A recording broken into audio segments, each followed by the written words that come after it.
Good morning, everybody, and welcome back to Glanigors. We're here for round 2 of the Kart Championship, and what a beautiful day, or what a beautiful start of the day it is. We've already had our first heats that took place yesterday. I hope you joined us. Welcome if you are joining us for the first time at Glanigors. My name is Joe Bradley, and alongside me is my new cohort for this weekend, Henry Baudet. Henry, I'm a visitor to your part of the UK, aren't I? Hi. Welcome to Karting Live TV and welcome to Glanigors. Bore da, croeso I Glanigors. Good morning. Welcome to Glanigors. Round 2 of the Kart Camporiaeth, which is round 2 of the Kart Championship. I kind of gathered that. Yeah.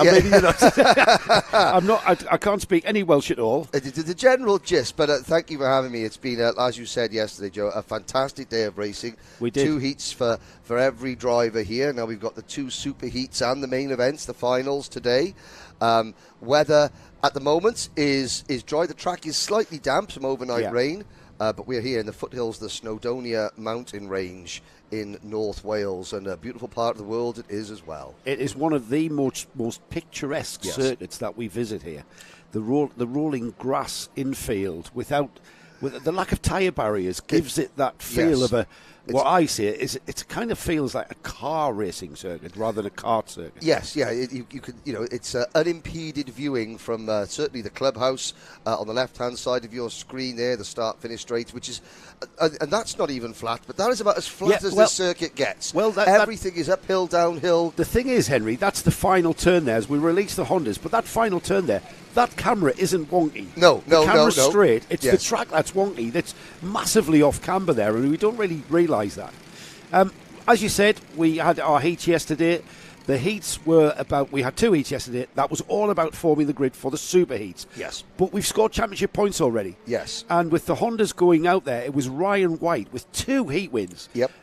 Didn't have it easy, though, did he? They weren't exactly walkovers. No, not at all. It was a metaphorical fist fight for this Honda victory. Yeah, indeed. The likes of, Kevin Ivanov, who will be starting this race on the outside of row number 1, Archie Cannon, Archie Loveridge and Ed Spain amongst the drivers that were challenging. And, of course, Ryan White came into this weekend, second in the championship standings.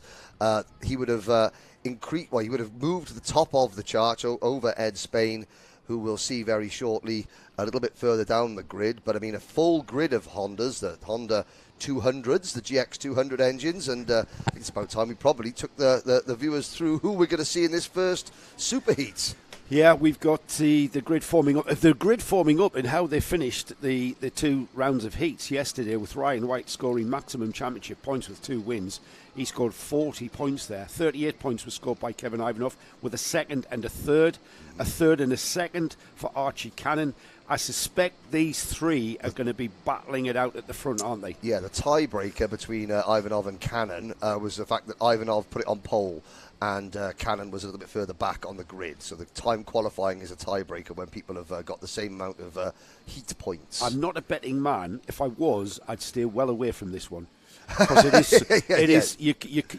going to be very, very difficult to pick one. So Ryan White and Kevin Ivanov on the front row, Archie Cannon and Magiris Kovekis on row 2, Ed Spain and Archie Loveridge are on row 3, row 4 is Riley Blakewell and Cian Sullivan, and then row 5 rounding off the top 10 is Ralphie Branscombe and Albie Smith. It's a light controlled start to this, standing start, and on the right hand side of your that's screen the right hand side. And we'll get a great view from our grid cam there, just on the outside of the final turn, just showing that really does see. You can see the slope and the adverse camber there. Oh yes, from that corner. So we wait for the red lights to go on. The 2 big red lights, there they are. They go out very quickly, and we are off and racing towards turn 1. On what is a damp track, and I think that there's tricky, doesn't it? Yes, there's certainly I'm thinking at the slick tyres for most of them, or we'll soon see about what tyre compounds they're on when they turn up. And it looks like they might be on wet tyres there, because even though the sun is shining as we head up into Spoon Curve, and a good clean start for our 3 leaders heading down the hill towards the carousel. So this downhill entry, then 180-degree left-handers, a long sweeping left-hander uphill. Then you through the turn 6 here and turn 7. Turn 7 is the beginning of the descent down the side of the valley through. They turn, they did right and left through Devil's Elbow, and then right twice, and then left again through Compression Corner, down the hill into this final 90-degree right-hander at Pitts Bend. That's a one lap here at Glanagors. That's a great description of the track here at Glanagors. Tricky track conditions. If you are out on slicks, you're going to find it very tricky indeed. And the problem with a damp track on slicks, the slicks never really get up to temperatures. We've got to move for second place there. Down the inside of Ryan White goes Kavekis. Kavekis there, right on the bumper up to the Dragon Straight. Now Kavekis off and chasing Kevin Ivanov, who's had a great first lap there, Henry, as he took us round. It was Ivanov who was pushing on and making the break. These three breaking away from the rest of the field.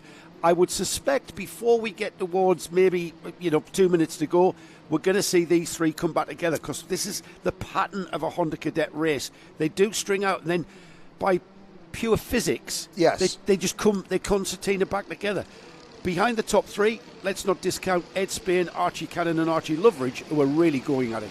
Yeah, because you come out across the main straight, the start-finish straight, through the clubhouse bends, the right-hander that leads you on to this long Dragon Straight, which a bit like the start-finish straight at Brands Hatch. It's not quite straight because it's got that kink through the middle of it, but that's flat out. And then you turn right as fast as possible up the hill into Spoon Curve, the very top end of the circuit. And that first sector lends itself to slipstreaming and drafting, as we can see the 42 of Archie Cannon battling with Ed Spain, and the 73 of Archie Loveridge. That is for 4th, 5th and 6th. Well, he got by, didn't he? He got by, and then he was kind of hung out to dry by getting by. He put himself on the outside of the carousel, and now we've got the number 72, Ed Spain, back into that 4th place with Archie Loveridge, again, opportunist occasion for him, just sort of lurking there in the shadows, and then he went with him. He thought, yep, I'll come with you through that gap. Onto the Dragon Straight again. Then there's no change for the top three, Ivanov, Kavekis and Ryan White. Just to remind you, I did mention Ryan White taking both of those heat wins, so he'll not be happy with having to follow the other two around. But the other two, Ivanov and Kavekis, it was you spoke to Kavekis in our little paddock walk, didn't you? Yeah. Whilst in the background, the team were going at that and tinkering with that setup to get him back on terms with Ryan White, no doubt. Yeah, we were in the Zip Kart awning last night, and you can see that the paddock walk with myself and Joe during the lunch break today on today's coverage, which again, it's a great insight into the workings of these teams, and certainly the mechanic. One of the Zip Kart mechanics was fettling away. Even though the kart was quick yesterday, the work never ends. It's like sharpening a razor blade, isn't it? At any form of racing. And even here, grassroots level, entry level karting here, Honda Cadets, and still we're tinkering. And still we're tinkering with place changes up towards Spoon, and it's over the brow of the hill there. We've seen that as a kind of a favourite spot for overtakes. It's kind of got a kink as you go over the brow before the corner proper. And you've got that kind of opens up gaps, and it makes for great racing here. And it caught out a number of race leaders yesterday, because you're going uphill, flat out right-handed. There's side by side as they begin the descent down the hill. That's normally only single file, but the Hondas are making it work, and that's a very, very good move. Well done there. That's Archie Loveridge in the 73 Zip Kart there, managing to get past and take the position.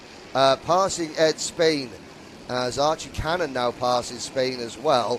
But that was a brave move, and he timed it well. But it has allowed the 96 of Ralphie Branscombe to close in a little bit. Yeah, let's have a quick look at the top 10, actually. So Ivanov leads, Kavekis second, Ryan White third. That battle with Archie Loveridge, Ed Spain and Archie Cannon. Ralphie Branscombe just off the tail of them and catching.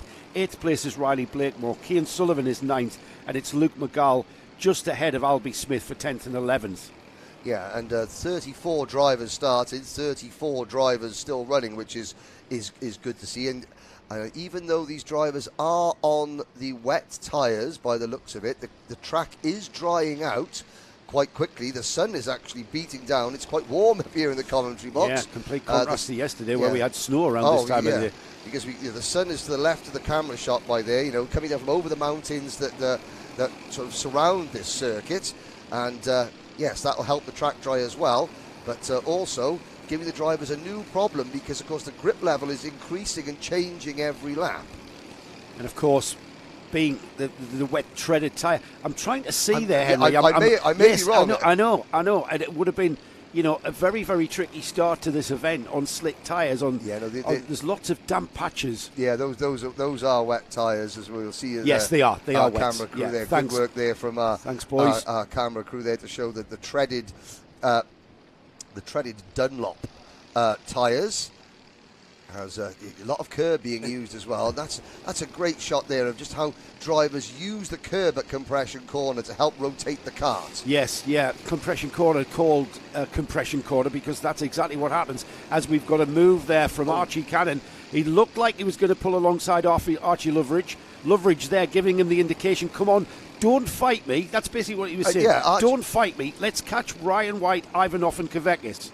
And Archie was he was not too enthused by Loveridge's decision not to work with him. But up the hill we go. Now they're closing in on Ryan White the third. The two leaders are 5 seconds up the road. And so Kavekis and Ivanov have cleared off. And this is the third place battle coming through compression corner. White, Loveridge and Cannon. Here we go. And Ed Spain behind them in 6th and Branscombe 7th with Sullivan, McGill and Elliot Bourke rounding out your top 10.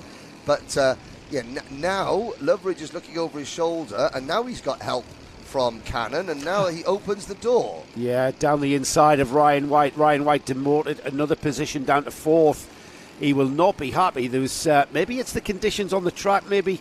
And Ryan White comes back at him at the carousel. So this race isn't over. Ryan White, I was right, was not happy at all with losing that position. He's still under a lot of pressure.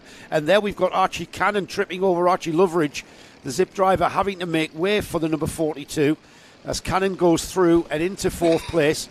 So it's the battle of the Archies for 4th and 5th. Yes. And that has gone the way of Ryan White because as the Archies battle it out, that's allowed Ryan White some breathing space and off he goes to consolidate that 3rd place. We are inside, we are certainly inside the final minute. I look up there and I see that we've got no time at all. So it will be the 1 lap to go board for Magiris Kavekis, who has gotten ahead of Kevin Ivanov, just out of our sight. So if we can just pick up the battle at the front of the field, Magiris Kavekis has already pulled out a bit of a gap there, 1.2 seconds, having got by Ivanov. There is the field just coming through, and there's the number 15 just in amongst the back markers there. Yeah, so again, some of the novice drivers are losing, and especially these tricky conditions. This is going to be tricky because that is Ivanov trying to make his way past, and he just does that. That was James Pearson just getting out of the way, sort of inadvertently getting out of the way, but Kavekis has extended his advantage to 1.9 seconds now. We'll see Kavekis in the number 15 cart. There he is, going up towards Spoon Curve, and there is more traffic in front of him, but I think he should manage to get to the end of that before. Well, I'm not sure. He may have to negotiate. That'll be the 58 cart of Daniel Barton, who he's coming to approach. It's going to be close, Henry, and I suspect that the gap between Kavekis and Ivanov has perhaps been exacerbated by the need to get through the back markers. That's broken the leaders up. However, he hasn't got much real estate to cover before he sees the checkered flag, and it is a back marker. It's not going to cause him too many problems, and discretion being the better part of valour, and stays where he is to take the checkered flag for the first of the superheats for Honda Cadet. Ivanov through in second, 2.1 seconds behind this. Ivanov did get left behind in them back markers. Ryan White, a full 9 seconds off the lead, 7 seconds off second. They'll be tinkering, won't they, in that awning? Yes. But, I mean, the Project One team, though, they'll probably thinking, okay, well, that was maybe an outlier, that race, because we're probably not going to get another race with track conditions exactly like this. So those drivers like White who weren't as competitive in this race they were yesterday, I wouldn't press the red panic button too hard just yet. I think you're right there, Henry. So the top 10 through, checkered flag flies. So Magiris Kavekis takes the win, Kevin Ivanov second, Ryan White third. Archie Cannon finally won the battle of the Archies and came through in fourth, ahead of Archie Loveridge in fifth. It was Ed Spain through in sixth, Ralphie Branscombe seventh. 8th was Luke McGall, Cian Sullivan was 9th, and then rounding off the top 10 was Elliot Bourke, Ricky McIntosh and Albie Smith just outside the top 10 in 11th and 12th. But, you know, again, good to see, okay, Reggie and Jerry Dufacy there, the two of our novice drivers, James Pearson finishing a lap down, but 34 drivers started, 34 drivers negotiated tricky track conditions without any incidents and got to the end, which, you know, is all excellent for them. But the conditions, like Bob Dylan said, the conditions, they are a-changing. They are, and they'll continue to change. Hopefully they'll change to dry and stay dry. But however, what did I say? I said this to you this morning. What's the forecast? And you said something along the lines of, it doesn't really matter. In this part of the world, take no notice of forecast, because we're very high on high ground here, aren't we? As you said, the foothills of Snowdonia. I mean, basically, that's your forecast. There is the there it is, yes, there it is. At the top of your screen there, behind us. So we are next to that big two-story green building. That's where our commentary position is. Behind us is where you see that's where the weather comes from. Over those hills, you can see the stone walls and the sheep in their woolen blankets watching on. Beautiful part of the world, though. I mean, there's reasons why people have holiday cottages in North Wales, and that is the reason right there, everyone. Yes, we are very rural here at Glanigors. Yes. It's out in the middle of nowhere, really, isn't it? Which is good, because then we don't have any issues of annoying anybody on a Sunday morning. No. You know, again, the sheep don't mind. And even when the skies are as grey as the slate mines that dot this part of North Wales, it's still very beautiful. But you can see that yes, if I were the Honda drivers or the Honda mechanics looking at that shot, because that is the direction in which the weather is. Well, I mean, there's a patch. Is the weather coming from right to left? It's coming from right to left. So there's a patch of blue skies, but there's also. I wouldn't put the wet tyres away for the day just yet. No, not at all. Even though it's bright sunshine. That shot there. Thank you, Scotty, for bringing us this. This beautiful picture of the sky. That reminds me of that Monty Python sketch. I'm expecting an animated angel to come through there. Flying down and hit the ground. Yes. That beautiful blue skies. If only those blue skies could peek through, and the horrible grey clouds can disappear. Right, on with the next race then, and it's our Rotax Junior Primo Heat, or Super Heat. Yes. For them. We had 2 wins again in this class as well. Daniel Hartley took 2 first places from Bella Fairclough, who took 2 second places. Maya Simpson 2 thirds, and then Tyler Davis took a 4th and a 5th. That's how they're going to line up then. Daniel Hartley, Bella Fairclough, Maya Simpson and Tyler Davies. Laura Stewart popped her head in there to tell us that Kart 15, Bella Fairclough, is on wets. The number 96 of Maya Simpson is on wets. The number 54 of Thomas Butcher, who's down in 12th, he's on wets. And the only other Carter on the wet tyre is Oscar Pitt, the number 85. Everyone else on the slick tyre. Yes, I have a feeling, though, that we might see those 4 drivers on the first lap maybe gain a little bit of time, but... well, the track's evolving all the time, isn't it? Literally, every lap, it's changing. Those damp patches are disappearing. I'm not sure that's the right... Well, we'll soon see. So, all right, you're on the grid. I would be on slick tyres. You would be on slick tyres? I would be on slick tyres. Right. If my driver, Ethan Pitts, who's a novice, I'd be putting that novice on wet tyres, just because you think, okay, look... Yes, let's tricky conditions. Risk and rewards. We're going to find out, Henry. We'll find out. Now then, this is the Primo class, the Junior Primo, so the chances of us getting away is absolutely on the cards, because we have. And there's the problem with slick tyres. Yes, maybe. That's a big incident involving 1, 2, 3, 4, 5, 6 karts who, thankfully, have rejoined. They're going to rejoin at the back of the field as the front of the field gets away, and that looks like the 63.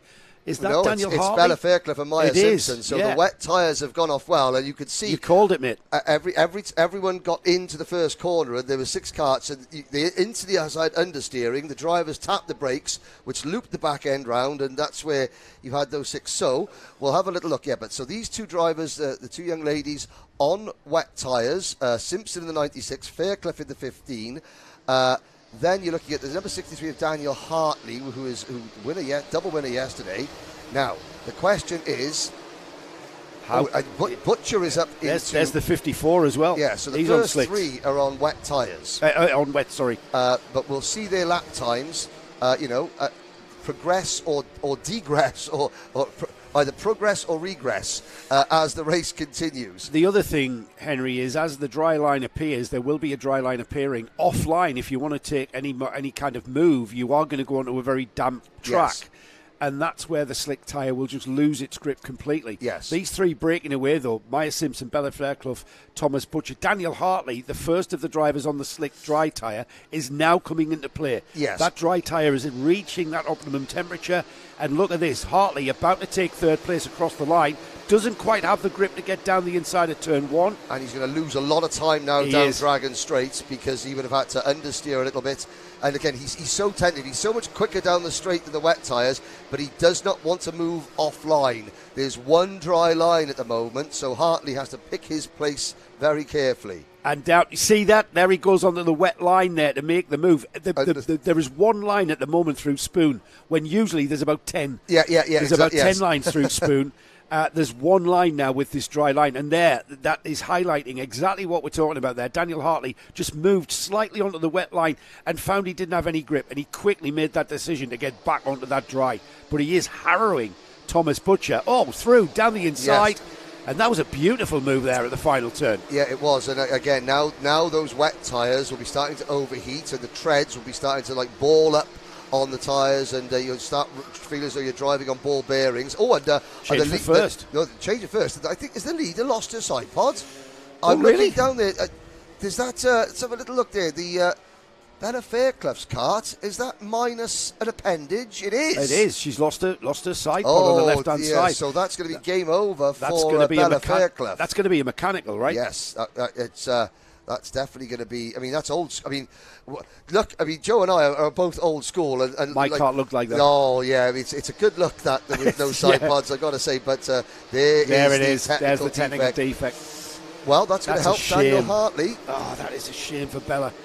Great, and look at that, Daniel Hartley down the inside. Those dry tyres. Your tyre choice was right, Henry. Yeah. You spot on, and Daniel Hartley's proving that to be the case. He's just scythed his way by Maya Simpson there into second place. Bella Fairclough, unfortunately, is going to have to pit with that technical defect flag, having lost her side pod. That was just off our cameras there. We're not sure how that happened, but there's a great insight as to what is under that side pod. Basically nothing but the rear axle. Yeah, rear axle and seat and driver. And there's Hartley. There's Hartley into the lead before Fairclough peels off and goes into the pits. Yes, and to be fair to Bella Fairclough, she didn't fight it. She just moved slightly offline. Yeah, she knew what was coming. Now, Maya Simpson on wet tyres moves into second. So third in the number 24 cart and fourth in the number 51 cart. They are on slick tyres. That's Ethan Barth and Ewan Stevenson. Thomas Butcher and Oscar Pitt, who are both on wet tyres, are still fifth and sixth. But then everyone else on slicks. Tyler Davis, Ellis Dealey, Eddie Stewart, Sophia Caldwell, Laurie McVeigh, Leighton Kelly, Jack Johnson, Riley Mason-Lewis, Zach Kane and Alfie Forrester, who are both out of the race. They were two drivers that were caught up in that first corner incident, who sort of toured around and realised that something was bent, and they pitted. I'm not sure about Zach Kane. He's showing at the back of the field. He's 3 laps down off the lead lap, right. So he might have come back in. And there's a card being pushed off. That was that possibly Riley Mason-Lewis in the 59? Sure. It's certainly not Daniel Hartley. That's the main thing. Daniel Hartley, 2 heat wins yesterday. He's in the lead of the first super heat. He's proved to be the driver to beat in Junior Primo. At this stage of the morning, it might be an idea to explain exactly what Junior Primo is, Henry. For the unenlightened like myself. So it's drivers aged between 12 and 14. It's drivers that are coming up off the 950 chassis in the likes of Micromax and Intermax. And before they transition to play with, quite literally, the big kids in Junior Rotax, which can be very, very daunting. The Kart Championship has created a Junior Primo class for that age range. Once you're into your year of your 15th birthday, you then have to move up to Junior Rotax. So these are the younger drivers who are in Junior Rotax, basically. They'll go off in other series and be in the Junior Rotax grid. But this gives them the opportunity to have their own race. Yeah, and it's an excellent stepping stone as well, But it's not just a stepping stone. Also, for drivers that may think, okay, we can't race every weekend around the country, so why go against the full junior class when we're just going to get beaten up? We can race at this level, at a very competitive national level, at within our means. Oh dear. The thing is, Henry, you know, we both know that's the number 14. That's Sophia Caldwell, yeah. Having a chat. And I think she's been pushed back out. I think she's received some... Yeah, so I'm not sure she's allowed to do that, though, is she? No. Outside assistance? A couple of laps. Maybe they're just pushing her back off into the end of the dummy grid area. I was about to say, I've seen some very, very competent drivers in both Micromax and Intermax, and because of age have moved into junior Rotax and have really struggled. Front-running drivers in Intermax, yes, struggling in junior because of the increase in physicality with the wider, stickier tyres, the more powerful engine, and it's literally took them about 2 or 3 years to kind of grow into the kart. Yeah. It's so this is giving them a better opportunity of gather experience. Learn the craft learn the tyres, learn the chassis. Without going up against 15, 16-year-olds, 14, 15-year-olds who have been in the class for a couple of years that are far more physically developed, because these are children, and the difference between a 5'1" 12-year-old and a 5'11" 14-year-old. That's right. Is vast in lots of ways. Yeah, absolutely. But we've got action at the front. Yeah, that's Maya Simpson, who's coming under pressure from Ewan Stevenson. Again, this is a battle of the treaded tyre against the slick tyre, and Henry, your call at the start, you would be on slicks, was the right call. Daniel Hartley's proving that. There he goes off into another lap, and here comes Stevenson, who's literally all over the rear bumper of Maya Simpson. This is where he can accelerate by better traction out of the final turn, and nope, she's coming back at him. Those treaded tyres, I can just see them peeling off, as they go up the straight there, overheating. Let's have a look at this again. Maya Simpson just switching back down the inside and pulling alongside, but just didn't quite have that to pull alongside Stevenson. So Stevenson, as we suspected he would, is now pulling away on that dry tyre.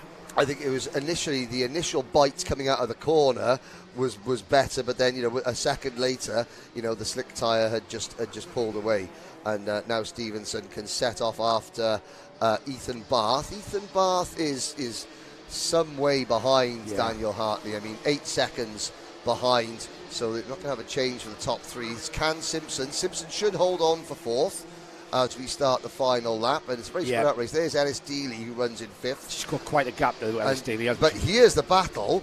Now this is the last two drivers, Oscar Pitt and Thomas Butcher, 6th and 7th, trying to hold off Eddie Stewart, Tyler Davis and Leighton Kelly.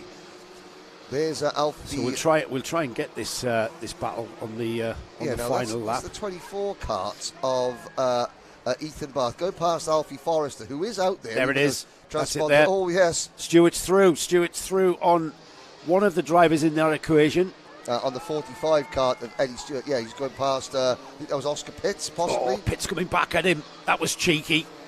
Pitts snatched that position back right there in the devil's elbow, now into the compression. Time running out for Eddie Stewart to have a go at these two on the wet tyres in front of him, and it doesn't come off. The checkered flag has flown though, Henry, and it was Daniel Hartley who crossed the line first. Ethan Barth a full 10 seconds behind in second place. Ewan Stevenson was third, Maya Simpson fourth, Ellis Daly fifth, Oscar Pitt it was that hung on to that sixth place, with Tyler Davis hanging on for all he could to that rear bumper for seventh. Eddie Stewart did try and nearly pulled it off, but Eddie Stewart comes through in 8th. 9th was Leighton Kelly, Thomas Butcher 10th, and then we had Laurie McVeigh, Riley Mason-Lewis and Jack Johnson, the final 13 finishers, or the first 13 finishers. Out of the race was Zach Kane, who dropped out on lap 9. We lost Sophie Caldwell. Bella Fairclough we saw going off with the loss of that side pod, pulling out the technical flag. And Alfie Forrester was a driver we lost at the very beginning. Very quickly, though, good result for Oscar Pitt. Still a novice. Spoke to his mechanic Nathan Chafer last night. Yes, we did, didn't we? And so Nathan is the CRG. He's involved with the CRG, and Nathan has just come back from a trip to the CRG factory in Italy. Obviously, learning a lot about the kart, and they got. So was he out there on a fact-finding mission, kind of thing? Yeah, he was invited out there, because Nathan and his family, they import the CRGs into the UK. Right. And so Mr. Tonini had invited them out to the factory. They had a good look around, looking at the equipment and figuring out how to make it work better. And obviously, the fact-finding mission has paid off. It's a good result there for Oscar. Yeah. So Nathan Chafer in bed early, we'd like to say last night. Out of character, but in bed early. A full day ahead of him. We've got the Bambinos coming out, and in our paddock walk that you will see go out in the lunch break. So Henry and I had a bit of a wander around the paddock yesterday evening after the heats had been completed. Yes. And one of the drivers we spoke to was Ollie West. Yes. Who took a second and a first in yesterday's heats. He will line up on pole position with Noah Wicklow alongside. Now, Noah won the first heat and was fourth in the second. But the reason, and do watch the paddock show at lunchtime, we talked to Ollie West because he's also out on the electric Might E Bambinos. And we wanted to ask Ollie what the differences were, and he was very insightful. He was, incredibly, and it gives you an idea of just how intelligent a lot of these drivers are, because they've got to soak up an awful lot of information. But and they're only 6 to 8 years old. But this is the official Motorsport UK British Bambino Championship class.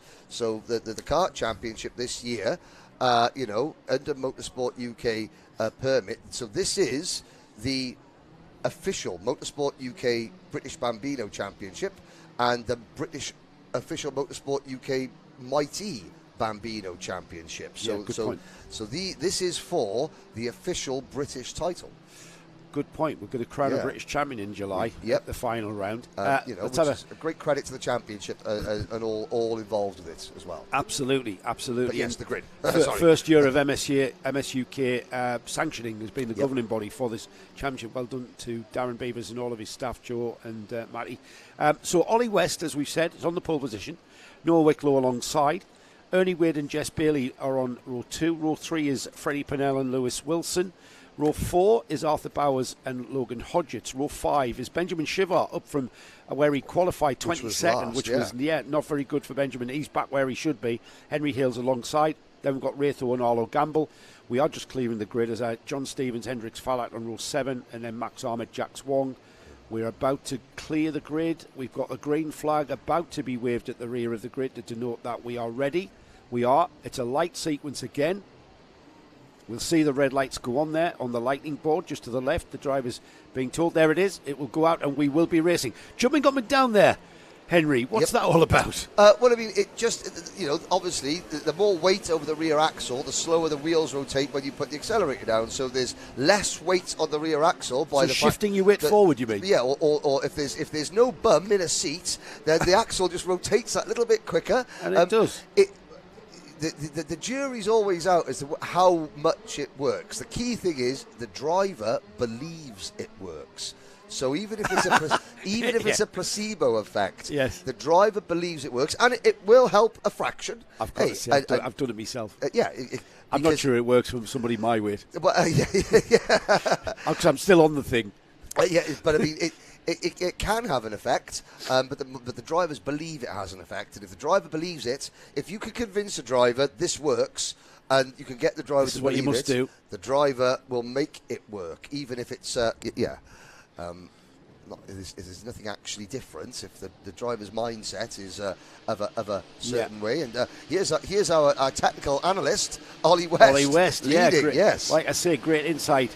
He's got massive company, though, right on his bumper. In fact, I think they're joined together in some way. Maybe a bungee tie. Like conjoined Karters there up towards the spoon. Still very wet offline there, but these karts are on the LeConte all-weather tyre, which means they're treaded for these youngsters.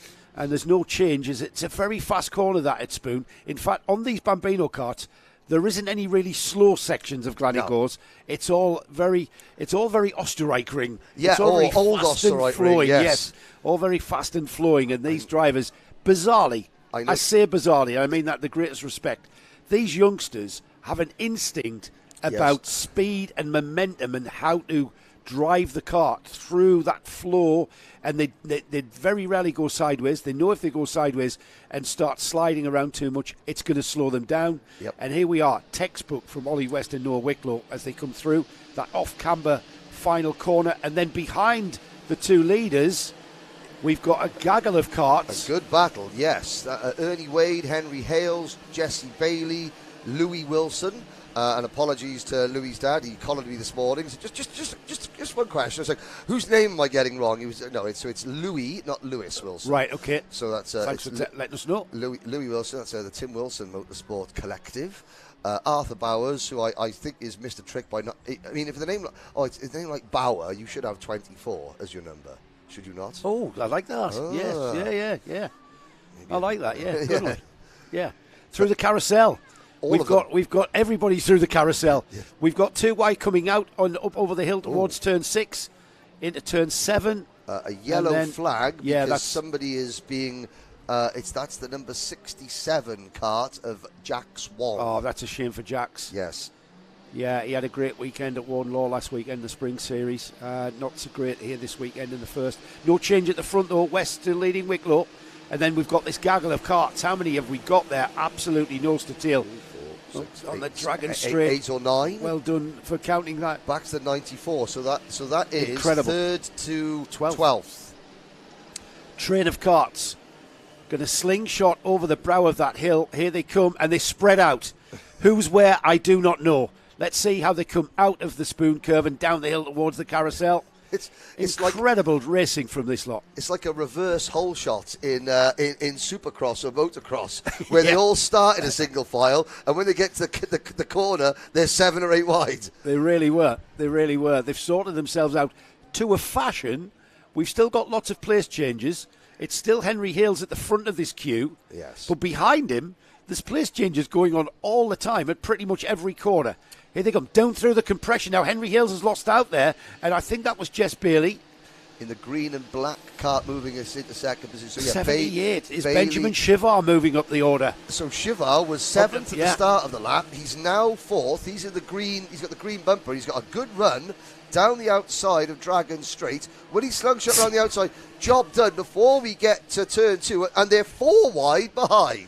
He's a really cool little character, Benjamin Shivar. This is going to be a great shot. Look at it. Here they come. That's fantastic. You see how he just looked across as he was passing there? Just looked across, checked where they were. I remember the first time I met him was at a race at Wardenlaw, and he was absolutely outstanding, class of the field. And he came, I asked, Bambino drivers, Benjamin Shivar in first place. This tiny little tot came out with these big brown eyes and this big smile. Are you Benjamin? Yes, I am. Yeah, get up here on this podium, mate. You've won the race. That's when they've got to put their helmet down and sort of put their hands down on the podium to lift themselves up. But Shivar is now trying to pull away the gap. The group has sort of split into 2. So this is Shivar, Bailey, Bowers, and Wilson with the 57 cart of Hales in 7th, and then 3 wide behind. Now there's the number 12 cart, Calman Simons, Ayrton Senna inspired cart. Now if I was Stu Stratton, this is where I'd be taking some of my photos. You've got the trees in the background, the grass at the side of the circuit, the sun is on the tarmac, and then out from up the hill, these multicoloured, Bambino crash helmets go-karts emerge 3 wide, and we've still got battling. Shivar losing out and down the hill. It was all about the spoon. Shivar went really wide, Henry. Oh, and we've got it coming together there into turn 7. It was Shivar who went side by side. So Shivar's lost out at Jess Bailey and Arthur Bowers. Yes. And that was because he went wide at the spoon and lost momentum down the hill. Let's see how it figures out by the time they get back towards us. It's already Shivar up. I think he's clawed back another place. As Ollie West goes through, Noah Wicklow goes through. It is going to be, it's Lewis Wilson. Louis Wilson in third from Benjamin Shivar. It was Louis Wilson who got through, but Shivar's going to come back at him. Shivar there, he's looking around. There's nobody there, Benjamin. Here we go, over the brow. Is this where the move's going to come? Here they come now. It's Shivar on the green cart. The yellow cart is Lewis Wilson. Down the hill. Louis looking over his shoulder there, and Shivar is there. Still wet on the inside, so the carousel maybe not the place to make the move. But on the switchback coming out, he hasn't got the line, Shivar. He has to slot in behind Wilson again. And I think I just saw Bauer spinning going up the hill behind. But we've seen that so many times. How do they do that there? Yep. You're not supposed to be able to do that. But how many times have we seen these Bambinos overtake there? It's because of the narrow carts, the lower powered carts. But so Shivar and Louis Wilson now clear. I think Bowers had a spin. Yeah, he's talking about Will Wainwright and Ernie Wade now 5th and 6th with Hales, Bailey, Simon. But up at the front, Noah Wicklow and Ollie West are separated by half a second as They're actually attached to each other. Yeah, they're literally. They're actually, yes, yeah. There's an they're gaffer elastic band taped somewhere. Yes. Yeah, from rear bumper to front bumper there inside the final minute. Then 20 seconds on the clock. It will be the final lap board when these two come through. So we'll stick with this one. Alex, if you were Alex producing at the minute, producing the pictures for us in fine style, we'll stick with this one, because what I do not want to do is, if Noah Wicklow has been playing a waiting game, and I fear he hasn't, because I fear he really is chasing down Ollie West, but we don't want to see the place change on the final lap as we are concentrating on all of that's going on behind these two. At the end of the day, when you look at the lap chart from this first of the superheats for the Bambinos, you'll see Ollie West and Noah Wicklow being first and second all the way through this. But I'm pretty sure it's been a case of Wicklow just looking for that opportunity as they go up towards Spoon, then over the brow, into the right-hander at Spoon now. Little variation on a theme there, wasn't it? They've both gone through different lines, but they come out exactly together. And Wicklow, if anything, Henry, is now on the bumper of Ollie West and looking for a way by. Yes, up the hill, half a lap to go, although Ollie West has got that 5 or 6 kart length advantage. As long as he doesn't make a mistake, and, you know, the fact that he's doing double the amount of laps because he's doing both classes, trying to become a double British champion, means that I think that he's not inclined to make a mistake, but he's made the move and then consolidated it. So a good start to the day as the checkered flag comes out for number 20, Ollie West, who celebrates in style as well. He should. Noah Wicklow second, and after that fantastic battle, and that's what I love to see. There are drivers celebrating, finishing fourth, finishing fifth. Yeah, I love them. They've had a really good battle. Look at them. Yeah, this is what I love it.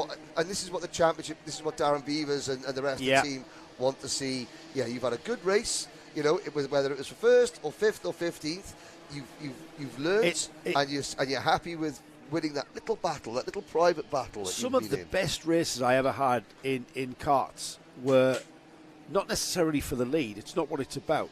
Wherever you race, you find someone who you can race with. Yeah. And whether it's for 10th or 20th, if the racing's good and you've had a good battle, 3 or 4 of you, that's what it's all about. And these kids are just showing that that's the joy, that's the pleasure.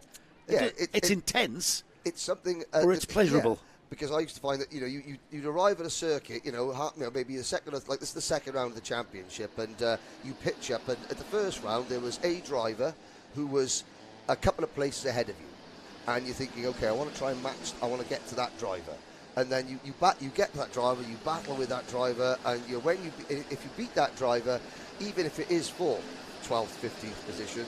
As an individual, you think, okay, I've improved myself, my setup, my speed, and I can now set my sights on another target, which is great. That's exactly what it's about. Yep. And those kids punching the air was exactly that. Ollie West was the first to punch the air with that fine superheat win, adding to his tally of points going forward. Noah Wicklow second, Benjamin Shivar a fine drive up from, I think he started 8th on the grid or something there. He finally came third ahead of Louis Wilson. In fourth, Louis Wilson just missing out there. Could have easily have been his third place as well. Ernie Wade and Will Wainwright was 5th and 6th. Jesse Bailey and Calvin Simon 8th, 7th and 8th. 9th and 10th was Henry Hales and Logan Hodgetts. And then we had in 11th John Stevens, Max Armit next, Ray Owen, Arthur Bowers, Hendrix Fallat, Riley Aston Wilkins, Arlo Gamble, Max Saint-Hilaire, Santo Amico rounds off the finishes in 19th, and then we lost Freddie Purnell and Jack Swong, who we saw being recovered from the infield on the circuit. Right. I don't know whether I need to lie down before this one. Well, the one thing is that we know they're all going to be on slick tyres. So yes, we haven't got tyre issues to worry about. It's only driver issues. I tell you what we have got to worry about is a junior Rotax field being unleashed onto a track where there's a very wet and damp offline. Yes. This could prove to be a little bit eventful. Well, the marshals might get their steps in.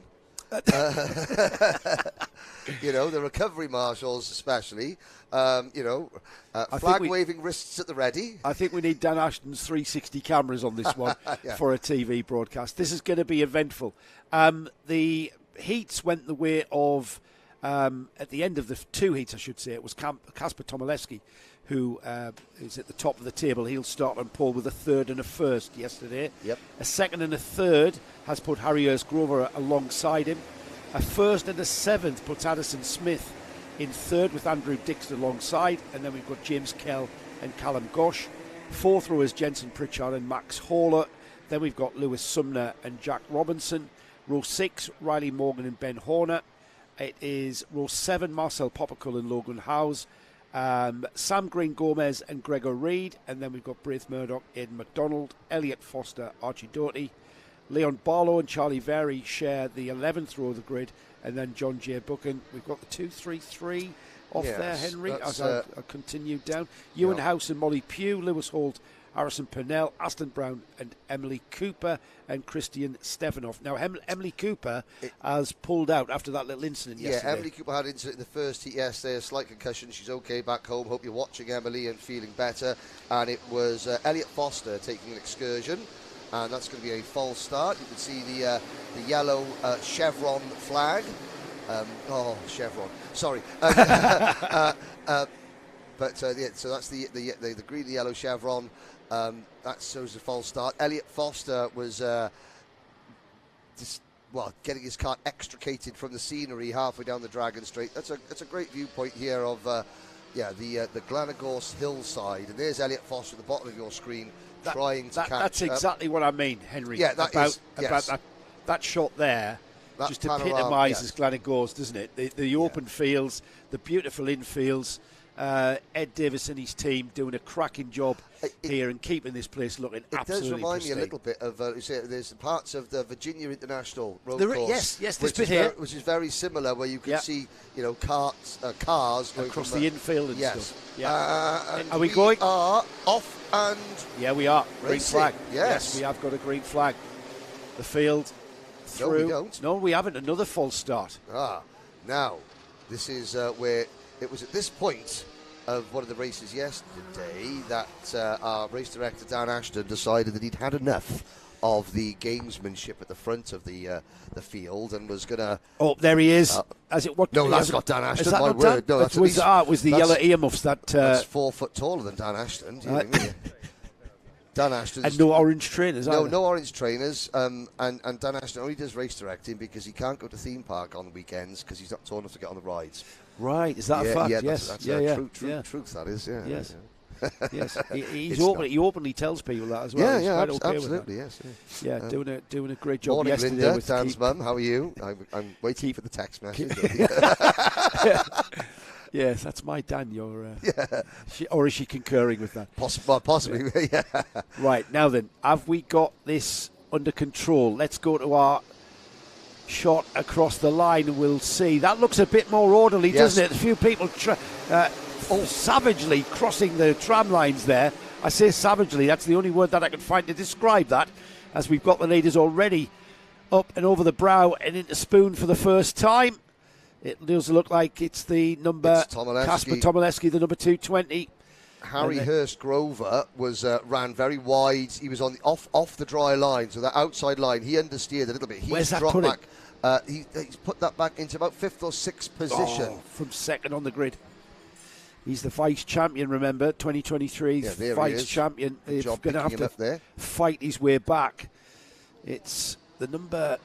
That's an ST Racing Kart. That's in second place. One of the John Stewart Racing it's Addison Smith, of course. Yes, the 215 Kart with the 225. Andrew Dixon in third position. The little gap back to James Kell, who has just passed Callum Gosh. There's your top 5. Then it's Hurst-Grover. Jensen Pritchard, who we spoke to on the Paddock show last night, is next, followed by Max Horler. Jensen Pritchard working with Ultimate R, Matty Hingley, Ben Hingley, and the team here from Abergele. Yeah, he's first. He's just gone to Ultimate R this season, hasn't he, Jensen? Yes,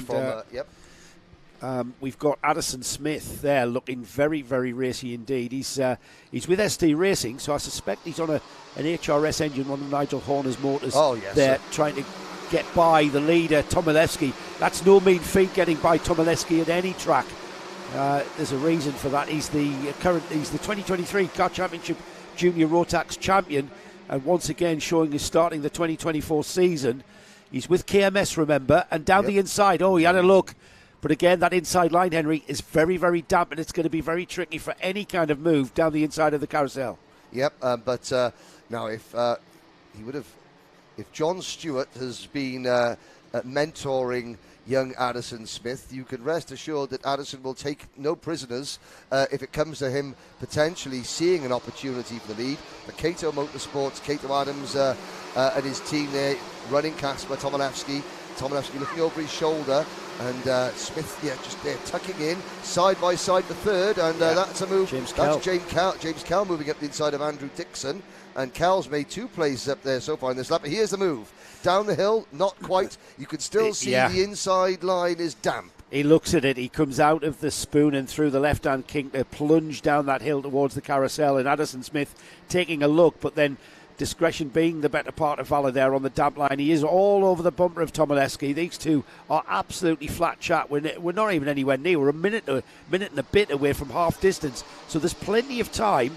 And sometimes I feel that we have these drivers being very intelligent and just biding their time and making the move. They're weighing it up, aren't they? They're learning all the time. Where are the damp patches? Where is Tomaszewski the weakest? Where am I the strongest? And sometimes it can all come together. Yeah, are we ignoring that? Ignore the sidebar on the side of the right-hand side of your screen there. The drivers have done more than 0 laps, but you've got Tomaszewski, Smith, and Kell is now up to third. Dixon, Ghosh, Grover is the 6th place driver. There we are. That seems to be better with that's Max caught up, hasn't it? Max Horler, Jensen Pritchard, and Logan Howes, with Jack Robinson rounding out the top 10. Now, Marcel Poppercool started down the order. Well, he started on the 7th row of the grid. He did finish second in yesterday's second heat race, but he retired from the opener. So Poppercool, he's not the 13th, 14th fastest driver. He's having a recovery day, isn't he? Yes, he's on a recovery. So he'll be there by the end of the day. He'll be not one to count out. Still Addison Smith absolutely glued to the rear bumper of Kasper Tomaszewski through the devil's elbow and then into the compression. That right-hander there using all of the curb. Then they turn right and left and then into the final turn, the off-camber corner there to finish the lap here at GYG. Into the clubhouse turn. Comes up very, very quickly after the final turn. That first turn and then all the way up the Dragon Straight and then up, popping over the hill. Giving us some great pictures there. Addison Smith looking down the inside, but again, the perspective there getting us excited for no reason at all. And Smith beginning to search for the grip down the inside, side by side through the carousel, and Addison Smith makes it stick, the ST Racing driver, into the lead. And that was a very, very good move from Smith. And it was also, he left Tomaszewski on the outside line. Brave, Henry. Just enough room. And Tomaszewski sort of had trust in Smith that he wasn't going to just run him onto the grass, and didn't. Very close, but it has allowed James Kell to close right in. And Tomaszewski looking over his shoulder to see there we go. Kell wasting no time, keeping the momentum, picking them up, putting them down, and into P2. So I think Tomaszewski's slowed. He's coming out of the spoon. That's a problem. And it looks down the hill towards the carousel, and Tomaszewski has slowed down dramatically there. That means that Callum Ghosh and Andrew Dixon is going to very soon be coming up upon Tomaszewski. He's picked up again, Henry. I don't know what happened there. If this was car racing, I'd say he'd missed a gear. But there are no gears on a Rotax Max kart, so I'm not sure what the problem was there. I mean, coming through the tight and twisty bits, the kart looks okay. I think it's when he tries to go through the... he's playing with something there, isn't he? Yeah, I think when he sort of tries to pick up speed, now he's slowing down, so the engine's not revving as high as it was, or it's got a misfire. This is where he slowed, right there. Yeah, so when he gets to a certain speed, at a certain trajectory, the kart does pick up. But then this part of the lap, he looks to be okay, because you're going downhill and you're a bit slower. It was very strange. He's picked up again. Yeah. The kart's running again, running okay. I mean, the last lap through 43.5 was way off the pace of the mid 42s. Let's see what his lap time is now, as Addison Smith still maintains that lead. James Kell second. He's back down to 42s, 42.9. Yeah. James Kell ahead of him, 42.8, 42.7 for Addison Smith. So they are beginning to space out the first 2 and 1, 2, 3. I wonder if he had his radiator flap down too much and the engine started overheating. Maybe. So he's had to lift it up to let the thing cool a little bit. And now he puts it down. It's been up. Now he puts it down. He's slapping it down. He's not putting it down. He's slapping it down, which means there's obviously something has come loose. And there's an intermittent problem, and that just goes to show, again, these junior drivers, he's trying to hold on to a third place, Incredible. And one-handed, trying to make adjustments to a kart that doesn't want to work. If you don't know it, the drivers know what engine temperatures they are having. They're giving, the engine's telling them via a digital dashboard that's in the middle of the steering wheel. So as they go up the straight, they'll just have a glance. Again. Yeah, he At the does. very top end. Very top ends. The kart doesn't want to reach max revs, or it starts sputtering and dying. Top end problem for Kasper Tomaszewski, and that might have been the reason that he was disadvantaged. Certainly to lose to James Kell that position, because he's dropped right off them. Meanwhile, Smith consolidates that first. James Kell second. Behind Tomaszewski there, we'll just drop back to Callum Ghosh and Andrew Dixon. That battle there, the two-card battle there for what is 4th and 5th. As they come through the final turn then, it'll be 2 more laps of racing, so they're on to their penultimate lap. And I think there, Callum Ghosh seems to have the legs up Dragon Straight from Andrew Dixon, and then behind them is the number 2 who started on the front run. There's the move. Oh, good move. That's the move from Andrew Dixon we thought was coming. And there's the switchback. That can happen every time, as Callum Ghosh will show not losing that 4th place, even though he did briefly at the Spoon Curve. Yeah, the Cutting Edge Racing, Steve Cutting's team there of Callum Ghosh to CER, outfits. Still good to see long-time member of the karting fraternity, and Callum Ghosh holding on to 4th place, but now will he have to defend, because again Dixon was very strong down Dragon Straight, so we start the last lap. Now Dixon, he's got the run again. Can he make the move going up the hill towards Spoon, and can he keep the position now? So he moves into Spoon Curve, and this time Ghosh defends down the hill. Good stuff. And you can see the drivers checking over their shoulders into... we got a driver. That's the number 233 off the side of the circuit. I think that was Elliot Foster again, who has not had a good morning, but he'll go again later on. Here we go then, and across the line has gone Addison Smith. Across the line has got James Kell. Kasper Tomaszewski clinches 3rd. And here's that battle there. It was indeed Callum Ghosh who pulled out a little bit of a gap to consolidate the 4th place. Andrew Dixon 5th. Harry Hurstgrover 6th. Jack Robinson 7th. 8th was Max Horner. Ben Horner 9th. 10th was Marcel Popperco. Just outside the top 10, Lewis Sumner in 11th. And Jensen Pritchard dropped down to that 12th spot. Yes. How do you take your coffee, my friend? I'm milking 2 sugars. I'm not one of these people that goes, no sugar for me, I'm sweet enough, because I'm most definitely Well, this is Sugarly.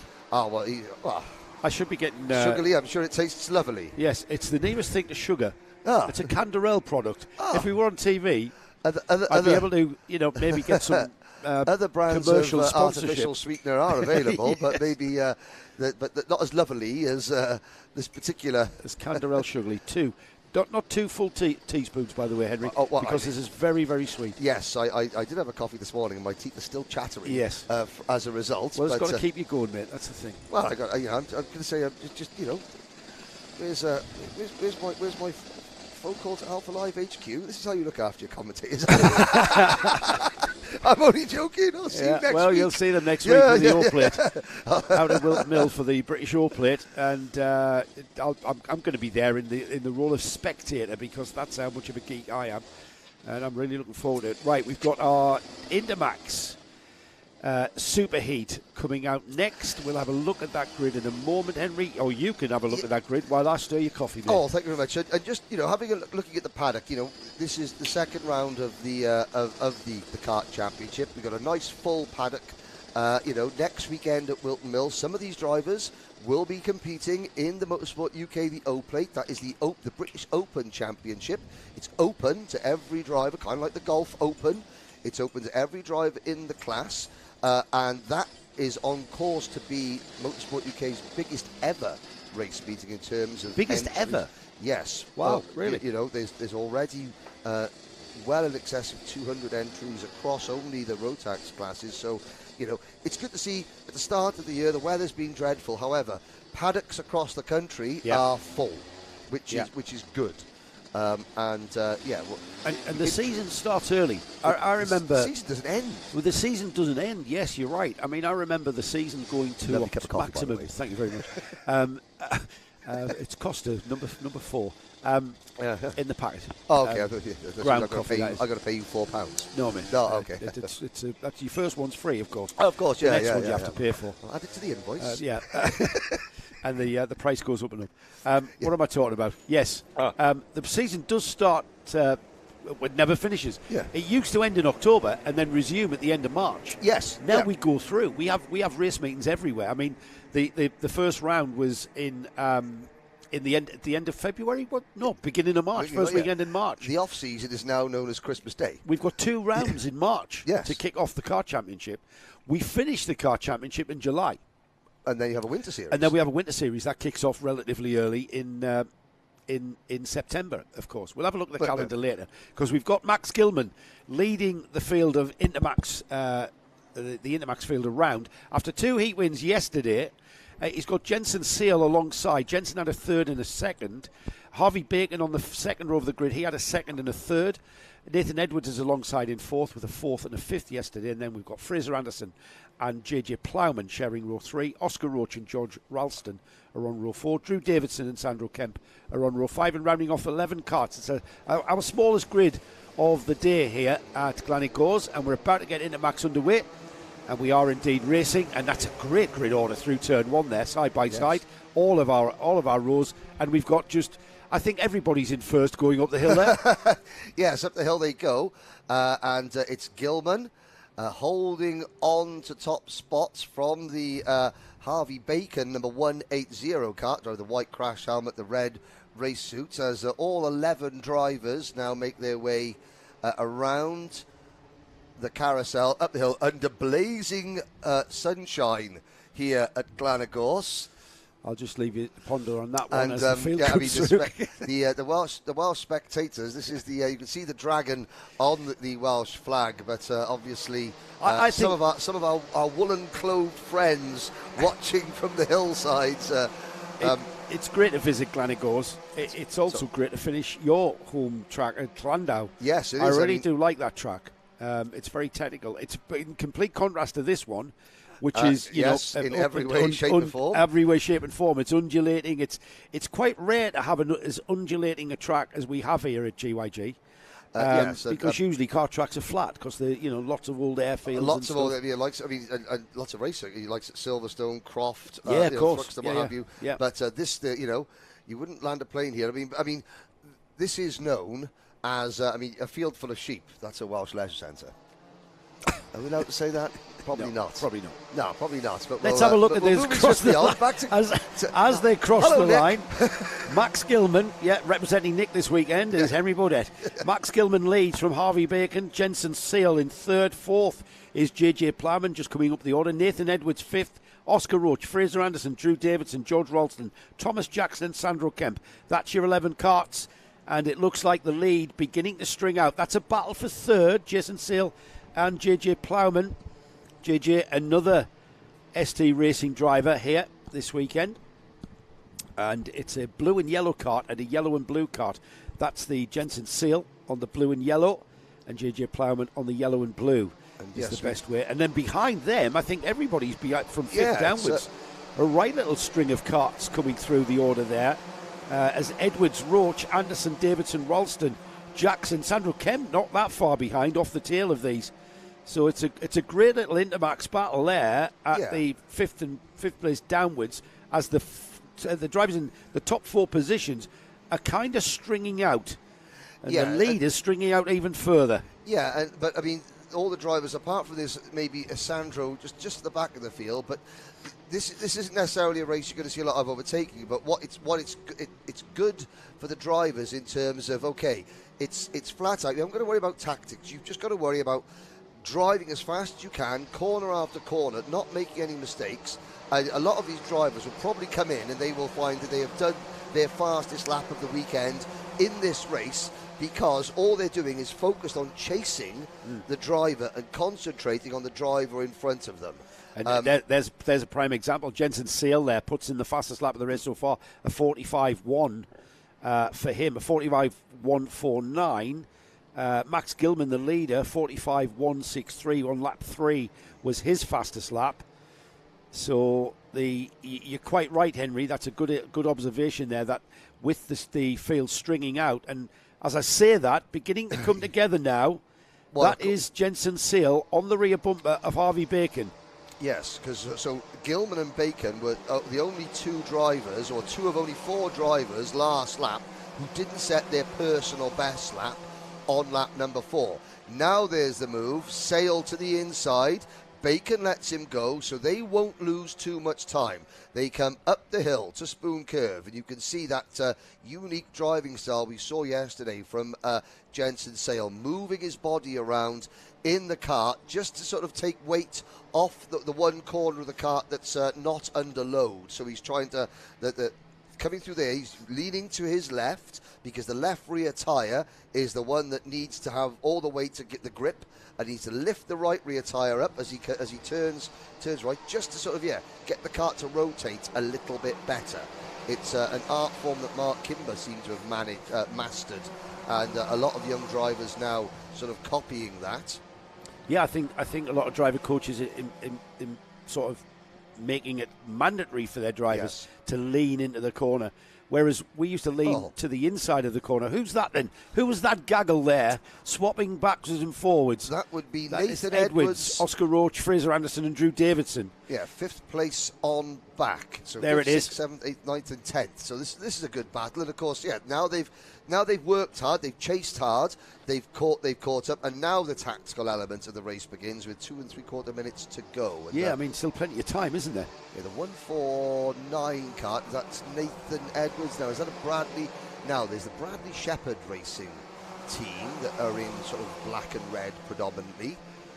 There's Fraser Anderson, who is second in this group. Then George Ralston. Oscar Roach, the 196, has fallen back to near the back of this pack. Oh, and look at that, trying to make it. That's the number 116 is Thomas Jackson, who just sort of muscles his way ahead of Drew Davidson. There was kind of it was a bit like the M25 being congested there when everybody just backed up, and eventually the guys at the back had nowhere to go but to rest against the bumpers of the karts in front. And that's not really a deliberate act, that's just an inadvertent thing that happens there as this train of karts being... Nathan Edwards doing a fabulous job. He's reminding me of Gilles Villeneuve at the Spanish Grand Prix in 1981, where he held the whole field up for the whole race. Well, I'm not saying he's holding anybody up as we get challenges all the way down through that snake of karts. And we're certainly not saying that go-kart leading it is as badly set up and as horrible the drivers feel those Ferrari was that day. Absolutely. And Edwards there, just when he gets a bit of free space, he does pull out a little bit of a gap there. And behind him, of course, Fraser Anderson, Oscar Roach, Drew Davidson. They can lose out to the karts behind when they approach the kart in front of them, and that's the chance you take. If you're going to have a go for it, then be careful, because you've got opportunist drivers behind you that can then demote you even further. Yes, and but now what we'll see, so Anderson has managed to put a little bit of a gap between himself and Roach, Davis and Jackson. So we'll see Anderson look over we should see him look over his shoulder now. No, he chooses not to, but he'll realise, okay, I can make one move, I can maybe swing wide going into a corner, and then cut back underneath without getting elbowed wide, and try to squeeze by and again. that's cost him momentum. And now he's under pressure. Now he looks over his shoulder. Now he realises, okay, I'm gonna have to defend a bit more, and that's going to allow Edwards to pull away again. I mentioned, Henry, earlier. There's about 10 lines through Spoon Curve there, and there was a prime example. It didn't have any effect whatsoever on the speed through the corner. We had a kart diving down the inside, a kart staying sort of mid-track, in the middle of the track and staying round, and that was the kart of Nathan Edwards, the orange kart there at the front of this train of karts. We are on the penultimate lap, actually. We're going to see the last lap board for the leader, Max Gilman, next time by. Gilman leading by 1.1 seconds from Jason Sale. Harvey Bacon still in third ahead of JJ Plowman, so no change there. But this is the battle for 5th, 6th, 7th, 8th and 9th, and I think that's George Ralston just off the back of these 6 karts there. 2, 3, 4, 5, 6. Yeah, Ralston is the kart at the back of that field. They've dropped Sandro Kemp a little bit off the tail of these, but this is still anybody's race. Absolutely. And I know it's Nathan Edwards in 5th and then Fraser Anderson in 6th, but if they're going to, I'm not sure how they're going to finish, and it could finish in a completely different order to what we're seeing now. Well, they come around to get the last lap board. Gilman, 1.1 seconds in front of Sale, who in turn is 1.6 seconds in front of Bacon. And then it's JJ Plowman on it, just half a second back and forth ahead of this battle. A long way ahead of this battle. That's the Lando Norris chassis going around the outside. That's Thomas Jackson passing Oscar Roach. And Jackson will now look at the rear bumper of Anderson and George Ralston. Yeah, he's hanging on there. They're getting towards the flag now, into the Devil's Elbow. They've got the compression and then the final turn. They fire out of there, and look at that. Nathan Edwards has been the smoothest through there, as Max Gilman, Jensen Sale, Harvey Bacon, JJ Plowman. That's your top 4, but then the gaggle that we've been watching: Nathan Edwards 5th, Fraser Anderson 6th, 7th is Thomas Jackson, Oscar Roach in 8th, 9th is George Ralston, who got by Drew Davidson right at the very last. Was that your intake of breath? That was, because Drew Davidson was sort of ran a little bit wide over the grass, and Ralston decided that it was now, well, it was now or never, because it was the last corner. Went for the lunge, and no contact made, but Drew Davidson then was maybe a little bit surprised and ran wide, but they all managed to cross the line facing the right way. Great racing there. Great racing from Intermax. We were overwhelmed by the action in the C50 Bambino Superheat a few moments ago, weren't we? But a few minutes ago. We've got the mighty Bambino Heat coming up next. And one of these drivers will make history this year. They will become the first official Motorsport UK British kart champion in an electric kart. That's very significant for the future of the sport, so the Motorsport UK, Darren Beavers, the kart championship. So there's 2 classes, the Coma Bambino class and the Mighty Bambinos. They're running for an official Motorsport UK British title this year. So, and has anybody in British motorsport become an official motorsport, whether it's the MSA, RS, a national champion in an electric vehicle? Of course, we've got Formula E, which is international. That's international. And the primary so you've got electric vehicle, electric racing vehicle, Formula E. But a British national racing, we haven't got an electric-only national series, have we? We have now. We have now. And a 6, 7 or 8-year-old. It's going to be the first. The future of the sport, in more ways than one, will make a bit of British motorsport history. I know we're seeing other technologies coming to the fore in motorsport in general. That there's talk of hydrogen going to be, and the ACO at Le Mans have always been behind the forefront of technology and other materials.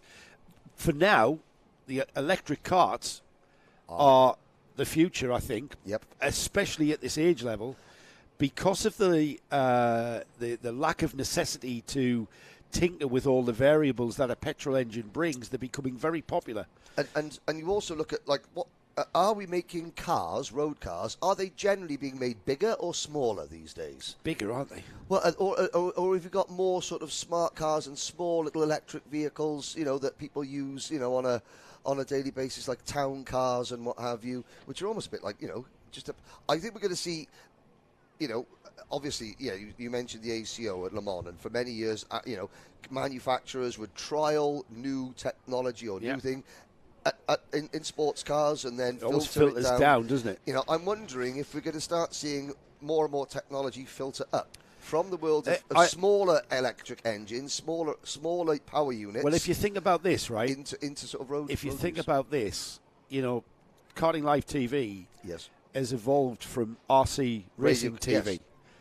And you talk about filtering up. Yes. The battery technology that we're now seeing on these Mighty Bambinos has been around the RC world with charging rates and power outputs and all of that. And I wish we could get Johnny in from Mighty, who's very shy. he's very camera shy, Well, or even very mic shy. Well, at the end of this race, he can give us a very, very technical insight as to the sort of voltage, power outputs, the ampage, would he the be out there battery on the life. circuit at the moment, or would he be? I'm not sure. He's possibly in his little van. Right, I tell you what. Let's have a little look. Guess what? I've just been told by James, our producer, who's also a big RC. Well, I tell you what, I'm going to just go and find Johnny for RC now doing hydrogen. Oh, there we are. Well, I'm going to go and find see Johnny. if you can get Johnny, and Yes. I'll have a look, because we've got a standing start. So with a first and second place in the heats yesterday, we've got Ralph Martin starting on pole position. We had a fifth and a heat win for Felix Tandy, who will start alongside. Ollie West doing dual duties in the C50 Cormers and the Mighty Bambinos. He starts on the second row. Ollie had a second and a third place yesterday. Oliver Woodall had a third and a fourth. He starts in fourth place. And then in fifth, Junior Wright, Henry Hills starts alongside in sixth. And then we've got on row four, Heath Smith, Maximilian Mikalski, Jack Harper and Jensen James Williams start on row 5. Ava Garrett and Hugo Williams start on row 6. Row 7 is Nico Mohan and Hadley Jarvis. Etienne Gardner and Frank Pearson start on row 8. Row 9 is Arthur Bath and Christian Doshi. And then we've got Kai Ergensoy and Arthur Thompson rounding off the 20 kart Mighty Bambinos. Well, Henry mentioned the fact that we are going to crown our first electric national champion at the final round of the Kart Championship. That's going to be at Fulbeck in Lincolnshire on the weekend of the 13th and 14th of July. The fifth and final round of the Kart Championship is at that venue, so it'll be Fulbeck where history will be made. Right now, though, we are building towards that history with round 2 at Glanigors. Is Johnny coming in? Heat 2, race 2. He said that last time. He said that at Wilton Mill. He said, "Yeah, I'll come in at E2." You're going to have to go. I will find him. Now that you mentioned the sheep around these fields, yes. we need a shepherd's crook. I'm like one man and his dog. Take a shepherd's crook with you. Here, boy. I've just mentioned, Henry, that the history that will be made at Fulbeck at the final round. Wow, I mean, talking about modern technology and the yes. There's a misnomer. There's a contrast. The cutting edge of modern technology. And one of the most historic kart. I was about to say UK. at the one of the very first tracks yes. to evolve from that airfield at Fulbeck. Yes. A former World War II airfield. Yep. It's been a venue since I was racing in the 80s and 90s. Absolutely. And we're still racing there. We're about to go and get on with this race, Henry, with a green flag about to be flown at the back of the grid, the Mighty Bambinos. It all goes silent here, of course. The electric carts make no noise apart from tyre noise. We're going to have a red light start. The red lights go on and they go off, and we are racing. And the front row getting away side by side, and it's the pole position driver Ralph Martin who gets the inside line and off along the Dragon Straight. We've got a couple of karts off there. Oh, the 11, is that the 77 of Nico That's Mohan? Nico Mohan, yeah. Yeah. Now, of course, you've got Ollie West will have already had experience. I mean, Ollie West doing double duty. I'm just looking there. He would have been out on the circuit earlier on for the Coma Bambino class, and so he'll be a little bit. He's there in third position at the moment. More tuned into the track. But yeah, the track's different though. The track is different, yeah. But I mean, in terms of but it has gone colder. Has it? It has cooled down slightly. Still got a mixture of blue sky and light cloud overhead. Oh, there's side a move. By side. Yeah, there's a move from Felix Tandy. He's certainly got his dad's genes flowing through his veins, hasn't he? Have a look at this great move, opportunist move there. Out to the outside went Ralph Martin, and Felix Tandy didn't need an invite, did he? Didn't need a written invite for that gap, and went through it as you would expect, and he leads across the line to lead on lap 1. Yes, now he defends, and he's going to get freight train because everybody's gone to the outside line. Look at them lining up like at Talladega or Daytona in a NASCAR race. They pick a lane, and round the outside, that's going to be Martin's going to emerge in front. Great shot. Love that. And yeah, it's Martin in the lead. Tandy back to second, and it was just, like you say, M25. Sometimes, when you can see the traffic slowing down, you've got to pick a lane, and you've got to hope that your lane moves faster than the other lane, and that time it did. There's 67, Henry Hills, down the inside of Ollie West, into the carousel. I really love that corner, downhill entry to it. The leader, though, Ralph Martin, is ahead of Felix Tandy. He's going to do it again. Oh, Three wide. Oh, and Tandy off onto the grass. He's going to rejoin. He's going to rejoin and then slot in where he left off. And he's not going to lose. He has lost a few places there as Felix Tandy. And that was a coming together of drivers there. And I've got to say, the racecraft on these youngsters is absolutely phenomenal there. And there was nothing deliberate there, Henry. That was a racing incident, in my opinion. And that was instinct took over.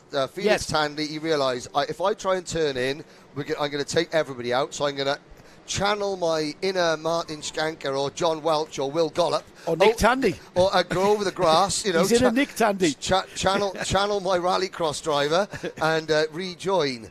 But he did a really cracking job there. That has left the number 67 of Henry Hills off and away and into the lead and leading this race going into lap 3. And there's an incident marshal running up Dragon Straight, so we will catch up with why that incident marshal was going for a Sunday morning jog or sprint. I think everybody has managed to emerge. I think so. We've got a fastest lap of the race of 61.3 from Oliver Woodall. Felix Tandy.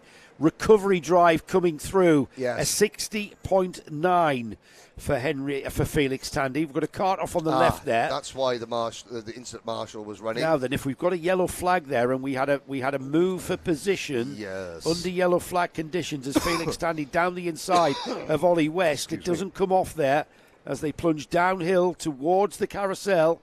Tandy back up to third. We're going to let the stewards sort that one out. We don't know how that's going to culminate when the results are published. But right now, we've got Henry Hills, Ollie West, Felix Tandy ahead of Ralph Martin, who was our early leader, now back in fourth as they come through Devil's Elbow here and towards us at the compression. And you have to remember that overtaking under a waved yellow flag. All the drivers know what the flags mean. That's a given. Even at 6 and 7 and 8 years old. Even at 6 and 7. However, not all those drivers would have been in a situation where they've been making a pass and there's been a yellow flag. It wouldn't surprise me if they say, okay, there's going to be a penalty. You're going to be, there's a penalty for overtaking the yellow, but they'll only do it once. Then they'll be more aware. You'll know the rule, but then it's putting the rule into action whilst you're driving, while the adrenaline's going. At this age, they'll fall foul of it once, but then they'll be more aware next time that, I know I can't do that. I know I shouldn't do it, but then, the racing driver brain will take over. And they're all gaining experience, aren't they, at this age? Yeah, Felix Tandy's only in his second race weekend. Yes. I'm not sure about the others. Ollie West is gathering dual duty experience in every round that he does out on the C50 Coma, the petrol engine kart and the electric kart here at the Mighty Ease, or the Might Ease. I will stop saying Mighty Ease, it's Might Ease. You're thinking of Mighty Minis, the Mighty Minis, the Mighty Mini 7 Championship, Yeah, which Nick Tandy did, I believe. Oh, really? I'm pretty sure he did. I might be wrong. Certainly on the short ovals was where Nick started out, whereas Felix here starting at the entry level Bambino karts. Yes, turning left and right. First three together across the top at the spoon, almost tripping over one another there. Hills, West and Tandy. They were kind of conjoined there. They weren't actually touching bumpers, which is something you've got to get used to. Yes. And even at 6 and 7 years old, it comes like in second nature, and they're just settled. They're so composed, absolutely sort of together. Just nestling the front bumper up against the rear bumper is commonplace in karting, but it's a bit unnerving when you're starting out and you're doing it for the first time, and even at that age, more so. And that's why sometimes you do see little mistakes going into corners where somebody sort of doesn't lift off, because you've got to lift. If you're the second driver pushing or touching the rear bumper of the kart in front of you, you've got to brake a fraction of a second before the driver, or else you'll push them wide. Now there's the yellow flag waving again, and it's in a good position. Have we got another incident for the yellow flag? We'll soon see. Yes, we have. There we go. Yeah. But again, that time, the drivers instantly learned, okay, can't do that, single file. Yeah, and they did. They single file through Spoon, down the hill towards Carousel. We're inside of the last 90 seconds of this first superheat for the Mighty Bambinos. And it is Henry Hills looking very composed as Ollie West pulls alongside there, going towards the, I think that was turn 7, now into Devil's Elbow. it remains the same. The Bambinos kind of space out because they've got a choice of lines. They're so underpowered. They can choose what line they go through certain parts of this track. That's the compression there. And then here they are to complete 7 laps. We're inside the final minute, so it will be 2 more laps of racing for these karts. And look at Oliver Woodall and Ralph Martin, 4th and 5th. There they are. They've caught the lead trio. On that last lap, they gained fastest lap of the race for Woodall, a 60.283. So, yeah, you can spread out, but then you can close in quite quickly if the drivers in front of you go offline or start to... coming spin together there. It was we've mentioned them being through the spoon and tripping over one another, and that's exactly what happened with Ollie West and Felix Standy. Felix Standy there just tripping over Ollie West and thumping him up the back. Felix paying the price there, though, and went through a 180, pointing the wrong way. He will recover, but Ollie West was lucky to get away with that. And here we've got Ollie West coming back and taking that second place back from, I think that was Oliver Woodall. And then everybody, and there's Woodall coming together again. It's getting intense, isn't it? Or is that Ralph? That's Ralph Martin, actually. Is it Ralph Martin? Yes, Ralph Martin. So he's ahead of Oliver. Yeah, so there is West in second. And I think what it was as they were coming into Spoon, I think Felix Tandy looked to the inside and was trying to make a move. West closed the door, and Felix realised, the door, that move's not on, slammed on the brakes, and just the rear end of the kart sort of rotated. And now Ralph Martin's come through. It's Henry Hales has got a huge lead. I don't think they're going to catch Hales. They come out of Spoon down towards the carousel. Although Hales is defending when he doesn't need to. That's going to possibly cost Hales, is because West and Martin, they're still flat chat, and they're going to catch Hales. Hales is defending, thinking I've still got all these drivers behind me, and that's so these drivers are told, don't look behind you all the time. Don't look behind you all the time. Sometimes you do need to, as we come into compression corner for the final time. Are they going to catch Hales? I think there's going to be enough space for Henry Hales to take a relatively comfortable win here in the first superheat for the mighty Bambinos. Who's going to finish second, though? That's the question. As Henry punches the air to acknowledge the checkered flag, it is Ollie West that hangs on to second. Ralph Martin third. Fourth was Oliver Woodall. Heath Smith fifth, sixth was Junior Wright. The recovery of Felix Tandy brought him back to seventh. Maximilian Mikalski was eighth, ninth was Eva Garrett, Jack Harper 10th, and then we will have, as we wait for them to cross the line now, Jack Harper 10th, and then we should have Etienne Gardner, Christian Doshi, Hadley Jarvis, Hugo Williams, Nico Mohan, Kai Ergensoy and Frank Pearson. Arthur Thompson, the final finisher. And Jensen, James Williams and Arthur Bath. We lost, actually. That was one of they were the 2 karts that went out, wasn't it? Jensen, James Williams and Arthur Bath. And interesting, Hugo Williams, his older brother Harry Williams is now racing, across the way in the MSUK, sort of British Championship, and saw Harry Hugo's dad this morning, and it's great to see that, following in his older brother's footsteps, as it were. But yes, we are going to get guest insight and co-commentary for the second heat. Henry, I really admire your spirit and your naivety. But Johnny, he promised us this at Wilton Mill. Ah, well, yeah. And he kept saying he was busy, which I undoubtedly believe him, because he's servicing. He's the backup service to the mighty Grid. Yes. He is he is mighty Bambino karts. Well, once they're all on the grids, that means he can't service them because they're on track. So he's going to be. You know what? We're going to sneak up out the sun from him, aren't we? Because we're going to send you out. Like an assassin in the night. Yes. Or an assassin in the bright sunshine. Have you got a balaclava and a bowler suit? I leave it at home, all generally. Right, okay. Yes, it's a shame that, because that would have come in handy there. I have used on a Friday. Sneak up with him. You got any camouflage gear with you? from out of the bush or something, out of the shrubbery. You are speaking to a Welshman. Their camouflage is generally white and woolly. But anyway, you see, moving on. Only you can say that. I can't say that. What, you leaving? Henry's had enough there. Before he's sacked, he's going to leave. He's gone and resigned. He's back. He's out for a pit stop. We've got the Micromax out for their superheat, the first of 2 this morning. And after 2 heats yesterday, with 2 fine wins by Alfie Mehr, the question is who can actually compete and who can beat Alfie Mehr today. He took 2 heat wins yesterday. That puts him on the pole position for the super heat. In second, a second and a third place for Benedictus Masiokas puts him alongside. And then we've got Buddy Hugo with a third and fourth. He will start in third place alongside Logan Rolfe, who finished 7th and 2nd. And behind Logan, we've got Chloe McGill and Lewis Herbertson starting on the 3rd row. 4th row is Lewis Kirkcaldy and Alfie Garrett. 5th row is Albie J. Stubbs and Elijah West. And then we've got Toby Biggs and Xavier Ramsey. Row 7, Matthew Lilly and Dian Singh Pahal.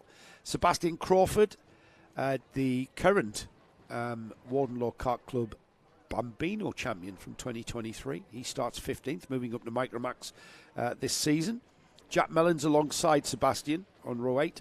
Row 9 is Jamie Walsh and Freddie Blackshaw, another driver moving up into Micromax from Bambino on the 18th slot. And then we've got Victor Poppercull, Jensen Walker, Travis Giddings and Zach Andrew, Ruben Sagu, Ronnie Faulkner, and then rounding off 26 Carters, Carter Jackson and Leo Hunt.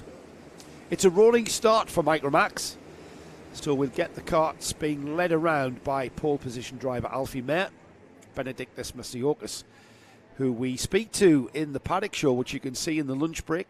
We've got another, this is the final round of the first super heats. We've got another round of super heats coming before we break for lunch, so still plenty of time. So we are going to have another round of super heats coming up after this one. We get straight underway with the Honda Cadet, second of their super heats.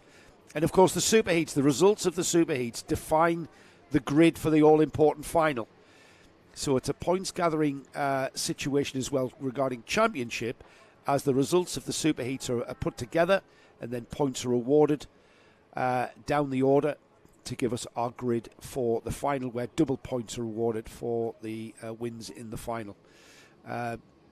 Through the compression already and heading towards the final turn, the grid looking like it's gathered up. We're about to cross the line and go green, and we do. And it looks like we've got things underway with a green flag. We look to that marshal's post and no false start flag there. So we are indeed racing. And into Spoon for the first time. It looks like it's Masiokas. It could be leading. We've certainly got 2 zip carts. It is Masiokas that leads. The black helmet of Benedictus down the hill towards the carousel for the first time, Henry. Oops, sorry. Need to fade you up. There we go. That's only me. No, so yeah, Masiokas, a good start. Alfie Mehr, though, Masiokas and Alfie Mehr, we spoke to those 2 drivers last night. There's the move for 3rd position. That is Lewis Herbertson, side by side with the number 42, the number 32 cut of Logan Rolfe, as they head down the hill through compression corner. But the 2 zip cart teammates trying to streak away and pull together. There's the move for 3rd place. That's a very good move there. The 42 of Alfie Garrett passing Lewis Herbertson for 3rd position. Rolfe on the outside now of Chloe McGill, and McGill moving up there. We've got a battle for the race lead. Yeah, now I thought these 2 would work together because if these 2 are going to go side by side out of Spoon and down the hill like that, they're gonna slow each other down.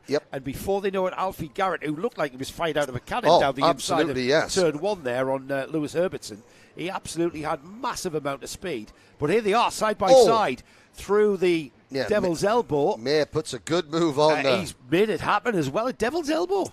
He's not supposed to do that. No, and Benedictus Masiokas was sort of moving over a little bit, but then obviously realised, and just sort of got out of the way. But this is... Alfie Mehr deciding, look, I want us to work together, but we can only work together if I'm leading.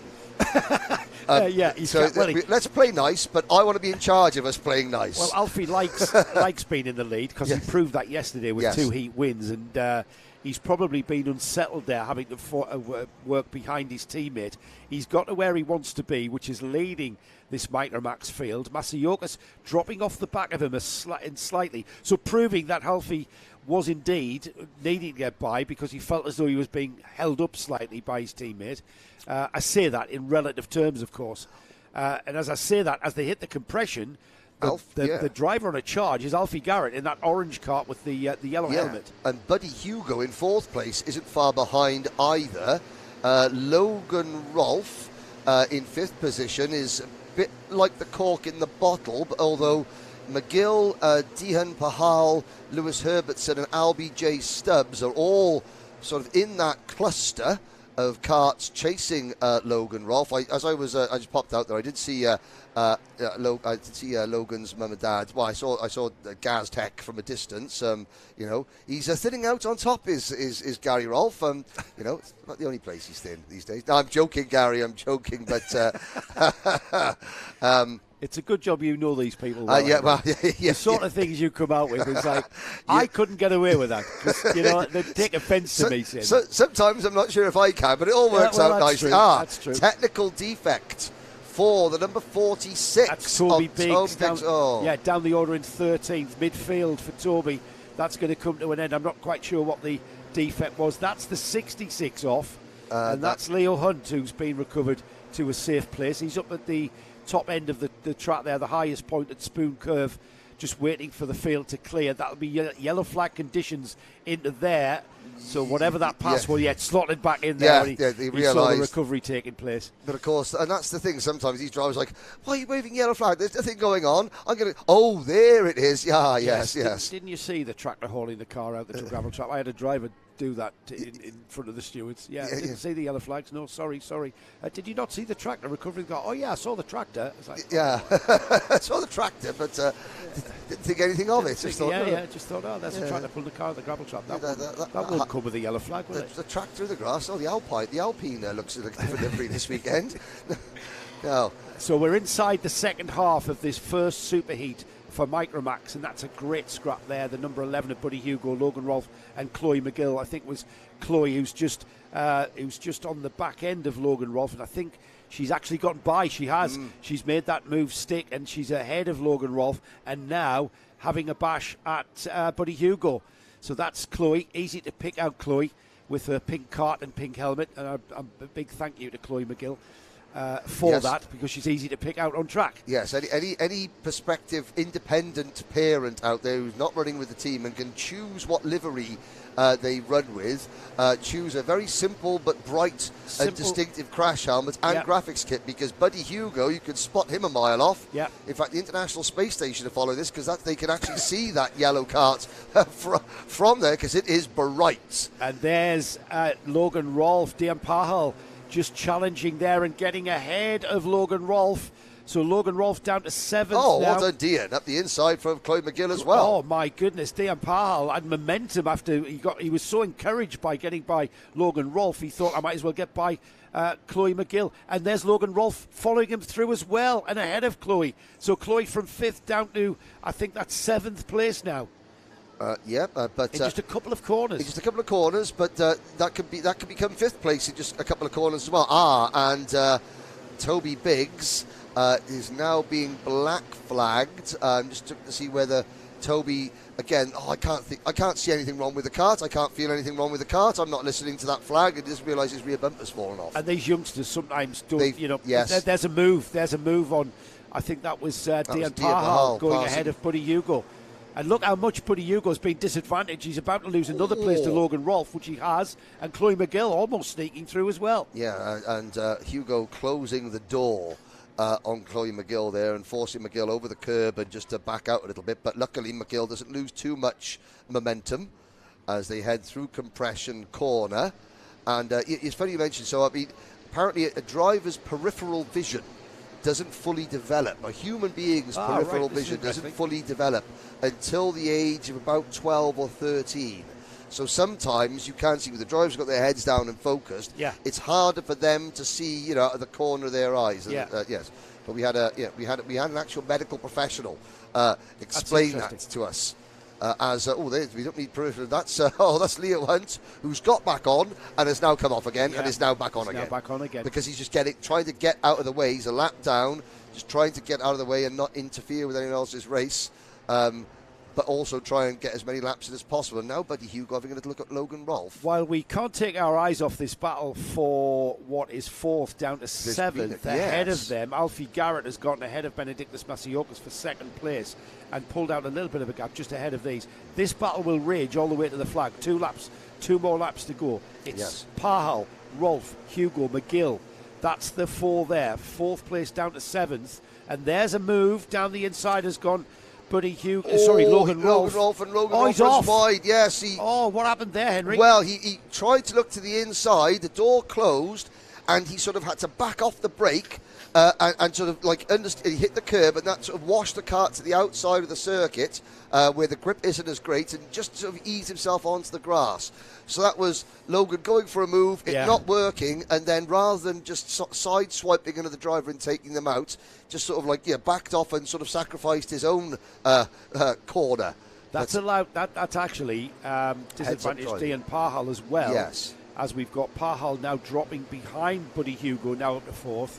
Parhal now 5th, McGill 6th, Logan Rolfe recovering 7th, LBJ Stubbs, Jensen Walker, Lewis Herbertson, Elijah West, Xavier Ramsey, Matthew Lilly. That's the top 13. Out in front of this lot, Alfie Mayer, Alfie Garrett, and Benedictus Masiokas. That's your top 3. Just ahead of this battle for 4th. That's Buddy Hugo on the yellow card, being challenged by Parhal, taking that 4th place back, but then coming back at him does Hugo. That's kind of textbook stuff, isn't it? This is the final lap, remember. So time running out. They're at turn 6, 7. In the Devil's Elbow, they're coming together there. Yes, Parhal just looking at the insides and backing out of it at the last minute. Did back out enough time.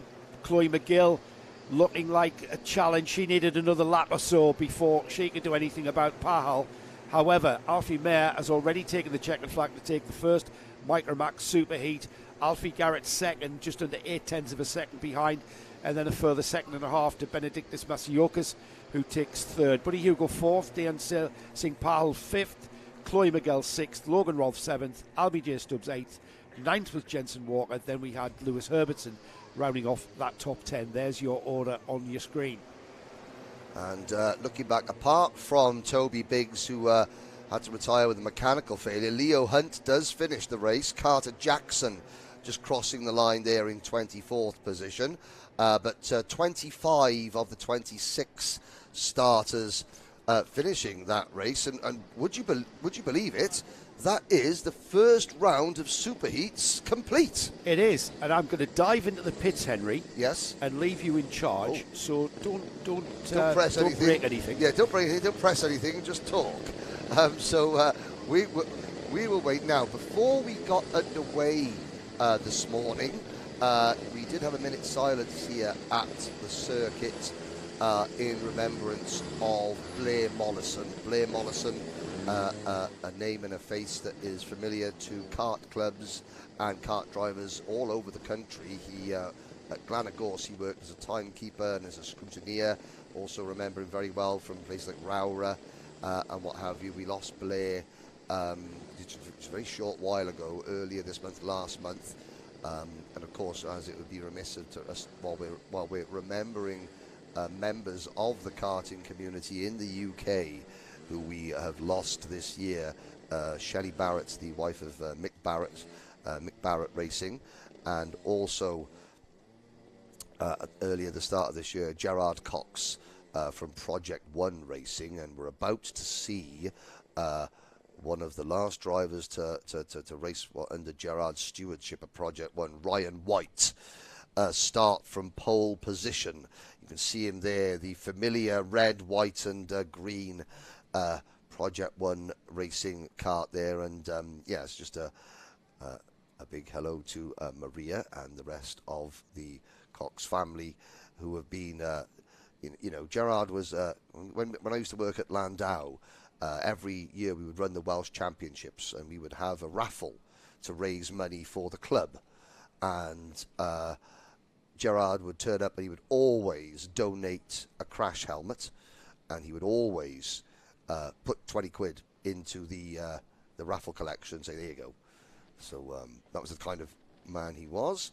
And now we get underway. So this will be the second round of superheats. Honda Cadet, 34 drivers strong, and it'll be Ryan White leading the field. Kevin Ivanov On the outside of row number 1, Archie Cannon and Margaris Kavekis on row 2, Ed Spain and Archie Loveridge on row 3, Riley Blakemore and Cian Sullivan row 4, Ralphie Branscombe and Albie Smith row 5, Luke McGall and Elliot Bork row 6, Ricky McIntosh Jr. and Ella Dixon row 7, Ashton Horsepool and Ronnie Smart will start from row number 8, Oliver Ratton and Jack Wykes on row number 9. Luke Jardine and Daniel Borton will go from row 10. Now, the last time I saw the name Wykes on a British karting grid was Brett Wykes, a British Junior any karting. Relationship? I will go and find out,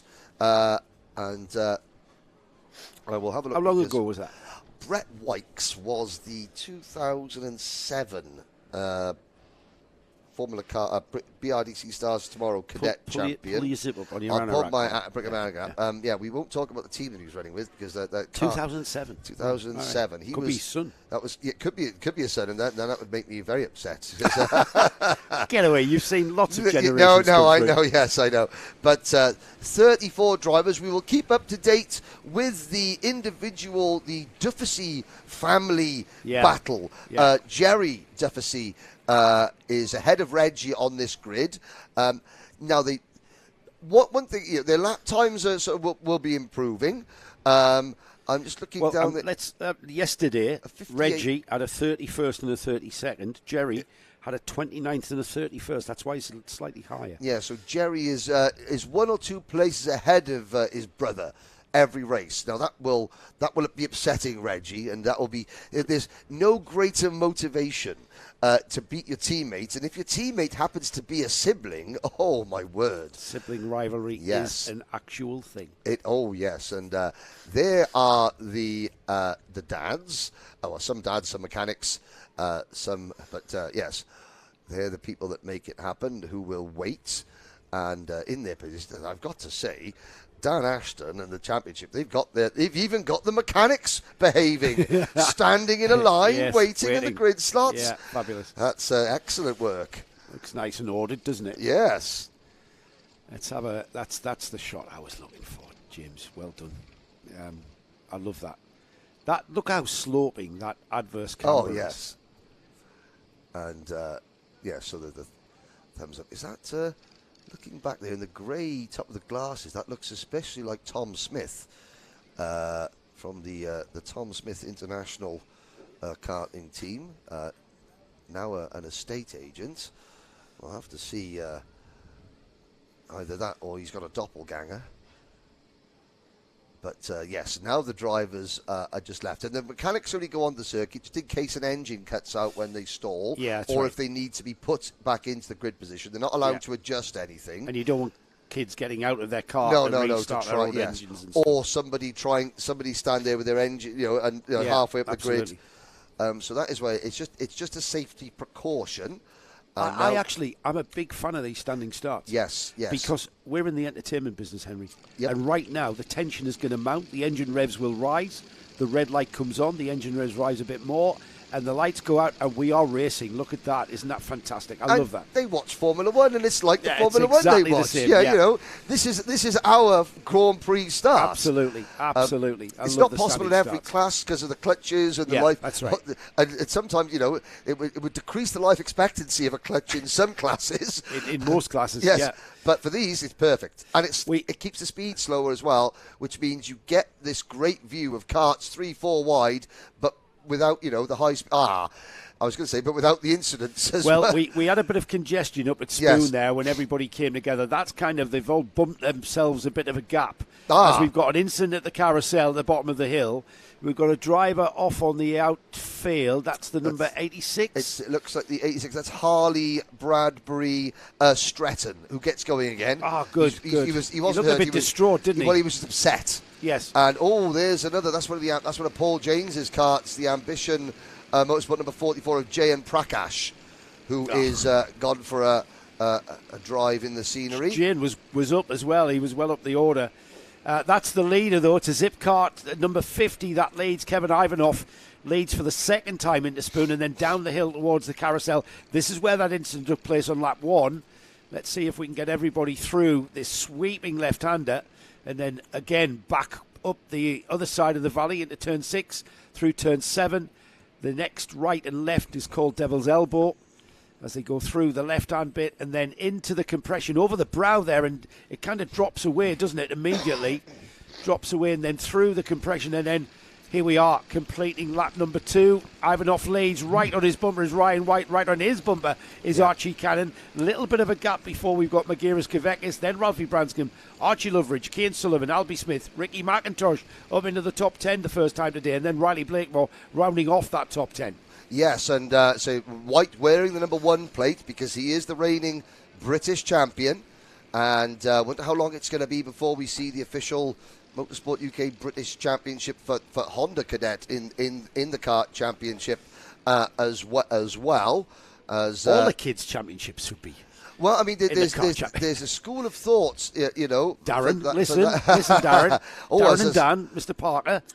There's a kart off. But in terms of in junior racing, this is still a feeder series into Motorsport UK. Yeah, it is. Yeah. But in terms of Bambino and maybe even cadet racing, this is a great learning ground, and a great platform. Maybe a future. This could be for all the British Championships. We'll have to see. Although we've got British Championship quality drivers here. There's Ryan White just taking the lead, carrying the number 1 with the British champion here. Yes, and certainly this is the biggest Honda grow. And who's that? That was the number 56 kart. Is it the 56 or the 96? Sorry. Oh, that was Ralphie Branscombe. So he was in 4th place. He's now way down the order there. A recovery drive from him. Here comes the leader, who is now Ryan White, with the number 50 behind him, Kevin Ivanov. That's the 99, is it? Or is that the 99? That's the 99. That's Albie Smith being pushed off the side of the circuit. He had a great weekend last weekend up in the northeast, and not having a great weekend this weekend, is he? No, so Ryan White has the lead. Now we've got a breakaway of 5 karts. You can see the first 4 of them on the screen. Loveridge in 5th position. This is White, Ivanov, Cannon, Kavekis, and Loveridge. Down the hill. It's not over, is it? No. It's 4 minutes and plus a lap and change to go. The top 5. But there's the move from Ivanov. White doesn't fight it, but White comes back at him. This will bunch everybody up together. Very cool and calm the way they race. The racecraft on these Honda Cadets are always impressed me. There was no squabbling. There was no wheel banging, unnecessary wheel banging. It was just he allowed him to go through, and then he just sat there all cool and calm and composed. And here we've got Kevin Ivanov sitting composed on the rear bumper of Ryan White, as they go up and over the brow. Will he have a go? It's more than one line. He does indeed. Down the inside, uses a bit of grass as well. Excellent move. Absolutely textbook move. And defends a little in the middle of the track there, down towards the carousel. These two battling and squabbling at the front is allowing Archie Cannon, Magirus Kavekis and Archie Loveridge to take part in this battle for the lead.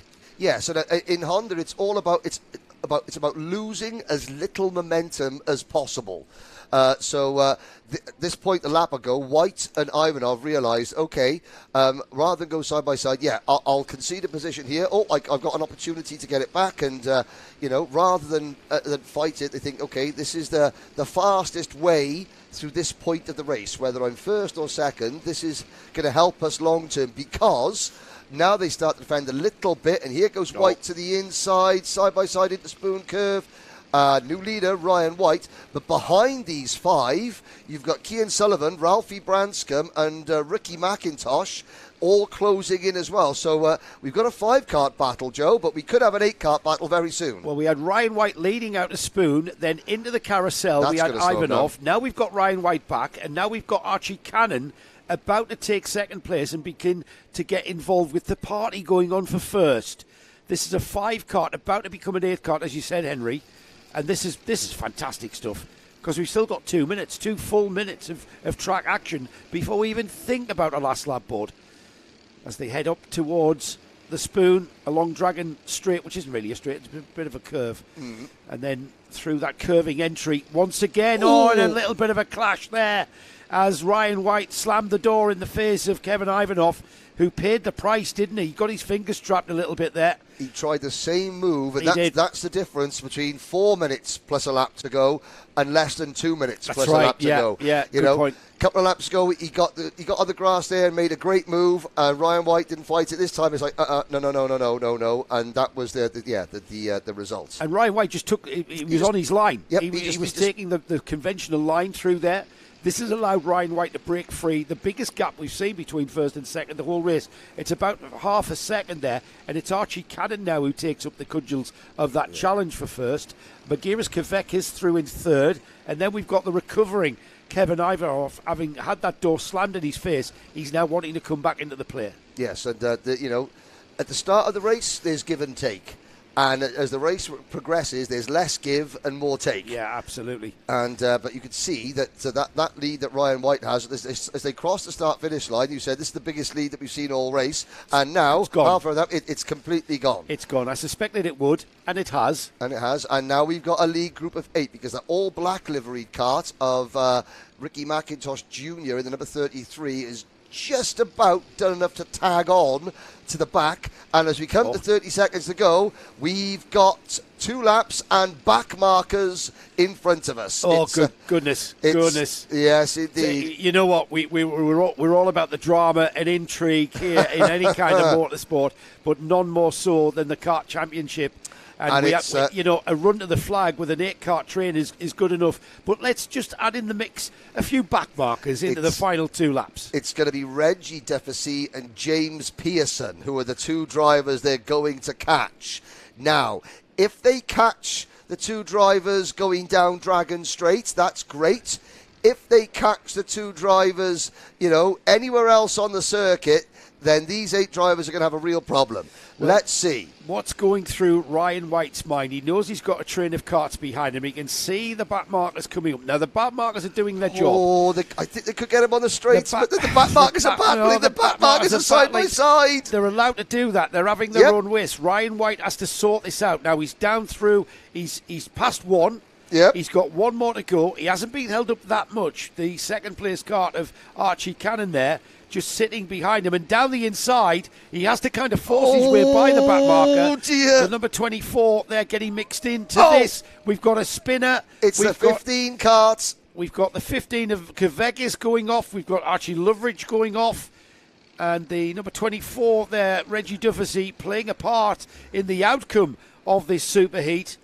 Yes. And I've lost track. I don't know whether it is the checkered flag. Yes. The checkered flag flies. It's Ryan White who takes the 3rd win of his weekend and takes the 2nd superheat. Archie Cannon 2nd, Ralphie Branscombe 3rd. We've got Kevin Ivanov 4th, Cian Sullivan 5th, Ricky McIntosh, a disconsolate Magiris Kvek is there, having to walk to the marshal's post and keep safe.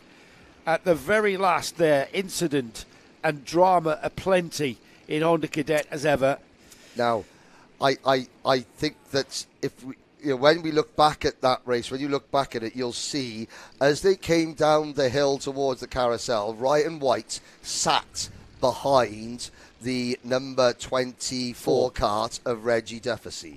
He didn't make a move up to the inside because what that would have done is that would have Defasy would have moved offline going to the carousel, would have opened the inside line for all 8 of those leaders to go through. So Ryan White sat behind going into the carousel and then just sort of moved Defasy out a little bit to take to lap him coming out of the carousel, and that put Defasy on the inside line going up the hill. I totally accept what you said, but that is the devious mind of a Baudet speaking there. I want to know. I'm going to find out. I know Paulie's dad relatively well. Ryan, we know relatively well. I'm going to ask. We need to remember to ask Ryan. Yeah. Is that what he was thinking? Because that is utter brilliance. To be as clever and as intelligent as, I'm not going to make this move. He needs to, in a hurry, get past the back marker.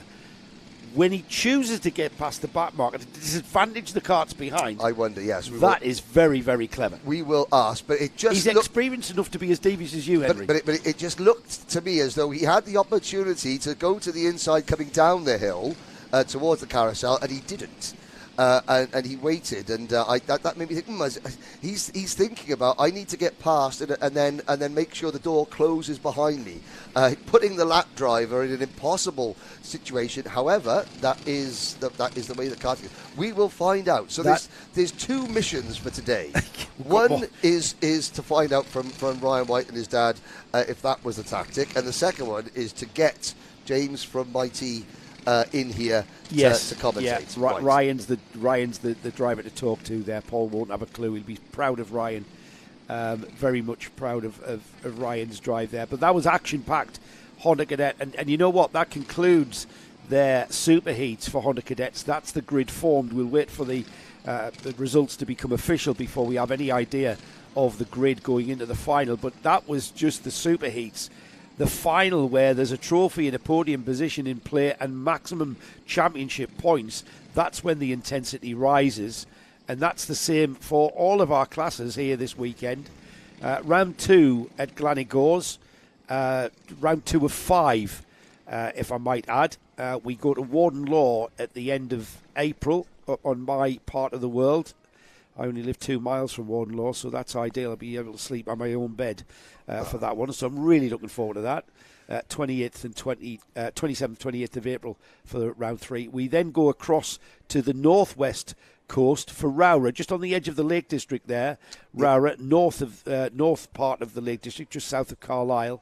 22nd and 23rd, my birthday weekend actually. Oh, yeah, it's my big 4-0. The big 4? Yeah, I thought that was the big 3-0. I can't never remember that one. So Rowra for round 3. Round 4. And round 5, we then make history. As you mentioned, Henry, we go to Fullbeck to round the season off. Yes. And that season will be rounded off for the Kart Championship. We've got a special MSUK event for Bambinos. It's the Bambino, I think it's called the Bambino special event, actually. That's going to be phenomenal because that's happening at PF. Yes, PF International. PF's going to be a fabulous track for those Bambinos. Yes, and having watched them, I mean, it's fast, flat, well, not flat, but it's very fast. It lends itself to great slipstreaming racing, and it's going to be a great showcase for the Kart Championship and the level that they've got the drivers to. Just putting in a lunch order. Well, that's quite important. Most important part of the day. We're going to pick up the field with Daniel Hartley leading Bella Fairclough around. That's the front row. Mia Simpson and Alfie Forrester on row 2. Tyler Davis, Ellis Dealey, row 3. Then we've got Thomas Butcher and Eddie Stewart. Ewan Stevenson, Zach Kane, Laurie McVeigh, Jack Johnson, Ethan Bath, Riley Mason Lewis, Sophie Caldwell, Leighton Kelly, and Oscar Pitt rounding off the grid. Now, Oscar Pitt was a disqualification. After finishing. Oh, sorry, I've got the wrong grid up there, Henry. Disregard what I've said there. Junior Primo Championship. There it is. There. Yeah, Hartley and Fairclough, Simpson and Davis, Forrester, Stewart, Stevenson, and the rest. They come into the tram lines. Lights are out. We're off and racing. Can Daniel Hartley continue his perfect weekend so far? He had it all his own way pretty much yesterday. Had to fight his way back from a tyre gamble this morning and to win out there. But as we head down the hill into the carousel for the first time, up the hill now we go through turns, turn 5, 6, and then down the hill. Devil's Elbow already. Daniel Hartley stretching away from Bella Fairclough and Maya Simpson. Now it was Fairclough who lost the side pod earlier, so her left side pod is now fully attached and hopefully bolted together. She'll be wanting to maximise the result of this second superheat after that DNF in the first one. Daniel Hartley has been the class of this Junior Primo field. At round 1 at Wilton Mill, and now here he's continuing in that vein at GYG. He really is hard to beat for the rest of this field. And remember, this superheat was the second race of the day. Yes. And we had a mix of wet and dry tyres. None of that anomaly here.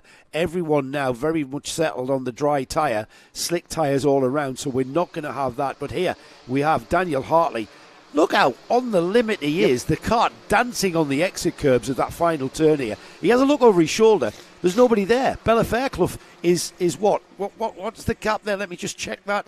I've got the wrong screen up. It's 1.1 seconds. It's over a second already.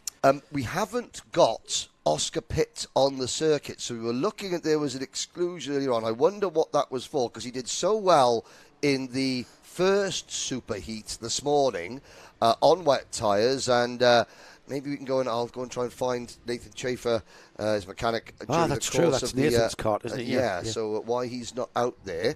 Well, we won't speculate, but we'll concentrate on what we have got. We've got Tyler Davis with the bright yellow rear bumper closing in on Bella Fairclough and Maya Simpson. And have to say that this goes back to the first race, the first heat yesterday. These are the first four: Hartley, Fairclough, Simpson and Davis. Alfie Forrester, the Bradley Shepherd racing driver, is next in the number 79 kart. Then it's the racing commentator, Eddie Stewart, followed by Zach Kane, Thomas Butcher, Ethan Bark and Ellis Dealey. But really, this has been the story of the weekend in Junior Primo. Hartley leading, the two girls chasing him, and then Tyler Davis trying to fight his way onto the podium. Yeah, it is, and I've got to say, Maya Simpson and Bella Fairclough. Bella Fairclough was the driver of the day at Wilton Mill in round one. She had a poor time qualifying, so that put her down the order, and her drive-through in the heats and then subsequently on into the super heats was just the order of the day. It was an absolute joy to watch the way that Bella made her way through this Junior Primo field. She's having a better weekend apart from that superheat DNF. However, if she can maximise her Ponsall, and by doing that she'll need to finish here, second place is the best she can hope, because Daniel Hartley is absolutely on fire there at the front. Yes. And you can see that. You can see that with the body language of Hartley's kart, the way he's got it dancing over the curbs. Mm-hmm. And there's Bella Fairclough. You can see Bella's body language, Maya Simpson's body language, Tyler Davis's body language is they are flat out, Henry, trying to catch him. They're pushing. And that is Ellis Dealey, sadly. The Ambition Motorsport kart has got a long... That's impressive. He's decided to park a long way off the prepared surface. I think he might have exit stage left at a rate of knots, potentially not facing the correct way, and has then righted it. But that is a long way off. I don't think I've ever seen a kart that far off. No. That is... But plenty of runoff there. Plenty of runoff. Good spectating. Now, you're thinking, Daniel Hartley's got this one in the bag. No, he hasn't. And his team, they won't be just saying, right, don't touch the kart, just put fuel in it and keep it going. You've got to keep adjusting the kart ever so slightly to take account for the increased or decreasing levels of grip on the track, which depends on the weather as we see a move. Oh, is that under yellow? It is. It's a yellow flag situation. Here comes Maya. Maya Simpson off in similar fashion there. And that was all under yellow flag. The yellow flag. Now, can you see the yellow flag as you come up the hill? Yes, you can. Of course you can. We wouldn't have it any other way. And I think, unfortunately, it looked like Tyler Davis had committed to the move, and Simpson was on the outside. Simpson was on the outside and just understeered. Well, again, that's why we have stewards. Yeah. That's not our job. That's why we have stewards. Yeah, we're the entertainers. Yeah, the race has settled down. Hartley's gone. He's gone to 3-second lead from Bella Fairclough, who's now a very, very lonely second place. That's the kind of green. What is that? A cerise?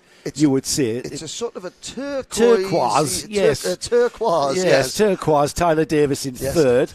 He's about to be joined with that bright yellow bumper of Tyler Davis. Yes. He's about to be joined by Alfie Forrester, though. Now, there's a great battle developing. That is Stewart in the 45. That is Stewart, Butcher and Kane. Right. Is that Eddie Stewart's second in that trend? So Eddie Stewart has fallen foul of Thomas Butcher. Mm-hmm. Thomas Butcher ahead of Eddie now, and Eddie's under pressure as they cross the line. Butcher fifth, Stewart sixth, Zach Kane it is, trying to get on terms with Eddie Stewart. He wants that sixth place from Eddie Stewart, but Eddie Stewart wants that fifth place from Thomas Butcher. Let's see how that pans out with 2 minutes to go. And you can see Butcher really working the steering wheel of that number 54 kart, as they slow down under braking for Spoon Curve. But Davis and Forrester. Eddie Stewart put a wheel on the grass.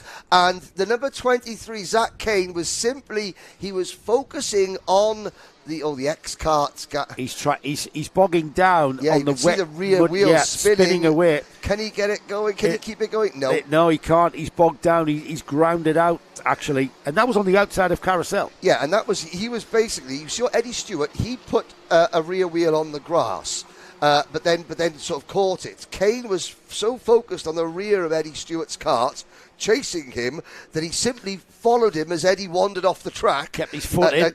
Yes, whereas Eddie was able to gather it together.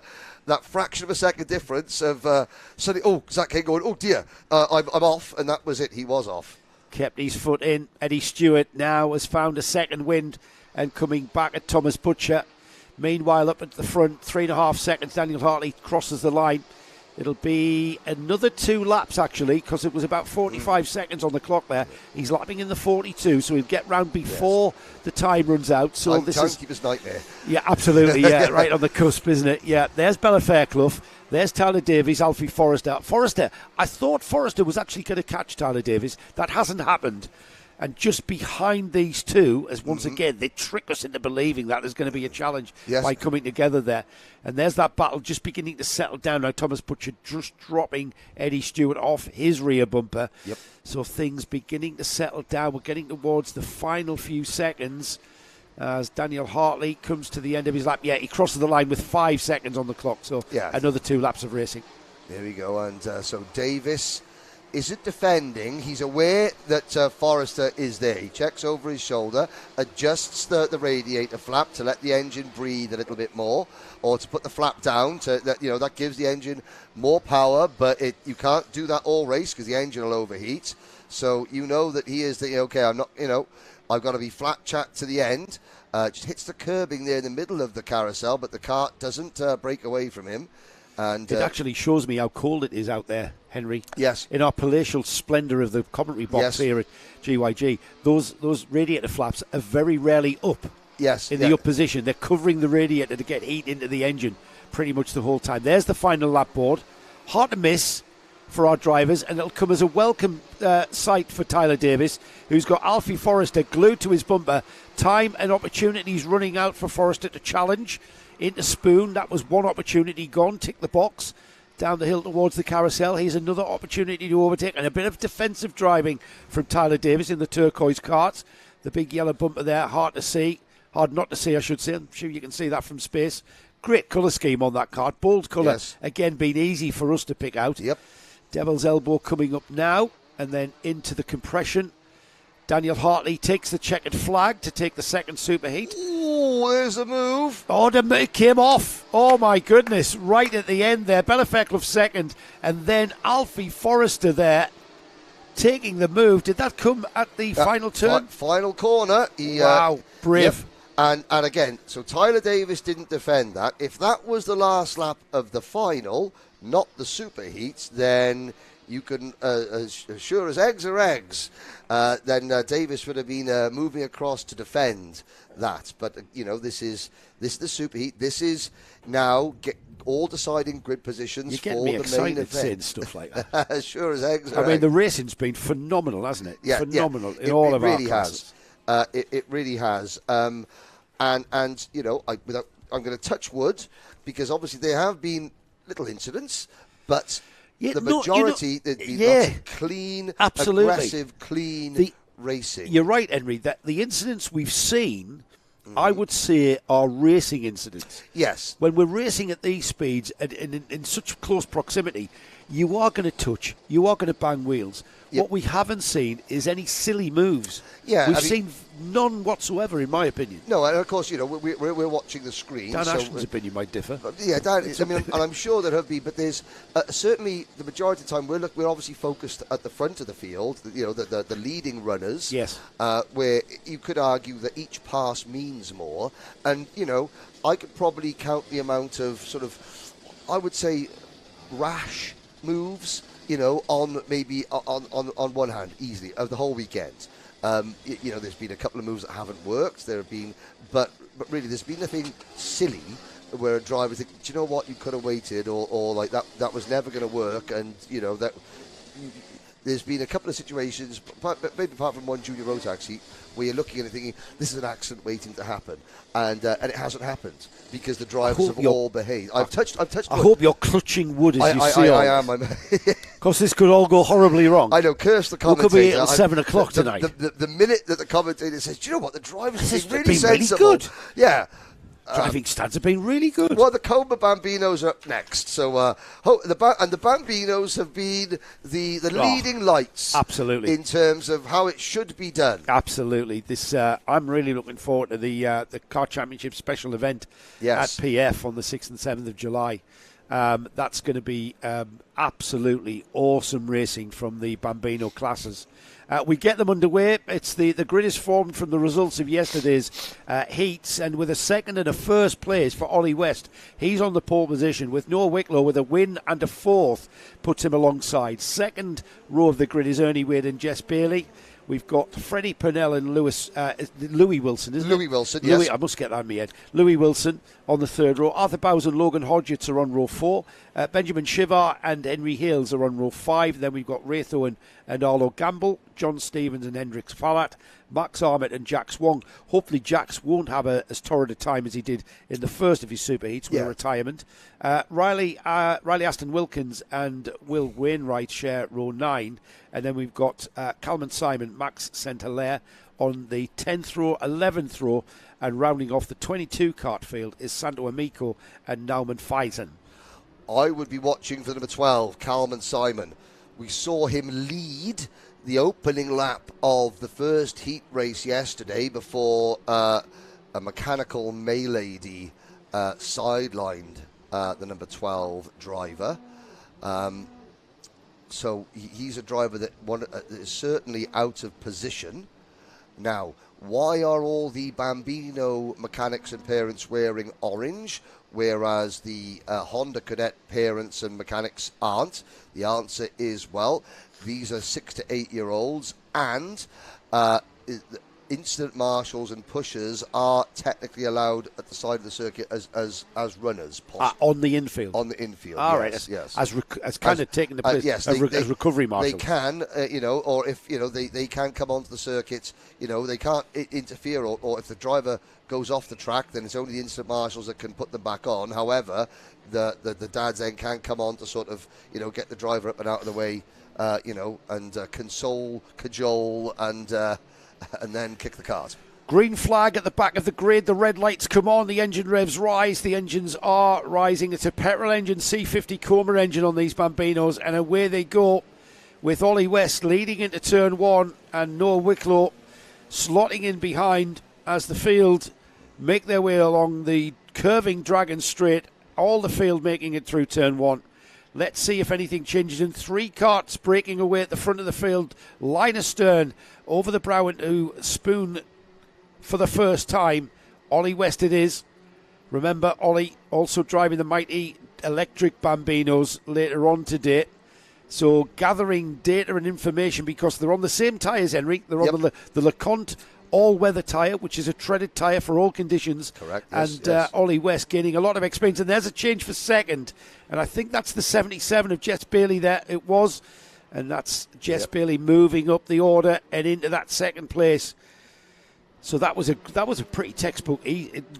Jess made it look very easy. And I've got to say, looking at those 3, it's been a textbook opening lap for the lead trio, because there goes West, Bailey and Wicklow across the line, and behind them is a 1 second gap back to Louis Wilson. It's actually Ernie Wade. It's the 11, not the 77. It's the 11, not the 77. My eyes were tricked as well. Yes.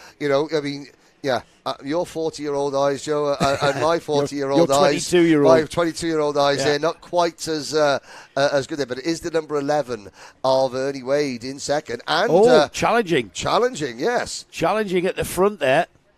If James could, we've got them now. This is not over. Ollie West has had a pretty good weekend, and Ernie Wade now on his rear bumper. What better time than to hit the sweet spot of your setup than in the race before the main event? Ernie had a 4th and a 2nd yesterday, Henry. So he has been a front runner, Yep. no question, with the second place in yesterday's heat. I'm not quite sure where he finished in the heat earlier, the superheat earlier today. He was there or thereabouts. Absolutely there or thereabouts. And as I look down, Kalman Simon has moved from the back of the field, from 20th on the grid, already up to 7th. Noah Wicklow, sadly, going the other way. He's dropped to 5th, and that's the lowest that we've seen Noah pretty much all weekend. But, Ernie Wade, and it's side-by-side for third place between Bailey and Hodgetts. Look at this. Wow. And this is the Bambino action. Is that Wicklow dropping down? It is. Wicklow dropping down, and that's a problem. Didn't Wicklow slow in the last superheat? Didn't he end up going slowly and dropping off? He was leading. I think there's someone else. Yeah, that was Tomaszewski. That's right. Yes. Sorry, same colours, red and black. This is why. I mean, this is the British Bambino Championship, and it is. If anyone was doubting, back here in those armchair enthusiasts that you have many of in this sport, armchair spectators, armchair race directors, and armchair officials. If anyone was doubting why the British Bambino Championship should come here, this should, allay those doubts. Excellent racing. Excellent driving, and there's Kalman Simon. You did now mention him at the head of that train. Yeah, with that Ayrton Senna replica helmet, it certainly makes my heart pound when I see that on anybody. Really, Yes. It sort of brings back memories of my hero and a lot of other people's heroes. Can't believe 30 years. That's how old I am, really. Yes, 30 years. Here we go down the hill. It's the Senna replica helmet of Kalman Simon that is in that 6th place, probably up to 5th now. Being challenged there, though. It is 5th that he's clinched, and a big challenge there from, that's not Shivar. Shivar is behind the number. I'm trying to see what number is that. Owen in the 78. No, it's the 40. It is the 78. Is it the 98 of Arthur Bowers? It could be the 98 of Arthur Bowers, actually. We're going to find out now. We'll find out very shortly. Ollie West leads, Ernie Wade second, Logan Hodgetts, Jess Spearley, Kalman Simon, Arthur Bowers it is, then Shivar. Shivar's in the green cart, alongside Bowers. Everybody slotting in behind Bowers, and that's going to disadvantage Shivar, isn't it? And yeah, it is. But you've seen, Simon has worked his way. He's passed the entire group, but he's not passed the entire group because his kart is so much faster. He's picked his place, driven well, track position, but now he can't pull away. Yeah. So and that's a great. That's a great example of the parity, relative parity of the karts. Because if a driver drives well, and if a driver gets on the grass like the 21 that's of Will Wainwright, coming through the order from down the field as well. You can pick your way through and gain a lot of positions by smart driving and fast driving, but then you can't just drive away from the rest from that group. West, Wade, Hodgetts, Bailey lead. Then this is the battle for 5th. Great battling here as we've got the first 4 across the line, and then the next lot, Simon, Bowers, Shivar and Purnell. Let's have a look at the gap between Bowers and Shivar. It was 76 thousandths of a second, and once again Will Wainwright getting involved as well. And Freddie Purnell has just passed all of them, and he's now trying to go around the outside of Simon up the hill. Purnell got 2 of them going through turn number 1. He's on the outside line. Well, he's in the middle lane of a three-line highway. Incredible. And here comes Purnell down the hill. No. This is fantastic racing. It is. Into the slots back in behind Simon, into the carousel. Benjamin Shivar right on his bumper as well. And side by side out of the carousel, Will Wainwright is wanting to be involved with Arthur Bowers. He's eager to get by that kart in front of him, Wainwright in the bright yellow with the bright yellow bumper. And there's Shivar down the inside of Simon. Oh, wow. And that's Purnell, who'd gotten by Simon, took Shivar with him. They're 3 wide into the compression and out of the compression. It's going to be 2 wide through the final turn. Simon on the inside, Shivar on the outside. I'm not sure how that settled in. It's Purnell, Simon, Shivar, Bowers, Wainwright, Stevens, Wraith Owen in 11th. They're still battling up the straight. Well, if this type of racing continues without any incident for the next 90 seconds plus 1 lap, then the race director and the parent, give those drivers a round of applause when they come into Parc Ferme, because they are showing, this is the British Championship. The drivers have stepped up. that the drivers are showing British Championship calibre and aggression as well. But, elbows out, no contact. And, Calman Simon makes the move. You know what? I was about to say that's brave, but I'm not sure it is brave. It's just lack of experience because these kids don't know any other. What do you mean I can't pass there? Of course, I've just proved I can. As Calman Simon just went scythe down the inside. Just look at this gaggle. Now, Shiva was 2 karts back. He's made his way back up to the rear bumper of Will Wainwright. Yes. And as they cross the line, Hodgetts now leads Ollie West, by the way. We've had a change of lead. Ollie West down to second. Ernie Wade third. Jess Bailey. And then this battle here. Simon, Purnell, Bowers, Wainwright, Shiva, Stevens, Wilson, Owen. Henry Hales, the number 31, is the last cart. Raith Owen is the last cart on the back of that train. And it's not over, is it? No, it's not over by a long way. I feel is that Purnell down there? It's now Purnell at the back. He was at the front of that. He's the 5th cart in line. Incredible. In this group now. Now, I feel as though we're Logan Hodgetts is going to be a bit hard done by because he's just taken the lead for the first time all weekend. We've hardly shown him because this battle is so good. But Hodgetts is leading. Shiva's gone through the inside of Wainwright there. And now trying to go around the outside of Simon. Yeah, he's going to be hung out to dry if he's not careful. He's hung onto that, into the compression then. And Shiva's a driver that will try and find a way by anywhere, sometimes to his disadvantage. He's going to learn that you just can't pass anywhere. You've got to calculate it. But he's going to make this work. Can't pass anywhere, can I? He has indeed. Right. He's proved me to be talking rubbish. Last lap. He's got a first. Is it the last lap? Last lap, and it's going to be 3 wide up the hill. And here's the battle. There was briefly the battle of the lead. West is now back in front of Hodgetts, and oh my words, around Spoon Curve, and down the hill towards the carousel. Now it's Shiva looking over his shoulder. Here comes Will Wainwright, who was on the grass a couple of laps ago, and now Wainwright takes up the cudgels, as you said. As we head on, there's Shiva coming back at him. You can't do that, Benjamin. Yes, I can. Yes, I can. Yes, I will, can. And I have. Through Devil's Elbow. Shiva, Dix. Who's that gone with him? Is that Bowers? It is Bowers. He's back up into behind Shiva. Incredible. And there's Johnny at the door. We're going to snaffle him while we can as we get to the checkered flag. Ollie West takes the win. Logan Hodgetts second. Ernie Wade third. Jess Bailey fourth. And then that battle for fifth. Benjamin Shiva was there at the end with Arthur Bowers going with him.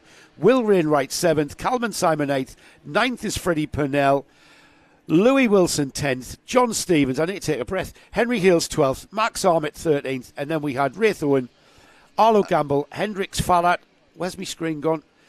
Hendrix Fallat, Jack Swank 17th, and then we had Noah Wicklow. Noah Wicklow dropping all the way down there, not sure, yeah. But, one of these drivers is going to be the British champion, and they will have earned it and be worthy British champions.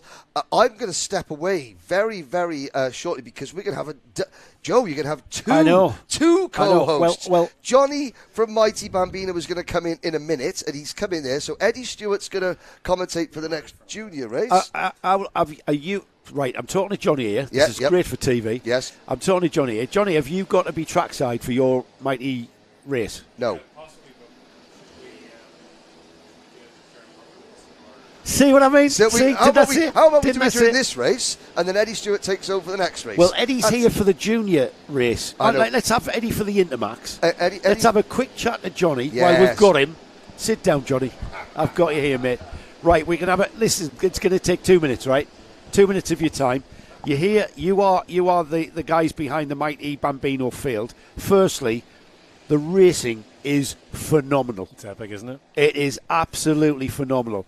If Sky Sports doesn't pick this up, I don't know what else to do. I mean, that is so entertaining. Yeah. You must be very proud, though, what your company has done and the way that those karts are out there on the track and so closely matched. Yeah, I know how evenly they're set, but just watching the racing is blowing me away. How good it is, It is phenomenal. It is awesome. And we've just seen a Bambino C50 race, the petrol engine karts. Yeah. There's no difference whatsoever. No, lap times are pretty much perform. the same. I think they're maybe half a second a lap up the road per lap, but yeah, super close. We were talking about the Kart Championship being at the forefront of technology, and at Fullbeck, you might not be aware of this, but Henry was the one who's picked up on it. We're going to make history at Fullbeck because we're going to have our first ever electric vehicle national champion because there isn't any other electric vehicle championship in any form of motorsport on a national level. Yes, we've got Formula E, we've got that rally thing that nobody watches and can't be found on any kind of TV channel, which is a shame. So this will be at Fulbeck in July. In the last round. It's going to be the first national British champion on an electric vehicle. And it could be any... Oh, I'm not even going to go... Seven, no. I want to talk to you quickly about... You mentioned, you give me some details at round 1 at Wilton about the battery charge and how long it lasts. Yeah. And you told me it could last the full weekend, did you say? Yeah, no, the full race day. We've set them to run the full race day so the parents don't really need to worry about charging for a race day. Then they can charge it that evening again. Right, so it's already... And you don't have to touch it after that. Yeah, that's it. Oil the chain, set your tire pressures. Yes. Give the kids some sweets and let them at it. And the stifling factor about electric racing has been that. It's been about the life of the battery, hasn't it? But you've gotten around that. So how have you gotten around that? What sort of batteries are you using? Yeah, be as technical as you can. I'll not understand a word, but this guy to my left is an RC guy, so he will. Okay, yeah, the sales, they keep moving forward. From we first released the Gen 2 and Gen 3 in 2019, 2020, the capacity of the cells and the discharge current that they can handle has increased significantly. So we used to run 120 cells in a pack, and now we're up to 140 cells. But they hold a whole lot more capacity now, and it allows us to run a full day then. And is the battery technology, are the batteries becoming lighter? Because weight's always been a factor as well. Yeah, so they're being lighter and they're being more efficient, power efficient. Yeah, we've got more runtime out of pretty much the same footprint as we always had. So yes, the battery is heavier slightly now with the extra few cells in it, but for almost 70% more runtime than you had in the previous generation in 2019, 2020. Right. The footprint is still the same. So yes, they are getting lighter, but because we've put extra cells in this pack just to give you a full day's racing, the overall pack weight is slightly heavier. The other criteria which you mentioned was the power output. You've been given a set level of outage. What is that exactly? What's the figures? Yeah, so we run pretty much 3 horsepower. So we upload the same parameter set to every powertrain, and then we just double check every one of them on a dyno to ensure the power curve for every kit is exactly the same. Some of them need fine tuned up or down, and then we lock them down. I'm the only guy with the password apart from the scrutineers. And so if you had somebody very clever in that paddock, like a computer, you'd have to be a computer hacker, on a national security level to get by that password, I would imagine. Yeah, I think so. It's quite a long password, but the scrutineers do log into them after every race. The top 4 or 5, and they just check that their power level is set as per the spec that we have given them. So. And am I right, Johnny? I think you mentioned the power output is kept to a level which keeps it safe for the drivers. Yeah, we were faster in Gen 2, Gen 3, but MSUK wanted sort of give us the parameters to work within, and that's where we went. We have a speed limit set in there as well. We don't want them going over a certain miles per hour. Which is that? What is that? We've it set for 45. 45, right? Yeah. That's what I estimated. Johnny, I'm not going to keep you any longer. We've got Kart on track. I really appreciate you coming no worries. in. That wasn't too hard, now was it? Yeah, hopefully. We are going to do that again. Subtitles for the Irish accent. Well, I'm from the northeast, mate, so nobody stood a chance there, did they? Yeah. And Henry's from South Wales, so not a chance. So thanks, Johnny, for coming in. We'll get you in another round to repeat everything you've just said. So yeah, absolutely, really appreciate that. Thank you very much. A great insight as to our Mighty East coming up. We'll reiterate all of that. Eddie is going to join me. Eddie Stewart, quite literally hot from his Junior Primo race. We've got there. Sit down, Ed. Make yourself at home, mate. We're going to bash straight on with our Junior Rotax. Now, Eddie, there's a reason why you guys are racing in Junior Primo, because this is a metaphorical fist fight. Now, I know you play rugby, there's some aspects of this junior Rotax race that makes me think of a rugby style ruck out there on track. You know, the way that the karts are being driven. Would you agree? Are you thinking, you're going to be racing in this series, in 2 years? So you've got another 2 years of Primo, aren't you? Because you're only 12, is that right? Yeah, so we have some years to get up, get confidence with the karts. So we've got years to get used to it. But this is definitely a big step up. Right, mate. I'm going to come back to your race, your final superheat, which we've just seen. We have just seen your superheat, haven't we? Yes, we have. Of course we have. Yes, I'm getting carried away. Of course, we've got the junior, the final superheat for junior Rotax about to take place. They've had 2 rolling laps. We should get things underway. That looks good. Eddie, we've got Tomoleski looking like he's leading. No, it's the number 2. Harry Hurst-Grover into Spoon for the first time, Eddie. Tomoleski, I think he's lost out more places than at the start. Andrew Dixon's in seconds. We had a few comings together there as well, with the kart in second place there. Tomoleski down the inside, and that's Addison Smith on the yellow and blue livery of ST Racing. That's Andrew Dixon losing out about 4 places there. So Andrew Dixon, who did go off the line in 3rd, he's down to what do we reckon there? About 7th? Yeah, 6th or 7th. I think Hall is behind him. There's the leader. Max Haller is behind him.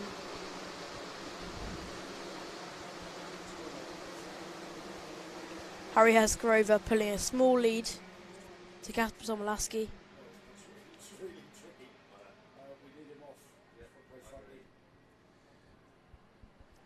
So down the hill into the carousel. It looks steep on TV, Ed, on a junior Rotax kart. How steep is that entrance to the carousel? Up on the long straight, you really can't see anything up that bank. You trust that there's no kart stops there. And as you come over the brow into Spoon. Yeah. There's just complete trust. Here they come then. You can read them out across the line, Ed. Harry Hurst-Grover still leads from Kasper Tomoleski, Andrew Dixon, Alison Smith and Callum Gosh. James Kell, Max Haller and Jensen Pritchard, Jack Robinson and Lewis Summer in the top 10. And we look like we've got a challenge. Addison Smith having a go at Tomoleski there, but not coming off at Spoon through the carousel. And out of there into turn 6. It's a very composed Harry Hurst-Grover leading the race. You've led a few races. I remember you leading in Minimax, Ed. He's looked over his shoulder there. How much can you see when you look over your shoulder? Is it just colours that you pick up? You sort of see half the kart, or maybe even the front nose cone sometimes, but you know he's close. If you can hear his engine, you can hear like double revs pulling. So you can actually hear as he gets closer. Close, right, hear. Yeah. And there's the move, Tomoleski at the top of the hill, and that was more down to, I think, Hurst-Grover sliding wide there, Ed. He slided right and that left Tomoleski to find a move through, but I'm not sure if Hurst-Grover is done yet. He looks like he's still got pace in him. Yeah, he's going to very, very quickly be coming under pressure from both Addison Smith and Callum Ghosh. They're getting towards the final stages of this 4th lap. So we will see the change of lead here as he comes through the final turn, through turn 1 and away up the hill again. So we got Tomoleski, Hurst-Grover, Smith, Ghosh, Dixon, Kell, Pritchard now in 7th, Jack Robinson, Lewis Sumner and Max Haller, the driver. And there's a move that nearly came off for Addison Smith. Let's have another look at that. Up and over the hill, down the inside went Hurst-Grover on Tomoleski.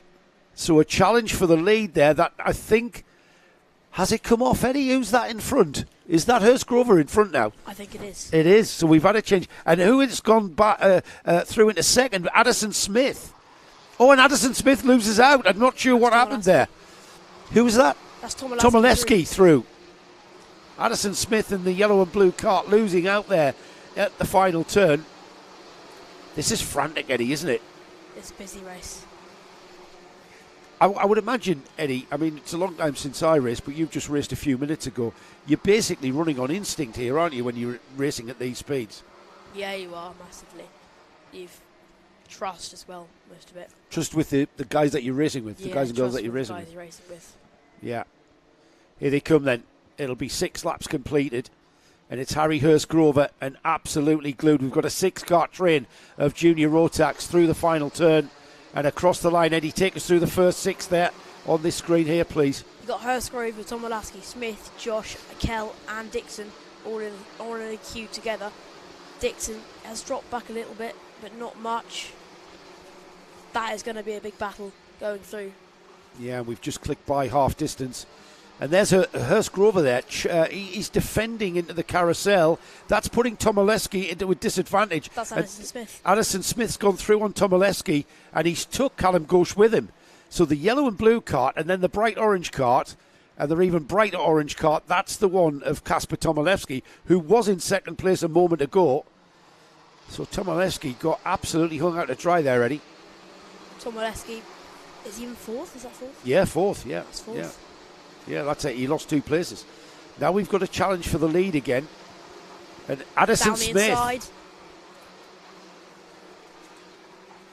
Looked like he went down the inside. Once again, Hurst-Grover defending down the hill towards the carousel. That will offset him into the next few corners. So that's going to disadvantage him into this section here, having done that. Yeah, he's got a slower apex into the corner, which disadvantages his exit speed, which will slow him around into the chicane. Which is why Addison Smith is right there. He's going to challenge. He needs to steer with him here. Get into the slipstream, Eddie. Up the hill towards Spoon. There's no challenge. He's got, that's Callum Ghosh right on the rear bumper of Addison Smith. And as Harry Hurst-Grover will once again go down the left-hand side. Oh, and it's kind of 3 or 4 wide through the carousel. Addison Smith on the outside, Callum Ghosh on the inside. Smith sticks with it through 6. And then into 7th. He saved that second place, Eddie, with a bit of cracking, determined driving there. That was very determined from him. That could have been so easily into the grass, so his race over. But he kept with it, kept composed. That's a cool head, yeah? Cool head. 9 laps completed then.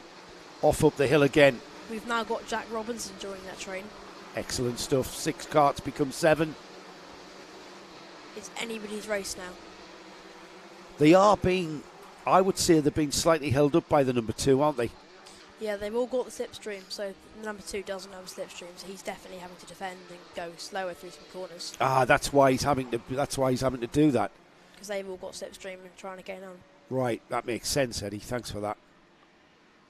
Here they come then. We're inside the final minute. We're going to probably have enough time for 2 laps. We are going to be right on the cusp with 47 seconds. They're lapping in the 43s. So we're going to be crossing the line for 2 more laps after this, but it's not over, Eddie. On to Spoon. Addison Smith all over the back of Hurst-Grover still. This is cracking stuff. This is only the second superheat. This is just to sort the grid out for the final. I have no idea what's going to happen in the final. As a driver, Eddie, are you conscious of the fact that this is just the heats? Is it a different mindset when you go forward to the final? It is when you're on the grid and when you're waiting to go out. But once you're onto the track, it's all the same. You know what you've got to do. You know what you've got to put on it. And it's all the same from there. There's a move from the number 252 of Andrew Dixon. I think just getting ahead of Jack Robinson again. On the inside, Addison Smith. I think he's done it. Down the hill for the first time in the lead. Addison Smith it is. The ST Racing driver finally gets and pops the cork of Harry Hurst-Grover, the number 2. He has done a great job holding everybody back, hasn't he? Yeah, he's done a great job, but you can't do it for so long. They're all going to be pressuring you. You're going to crack. And it was Addison Smith who found a way by. It'll be the last lap board that will fly now. So 1 more lap of racing, and if anything, Eddie, I think Addison Smith has got himself a cushion. Now then, what are you going to do if you're Hurst-Grover? As there's a challenge for 3rd there, just as I brought you in. James Kell going ahead of Ghosh.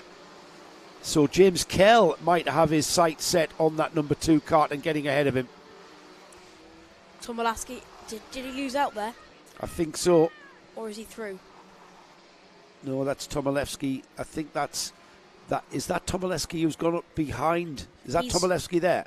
Yeah, he's lost about 3 places in the last few corners. Right, we're getting towards the final stages then. So it's going to be checkered flag. Eddie, if you take them across the line. Addison Smith wins the Superheat 2, followed by Kasper Tobolewski. No, not Kasper Tobolewski. Harry Hess-Rover, Callum Gosh, James Kell, Jack Robinson, Kasper Tobolewski, Andrew Dixon, Lewis Summer, Jensen Pitchard, Max Horler, Ewan House, John J. Butchen, Charlie Very, Riley Morgan, and Marcel Popical in the top 15. Brilliant stuff. Brilliant stuff once again from Junior Rotax, and brilliant stuff from Eddie Stewart joining us in the commentary box. We saw your Junior Primo race, Eddie, your second Superheat, and you had a cracking race. You're on the telly quite a bit, actually. Tell us a little bit about it. Tell us what can you remember of it, because there was quite a bit happened, wasn't it? The way you came up the field, and then you had a great battle to the finish. It was very busy.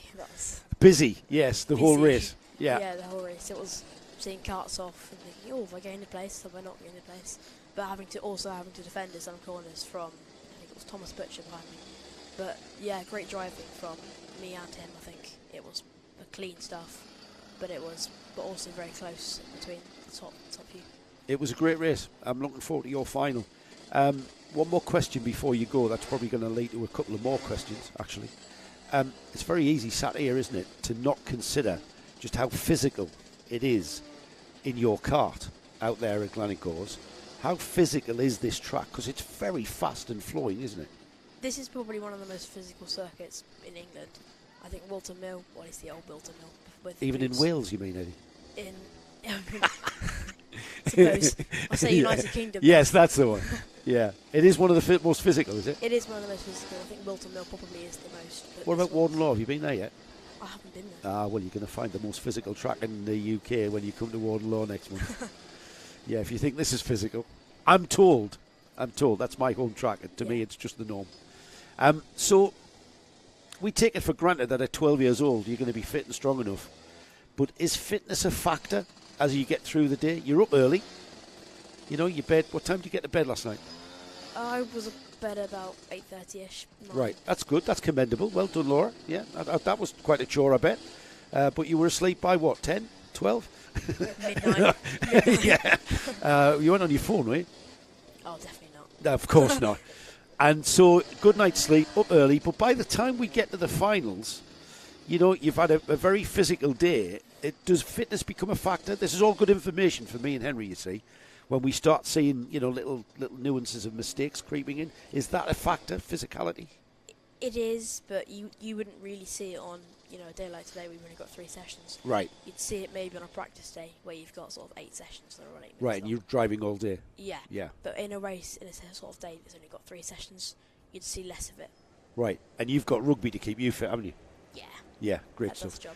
Eddie, I'll let you go, mate. Thanks again. Best of Thanks luck for in your having me. final. Thanks for bringing him in, Laura. Always a great insight from Eddie, as ever. I'll let you take your headset off and we'll get underway with our next Eddie Stewart there, who will be out in the Junior Primo final, the Junior Rotax Primo final later on this afternoon. Right now, though, we've got our second Intermax Superheat to get through. Henry Baudet gets back. It's always great to have an actual driver. Absolutely. We perceive. I mean, you and I have raced, Henry, and you know, so we do have a bit of an insight as to what's going on out there. But when you get a driver that's just literally stepped out of his kart from his Superheat, Absolutely. and to give us that insight, it's always great. Yeah, and you know, say the young drivers, they also realise that what we do isn't easy either.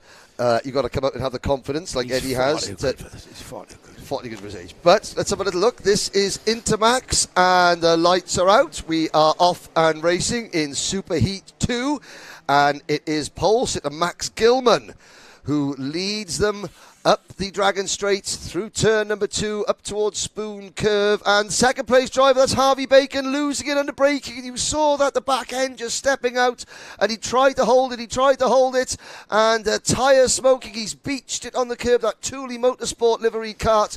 Now he can get up and out. That's the first time we've seen a driver wearing a gilet over his race suit. Is that how cool it is out there? It is. It's it has got. I was going to say I went a little bit of a. I mean, great to hear Eddie and John from Might E giving some insight there. I went on a little fact-finding mission in the paddock just to catch up on a couple of things, which I will as they become relevant to the classes on track. Hopefully I'll keep you all updated with.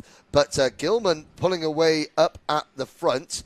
Fraser Anderson and Nathan Edwards there on the outside on that Zenon kart, that orange and black livery machine. Now he's going to get freight trained by Jensen Sale, JJ Plowman, and even maybe George Ralston. No, yeah. He managed to come back on in front of George Ralston. I have to say, so impressed. Nathan Edwards, he came over to me and goes, thank you for commentating so nicely on me yesterday. And I went, well, you were driving so well. We, as commentators, we can only speak about what we see on the screen. Yeah, and, absolutely. So if the drivers do well, we simply reflect what the drivers have done. So I simply said, well done for working really hard on your racecraft and driving really well.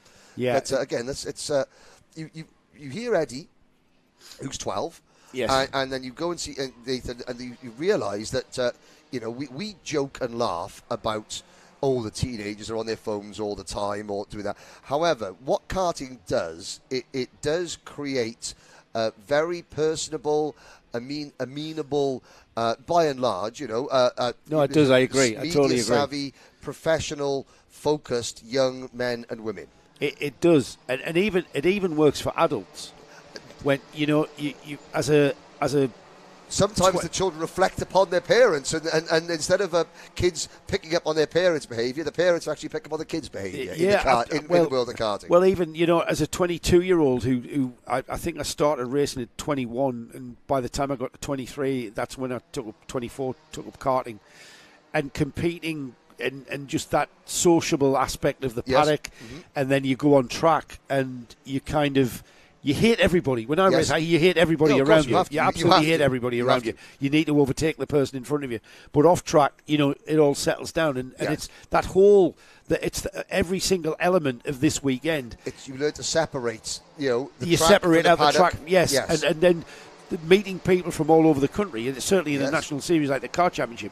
Kids playing together. When we did the Paddock show, it was Jade Edwards who said, the kids the battles are intense on the track. They get off the track, they get a ball, and they go kicking a ball around with the people that they've just been battling with. I mean, as we were leaving the circuit last night, we even looked at, and it was bitterly cold, but we looked out on the circuit, and there was maybe 20 kids playing football of all different shapes and sizes. That's right. Wasn't just, it was Bambinos, it was juniors, it was cadets, and that's the beauty of it. They separate track from pits. You separate the racing driver from the person. I've never seen Jason Plato kick a ball around with Matt Neal. No, I've seen him kick Matt. No. Yes. But yes, but maybe in their dotage. Half distance, Max Gilman is still at the front of this field by just on a second. It's Jensen Sale. What were you going to say? What did you say? And that is the back of the group. I think that's George Ralston, who was banging his steering wheel. Oh, really? I think as he goes down the Dragon Straight, that kart is losing a bit of top end. Ah, right. So it was at the top of the straight. What number is he? He's the 199. He's the fourth kart in line there with he's the dropping ambition. off. Yeah, he's dropping off the tail, isn't he? Yes, he's dropping off these three that he's been running with. So we'll see as he goes on the Dragon Straight, because he's okay through here where it's relatively low revs, and but then you get onto the straight, and now will Oscar Roach pass him on the straight? Let's have a little look, and he's got his head down. Well, maybe that was just a slight mistake, because he seems to be okay there. Yeah, he is. Yeah, he's banging his steering wheel because he was not happy at losing a couple of places, maybe. Fighting the wheel as they went through the Spoon Curve there, Fraser Anderson, JJ Plowman, and Nathan Edwards on the 149 there, just on the back of the 177 JJ Plowman. The ST Racing livery there, bright yellow and blue, as they continue on their lap. This is the battle for 4th, 5th, 6th, 7th and 8th. And if anything, Nathan Edwards coming back into play, isn't he? Yes. That banging of the steering wheel goes unsorted there, for as far as we're concerned, from it was George Ralston, the 199 who was banging his steering wheel. Nathan Edwards, the 149, is still there on the back of that bright yellow and blue cart of JJ Plowman. Is that Drew Davidson who we're looking at? The 149 so there's the 149 ahead of... It's Drew Davidson in the 170 who's at the head of this pack in 5th. So we're looking at 5th, 6th, 7th, 8th and 9th. Max Gilman leads by just under 0.6 of a second over Jensen Sale. Then JJ Plowman is in 3rd position, just in front of Fraser Anderson. And they're the two karts who you briefly catch. So we got all the top leaders. There's the 2 leaders going up the hill. There's 3rd and 4th on the screen. Right, so that's Plowman and Anderson. That's Plowman and Anderson. And just in front of them are Gilman and Sale. There they are, going down the hill. Great camera work there into the carousel. So there are your 2 leaders. Gilman under pressure from Sale with 90 seconds to go. Then you've got Plowman and Anderson battling together, and then that scrap for 5th that we were focusing on: Davidson, Edwards, Jackson, Ralston and Roach. So as we get towards the final minute, then still plenty of time for any kind of change of position. Gilman already through. Jensen Sale gap down to 3/10. So this battle for the lead has come down from a second, as Jensen Sale there, the number 140, right now on his bumper over the brow, and there fighting the wheel there in the Thule Motorsport kart of Max Gilman as he fought the kart into the corner. He made it round though and into the carousel at the bottom of the hill. He's gained 7/10 in the last 2 laps. So if he can maintain that momentum will carry him ahead. However, this is where the momentum is stifled. Yes. Through the twisty bits. He's got to settle in behind the leader, Max Gilman, as they come through the final turn. Plenty of time. So it's going to be 2 more laps, Henry. Yep, 2 more laps. 2 to go. And, there's Gilman checking over his shoulder. Interesting, he looks over his left shoulder, not his right shoulder, because he was expecting, he was not worried about Sale getting at the inside. He's more concerned with Sale towing around the outside of him. Now he'll look to the inside. Yep. Still looking. He knows he's there. Yeah, so I mean, he was a little bit wide coming out of that corner. He doesn't want to get an inch wider. That could have been disaster. Yeah, that would have been a wheel on the grass. Now, I don't like the line that Max Gilman is taking into the final corner. I think that leaves him susceptible from a dive from Sale into this corner line here. Yeah. Here, yes. I'm not convinced that will work for him on the last lap if Sale is right there. Well, he's going to be right there. Here he goes. This is his last opportunity. The opportunities for passing are running out. Here's the first. We've said this before. Over the brow and into Spoon. No, taking the inside line is Max Gilman and maintaining that momentum out of the corner and down the hill towards the carousel now. And Sale, I think that's more Gilman responding to the advantage. He looked over his shoulder. He saw how close Jensen Sale was, and he's kind of responded in the way that drivers can. Yes. Kind of having a little bit left in the back pocket, isn't it? So here's this critical last couple of corners of the race. If Gilman can get out of this corner with a 2-kart length lead, he's safe. But if not, then Sale will look not close enough. No. It was a good effort. Good effort to come back. Yeah, good last lap from Max Gilman, I have to say. And it was JJ Plowman for ST Racing finishing in that 3rd place. Fraser Anderson 4th, Drew Davidson 5th, Nathan Edwards 6th, George Ralston finishes in 7th. Then we had Thomas Jackson, Oscar Roach, Sandro Kemp in 10th was the last of our finishers, and Harvey Bacon we lost on lap 3.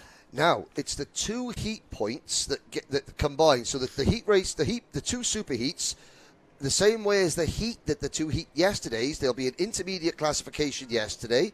That was 1 set of championship points. There's now going to be another intermediate classification at the end of the 2 super heats. That's going to be a second set of championship points, and the combined, the intermediate classification will decide the grid for the main event. So we're going to see Harvey Bacon, who is a potential race winner, starting a long way back in Intermax. Well, the point score, Henry, for the first two heats is 40 for first. That's 38, championship points. Sorry, Yep. championship points, yeah. 40 for first, 38, 36, 35, 34, and down over. For the super heats classification, Yes. which is the points amount, which is how we finish after two super heats, Yes. 60 for the win, 57, 55, 54, 53, decreasing by 1. And then for our finals coming up later after lunch, the win brings you 100 points, 95 points for second, 92 for third, 90, 89, and so on, decreasing by 1. So there's a lot of points to be, championship points, to be had over the course of the weekend, but it kind of gives us three different segments of a race segments of a race meeting. Yeah. which I think this is the only championship that does that. It is. This is a completely bespoke championship points situation, and it works well. So a driver can gain a maximum of 200 championship points If you win everything. over the course of a weekend. If you don't have to win every race to get those 200 championships. You have to win the final, but you have to be first in the intermediate classification at the end of the two heat races on Saturday to get maximum heat championship points. You have to be first in the intermediate classification on Sunday morning after the two super heats to gain maximum super heat championship points, and then you've got to win the final. So So it is. I mean, yes. I'm not sure we're going to see that. But you could but it get is possible. You could get maximum championship points and only win the final. It depends on how your other competitors have finished. If you're second and second in your two heats, and you get the heat winner of heat 1 then finishes 5th, and then heat winner of heat 2 finishes 7th in heat 1, you've got a better intermediate classification because Yes. you come second and second. It's Yes. We do need a sort of a diagram and like A flow chart. a flow chart, a lab coat, a whiteboard, and a graphic to explain the points. That's a whole that's a whole different TV show altogether. Yes. We should have a sort of a midweek magazine show for the Kart Championship. Brian Cox to explain. Yeah, with Brian Cox to explain. Yes. Karting yes. championship points, Yes. nuclear physics, and karting championship points and heat points. Absolutely. We have got the Super Heat 2 Okay, yes. for the mighty Bambinos. We had Johnny here Johnny. explaining a little bit about, giving us a little bit of insight about the technology on these karts, which was great. We'll certainly get Johnny in later rounds to reiterate, because I'm fascinated by what has really impressed me is the lap times that these electric karts produce are exactly the same as the petrol engine Bambinos. Mm-hmm. They achieve the same lap time, but in very different ways. The electric kart performs in a slightly different way. Ollie West will explain a little bit more in our Paddock show coming up in the next. We've got, 2 more races to go before we break for lunch? Yeah. And then we've got our Henry and I wandering around the paddock aimlessly last night, accruing intelligence and data.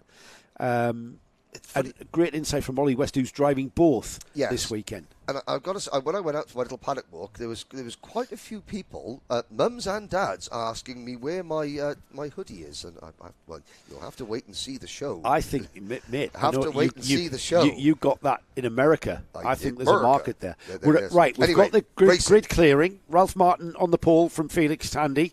We saw Felix drop from leading at several points in the first superheat. He ended up coming 7th after that trip over.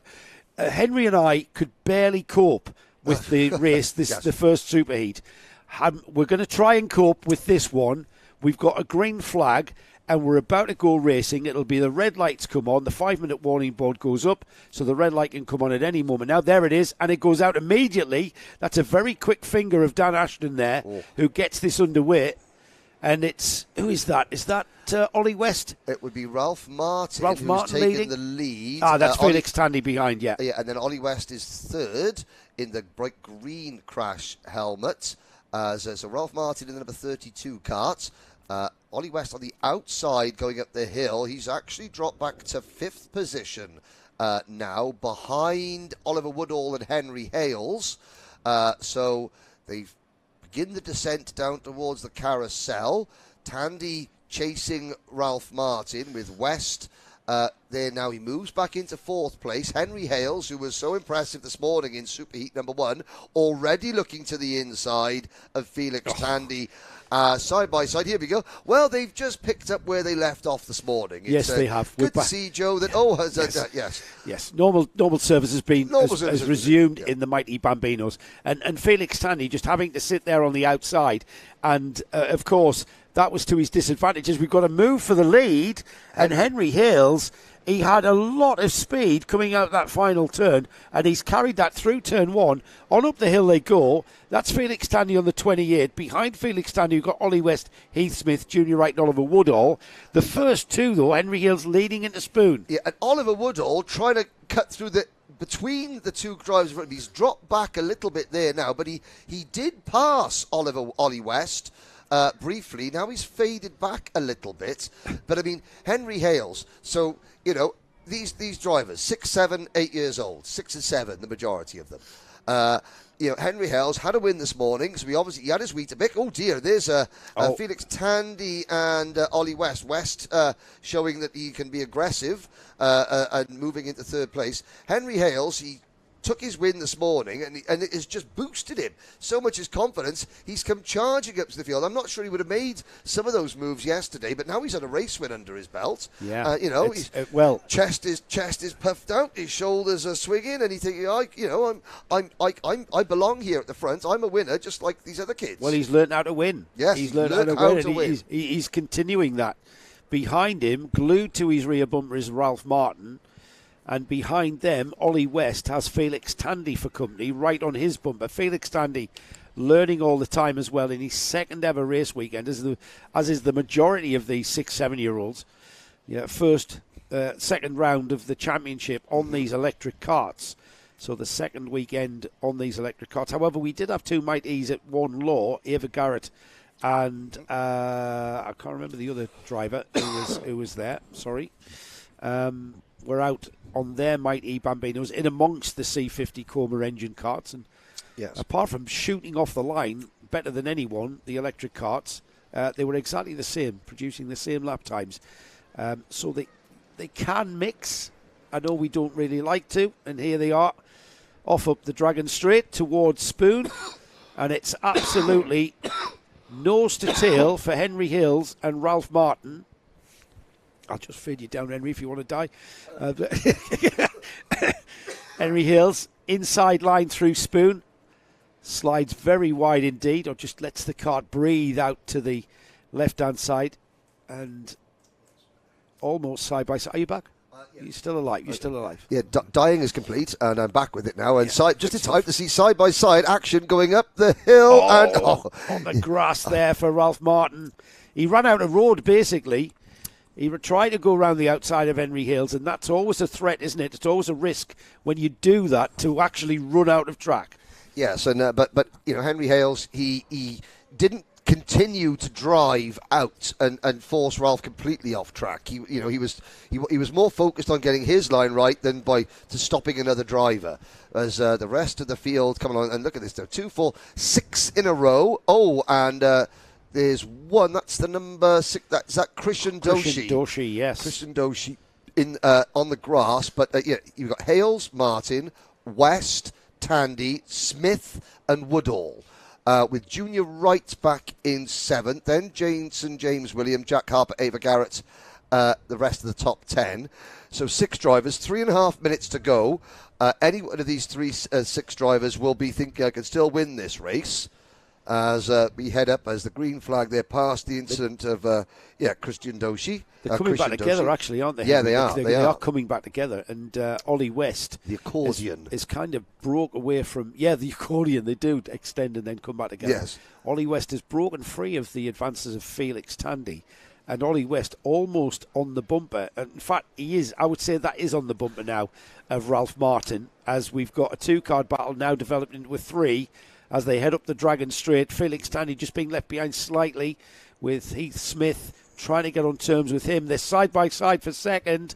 Ollie West down the inside of Ralph Martin. And the green helmet there, making the move. Ollie West. Yep. Ollie West has gone through into second. And look now at Tandy, Smith, and Woodall, how much closer they are. Yeah. And at the end of this lap, if Tandy, Heath, and Woodall haven't caught the top three, they will have caught them by spoon curve at the start of the next lap. I think because Martin and West are now forcing Hales to be a little bit more defensive. As there's Arthur Barth walking away from his kart, so Arthur Barth becomes the second retirement. But now we'll see. So we're going to see a great camera shot going through turn number 1 of them pushing and drafting with each other, or overtaking each other. Yeah, Ralph Martin tried to, and you know what? He tried to go down the inside. However, he backed out of it. Yes. And by backing out of it, it allowed Ollie West round the outside. He's fallen back towards Felix Tandy. The two leaders have broken away. And once again, Henry, we're going to have back markers becoming a factor. As down the inside at Spoon has gone Ollie West. Ralph Martin, not so much forced around the outside, but ended up on the outside of Spoon Curve, much to his disadvantage, as Ollie West makes quick work of the first of the back markers, and the rest of the Bambino field go through, and they've gotten by. That's not going to be a factor at all. No, indeed. And Ralph Martin there in third place dropped back a little bit. The back marker helped him get back in touch. Tandy is with Ralph Martin, and now it's down to Heath Smith in the number 18 kart and Oliver Woodall in the number 40 kart to try and catch back up, because we could have a 4-kart train just under a minute to go. So this will be 2 laps to go. West, Hales, Martin and Tandy. There goes Hales looking to the inside as we... and yet Hales has got the move down the Dragon Straight. There he comes, takes the position. West tucks into his slipstream. Now Martin and Tandy close back in under braking, and the 2 become a 4. Oh, Hales runs wide again, though. Yeah, he did. He ran wide before. That was when Ollie West came down the inside, and he's lost out, hasn't he? Yep. He's lost out to Ralph Martin there, who's now on the bumper of the leader. He lost a lot of time, did Henry Hales, going all the way around the outside of Spoon. And Ollie West has got the optimum line through 6 into turn 7. It's Devil's Elbow next, the right and left, taking a very tight line there. Now into the left-hander. They'll come through there, and then the track will drop away at the compression there. And there's a back marker into the final turn, and the back marker's just ahead of the leader, Ollie West. Will the back marker become a factor, or will they be able to clear? Yes, I think they're going to clear easily. Or the back marker just not quite getting in the way and staying out to the left and allowing this field of 5, potentially 6 carts clear. Yep, 6. That was Arthur Thompson. Hill's backing in, Henry. Here we go. Look at this. Incredible. 4 wide up the hill. That was slipstream. Oh, brilliant. That was the drag factor coming into play. Hills went into that onto that straight in 3rd. And he just had that slipstream that assisted him in getting by. He's leading into the carousel for the last time. It's with Hales, West, Martin, Woodall, Smith and Tandy. So Tandy at the back of this group. Now we begin the descent. Will Ollie West look to the inside? He has a look, but Hales has enough speed and momentum to cover the position. Oh, there's Oliver Woodall taking 4th position away from Heath Smith. Hales is offline. Is Oliver West going to have a little look coming out of this corner? Here comes Ralph Martin, wheel to wheel for second. Drag race for second to the line. Well, Hales wins. Cracking. West and Martin second and third. Heath Smith takes 4th from Oliver Woodall. With Felix Tandy in 6th, and I look down, 1.6 seconds separating the top 6. Incredible. We had a gap of, would you believe, a huge gap of 0.4 of a second for Henry Hales. Unheard of. Yeah, I know. Unheard of. Ollie West had 97 thousandths of a second to Ralph Martin, who had 0.4 to Heath Smith, who had 0.4 to Oliver Woodall, who had a 10th, just under 2/10 for, pardon me, to Felix Tandy. I mean, talking about processional, a 4/10 margin of victory, dearie me. We need to perhaps make a note of how many lead changes we get in these Bambino races, especially the Mighties. I mean, the Apex, the Alpha timing system will record, sort of lap charts, but it only records lap charts at the start-finish line. So we'll be able to see how many official lead changes we've had, but unofficial lead changes. Yep, unofficial lead changes coming on the lap, you mean? Yeah, how many exactly, times the lead changed during the course of the lap? Yes. Not necessarily who was leading at the end of the lap. Yeah, because that's what I mean. Yes, we're going to run out of fingers and toes. You run out of ink. Yes. I'll get the old accounting sort of abacus out as we try. But, this will be another race to try and have a look. Well, will it? Because Alfie Mehr and Benedictus Masiokas have run away with things a little bit in Micromax. This will be the last race before the lunch break, ladies and gentlemen. Heats. So, but please, if wherever you're watching back home, and we haven't had a chance to look at the YouTube, the live chat on the Karting Live TV live chat, but we do appreciate your comments. You know why? I haven't had a minute to. Well, I'm going to do that now, though. I've been swanning around the paddock while the guest commentators have come in, But so we do thank all the viewers. For wherever you are in the world, and we'll try and make a note while you're watching the Paddock show during the lunch break. Don't go away. That's an order. I've got so. Okay. We're going to catch up on all of our comments on YouTube. Michael Burke. From Bathurst, Australia. Evening, 9 p.m. there. 9 p.m. So he's staying up late. Evening, Michael. Mars Kavekis. Let's go. Marigas. Magaris. We've got Keegan Mitchell Rhodes, Jan Brun Anderson. I see that Ollie West is continuing his good performance. And then we've got Jorge Gonville or Jorge. Jorge Gonville. Greetings from Germany. Guten Morgen, Jorge. Yes, guten Abend. No, it says guten Abend now. Yes, it is. Yeah, would you believe it's 1:15? Oh dear, time flies by. When you're having fun. 26 Micromax drivers set to go out, Joe. Who's going to beat Alfie Mehr? That's the question, Henry. Who's going to beat Alfie Mehr? Is it going to be Benedictus Masiokas, who will start on the front row?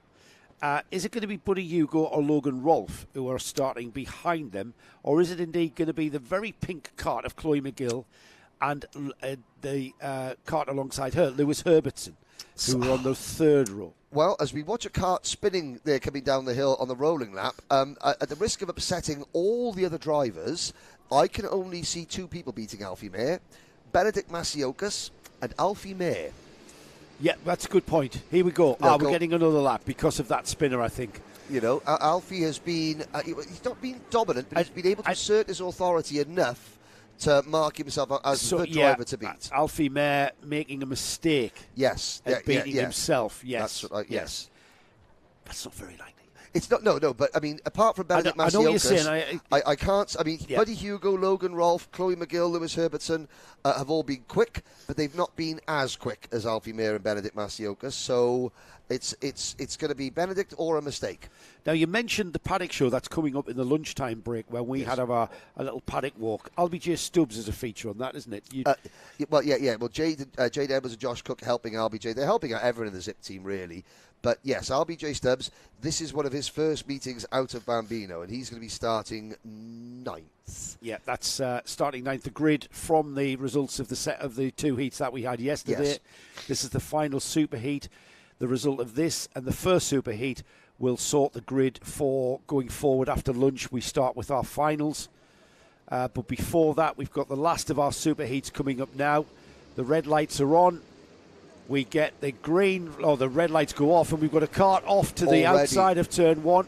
The 42, Alfie Garrett. Alfie Garrett falling to the back. They are going down the order somewhat. As Alfie Mehr, it is leading up the hill and into Spoon. We've got a challenge there for Masiokas as Logan Rolfe tried to get down the inside. A coming together of about 6, 7, 8 carts. A few carts being able to resume.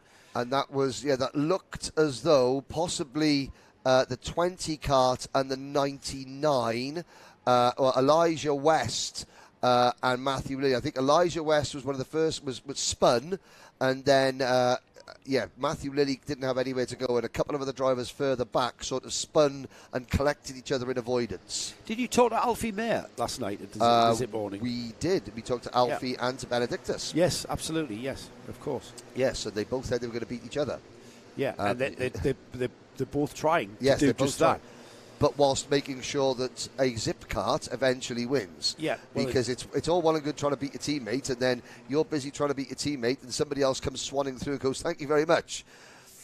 I absolutely am delighted to see Zip kart back at the forefront and back at the front of any kart field. It's great. The job that Tuesday and Earl have done with resurrecting the name, because it dropped off quite a lot, didn't it? Yeah, there was 1 year where there was no Zip karts on the British Cadet grid. And who's the kid who's in? Is it seniors? Who's on Zip? Oh well, I mean, we did it. Caden McQueen did a little bit on a Zip. He's moved over to KR Sport now. Has he really? All right. It was Caden McQueen who I'm thinking of. It was Caden McQueen. Yeah, they tried to do the Zip. Tried to sort of move out into the bigger classes with mixed results. Yes, well, it's a tough field. So we go back. We're going to focus on the smaller classes. For so often it was just IAMI Cadet and Honda Cadet. Now it's Micromax and Intermax as well. Yeah. And they had for some time. Yeah, they had. Name escapes me now. But they've been back. They've been getting back up to speed, and now they've got a couple of really good drivers. They got the GP plate last year.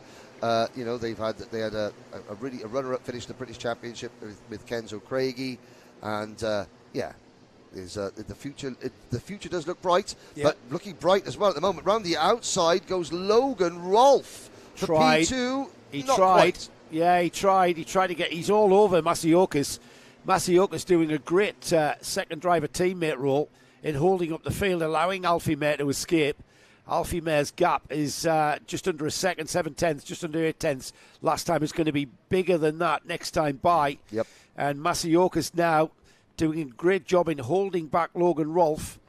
Is Logan Rolfe an ambition or a synergy? He's the Vital Motorsport Synergy team. Yeah.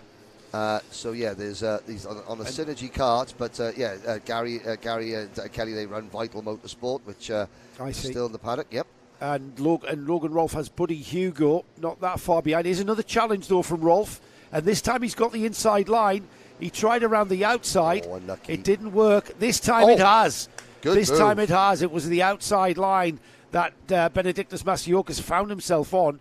He basically ran very, very wide indeed and went round a massive circumference all the way around, and that left Logan Rolfe the inside line, the ideal for the left-hand kink out of the spoon and then down the hill. Behind them, that's Chloe McGill, who's made her way up ahead of Buddy Hugo. And let's see if Chloe can find the speed to get onto the tail of Masiokas as they cross the line. She's about half a second behind. We don't really need a timing screen to tell us. We can see the gap there. The pink cart there, just heading the number 11 at Buddy Hugo. Yep. And that's the gap there. That battle isn't over, though, is it? No, not by a long shot. There goes Buddy Hugo, wheel to wheel. But Chloe McGill, good respectful racing there from both drivers, leaving each other just enough room. However, you could see how much it slowed each other down. And this is a little bit of an experience. With 3.5 minutes to go, don't try and go side by side. If you're going to maybe down the straights where you're not costing yourself any time, but into corners and going around corners, you need to be single file so you can stay with the two drivers, Rolfe and Masiokas, in front of you. Now, Alfie Mayer, he has extended his advantage to 1.4 seconds, although I say that last time around, Logan Rolfe and Benedictus Masiokas were 0.13 of a second quicker than the race leader. Yeah, so I think what we're seeing is Masiokas has not challenged Rolfe at all for maybe 2 laps. No. And so the gap is coming back to Alfie Mayer. So yellow flag at the top of the hill, was that? There is a driver halfway down the hill, sat in their go-kart. There is said driver. That's it's Carter Jackson. Yeah, he's going to be pulled back on track there. So we'll get that cleared pretty much straight away and get that yellow flag in. Meanwhile, out at the front. They're coming towards the end of lap number 7. It'll be 7 laps completed for Alfie Mayer. The gap was 1.4. It's out to 1.8. And the fastest lap he's responded. Alfie Mayer pulls it out the bag of 48.5 for the fastest lap of the race here for the Superheat, Micromax Superheat number 2. And it's Rolf Masiokas, Chloe McGill still ahead of Hugo. Behind the top 5, Dean Pahal, Alfie Garrett, Lewis Herbertson, Jensen Walker, and it's LBJ Stubbs who rounds off the top 10. Yeah, with Xavier Ramsey, Lewis Capaldi, Sebastian Crawford, Freddie Blackshaw, Toby Biggs, Jack Mellon and Victor Popocool next, with Ronnie Faulkner, Zach Andrew and Jamie Walsh rounding out your top 20. Apart from Carter Jackson. Has Carter Jackson got back into the race? No. I think he was being pulled off. 25 of the 26 drivers still running, which is very, very impressive. We crossed the line, 90 seconds to go. There's Rolf and Masiokas. So this is the battle for second position. Masiokas checking over his shoulder just to see that he can try and make a move. They look as they're going side by side behind them as well for 4th, 5th and 6th. But this is the chasing pack, and they are still about 1.9 seconds behind Alfie Mayer. I thought we were going to see Logan Rolfe pull away from Masiokas. That has not happened. No. Masiokas, having lost the second place, has literally sat glued to the rear bumper of Logan Rolfe. The white and blue cart there of Rolfe, the yellow, black and red, the zip cart colours of Benedictus Masiokas glued to the rear bumper there as the driver hangs on there to the cart through that very tight and twisty section of the compression. And here it is then, 9 laps completed. Mayer's gap in the lead. Alfie Mayer still at 1.8 seconds the gap, but fastest lap, personal best from both Logan Rolfe and Benedictus Masiokas. 48.612 for Rolfe, 48.623. That's how close they are. Absolutely nothing in it, Henry. Yep, there's another back marker there just driving off track. I think that was Leo Hunt getting a little bit agricultural. Up the hill, the clock will strike 0, so next time around they will get the last lap board. So last lap board coming up for Alfie Mayer. While this battle ensues, you get a feeling, is it a case of Masiokas waiting and biding his time? I think not, I think Rolfe is really quick. And as if they're listening to me, Rolfe has pulled out a bit of a cushion, taking that into the final lap. That's going to help him. Alfie Mayer, another purple lap time for him. Another personal best there for Logan Rolfe, proving to be as quick as he needs to be to secure that second place. The question remains unanswered, Henry, as to who is going to beat Alfie Mayer in this Micromax class. The risk of disagreeing, Joe, the question is being answered because we had 2 names at the start of it. Benedict Masiokas was one of them, and he's not got the pace of Alfie Mayer, so the only thing standing between Alfie Mayer and I would say a victory here is a mistake, which, like you said, is unlikely to happen. But we're not going to give him the trophy just yet. We can never discount it. And so look at that, Logan Rolfe absolutely delighted with second place, and he's done that. So the last 2 laps of the race, Logan Rolfe under pressure from Benedict Masiokas. He goes to the last 2 laps where a lot of these young drivers would get nervous. They might make a mistake because all they're doing is thinking about defending. He puts in a personal best lap and then the fastest lap of the race on the last lap. That tells me as a driver that he's maturing and he can withstand pressure. He can withstand pressure and, put the pressure back on the driver chasing him. A quick rundown of the finishing order in the second Superheat for Micromax. That concludes our Superheat phase. Alfie Mayer takes a win. Logan Rolfe second. Benedictus Masiokas third. Dean Singh Pal fourth. Jensen Walker, Chloe McGill, Lewis Herbertson, Xavier Ramsey 8th, 9th was LBJ Stubbs, Buddy Hugo was 10th. Just outside the top 10 was Lewis Kirkcaldy, Alfie Garrett. Just behind Alfie Garrett, Sebastian Crawford, Toby Biggs, Victor Popocool, Freddie Blackshaw, Jack Mellon, Ronnie Faulkner, Elijah Weston. It's Jamie Walsh rounding off the top 20.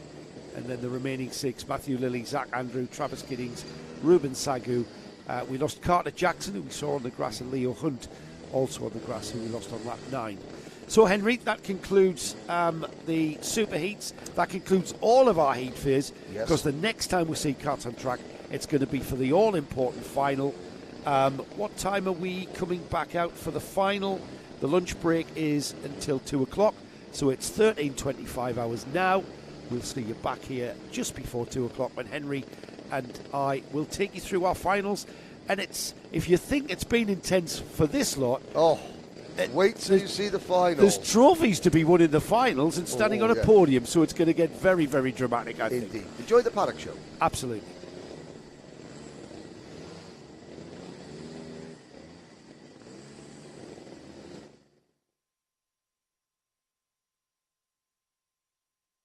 Welcome to North Wales, Glanigors, for round 2 of the Kart Championship. And I'm joined by a guest commentator, Mr. Karting himself, Henry Baudet. Henry, it's an absolute delight and pleasure to work with you finally at a proper Kart Championship, and it is indeed the Kart Championship. Now, this is your first time with the Kart Championship, isn't it? It is. It is. And first of all, thank you very much to the organisers for having me. And it's a great opportunity for me to come and have a look around what I think is a really competitive, professional, but friendly paddock, which I'm taken aback by the amount of laughter. And, it's not exactly barbecue weather here, but if it was, you would hear the barbecues going in the fields in the background. Really nice, and we had a great day of racing. We absolutely have. Now, just to give our viewers an idea of what we're about to do here. Now, normally our paddock shows are truncated with me interviewing people, and then the clip goes to the next interview and the next interview. However, if you're fans of Henry's broadcasting of the Viva Tools British Championship, Anthony and Henry usually go for a walk around the paddock about this time of night. Yeah. We've had our first 2 heats, and Henry, to make you feel at home with the Kart Championship, we're going to emulate what you do with the British Championship, and we're going to have a walk around, and we're going to do it as live. Hopefully there's going to be no outtakes. Nope. Can't never promise that, but here we go. We're going to start with the paddock. So, as Henry said, it's gone very, very chilly here. The weather we've had here at Glanigors today, we've had sleet, snow, rain, and then about 26 degrees sunshine at one point. Yeah, it's been very Welsh. Okay. So we're in the Snowdonia foothills. Prynawn da to everyone watching on the lunch break. Good afternoon.